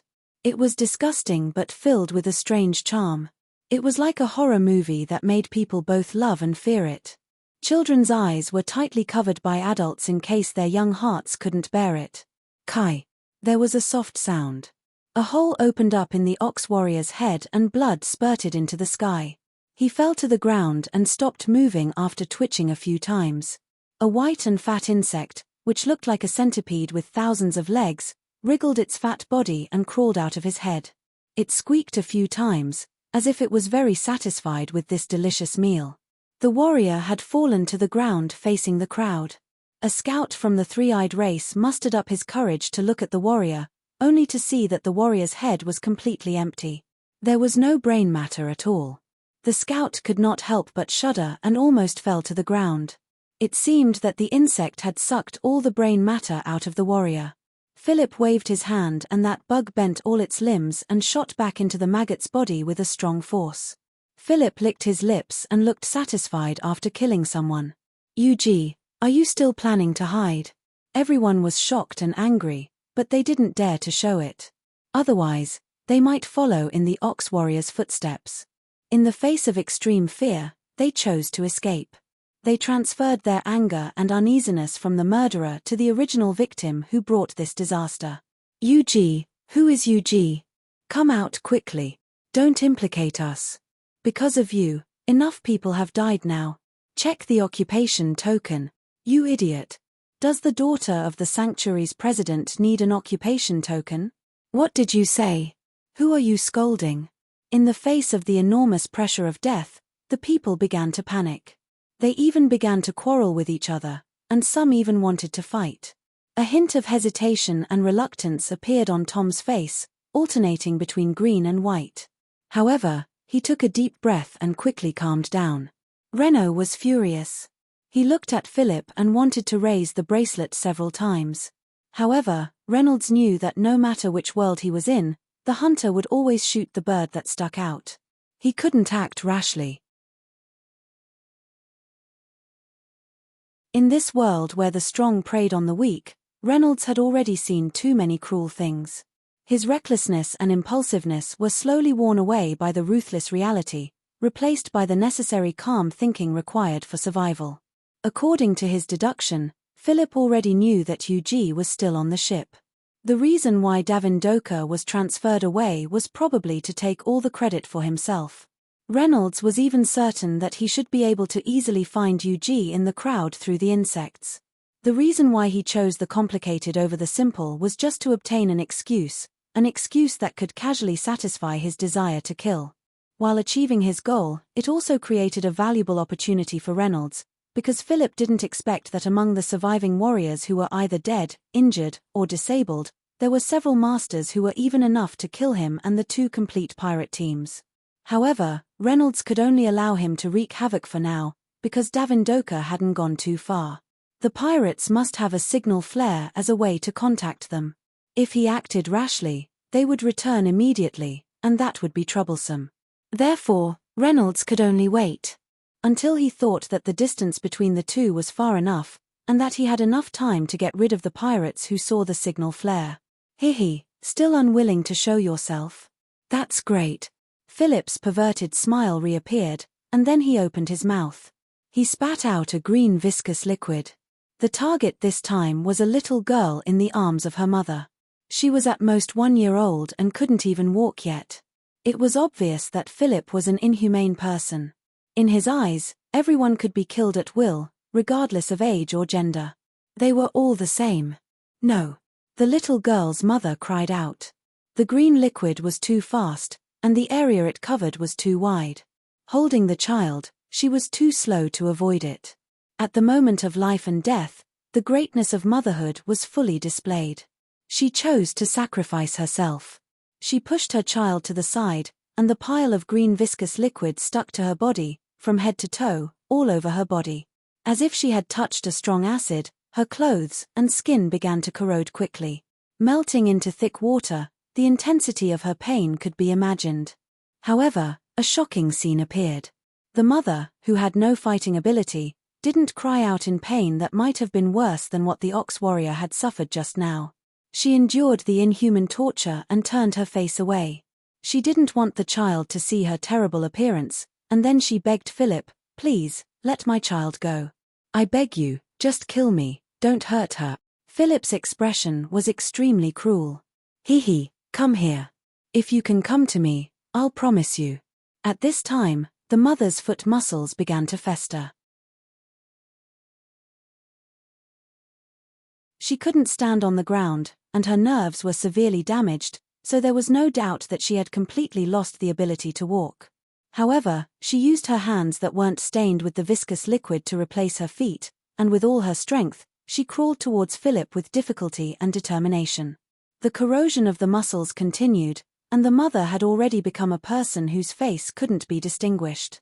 Behind her was a long trail of blood, but she still stubbornly crawled towards her target. Philip was also very surprised. Even a strong barbarian like him wouldn't be able to move at this time, even if he didn't die from this attack. However, this weak commoner had created a miracle that ordinary people couldn't. Seeing that she was getting closer and closer, Philip began to regret his rare kindness. If the mother had really done it, then she, who had protected her child, would have died without any worries. This was unacceptable to Philip, who liked to make people die in pain. However, in front of so many people and subordinates, he couldn't go back on his words, otherwise he would lose his prestige. All the passengers held their breaths and shot their gazes towards the mother, their hearts full of admiration. Even the warriors were no exception. They had seen a mysterious power. It turned out that commoners could sometimes be so powerful, but through a method that wasn't inferior to violence. You're tuning in to the Celestial War YouTube channel. Don't forget to subscribe and join us on this journey to catch the most captivating stories,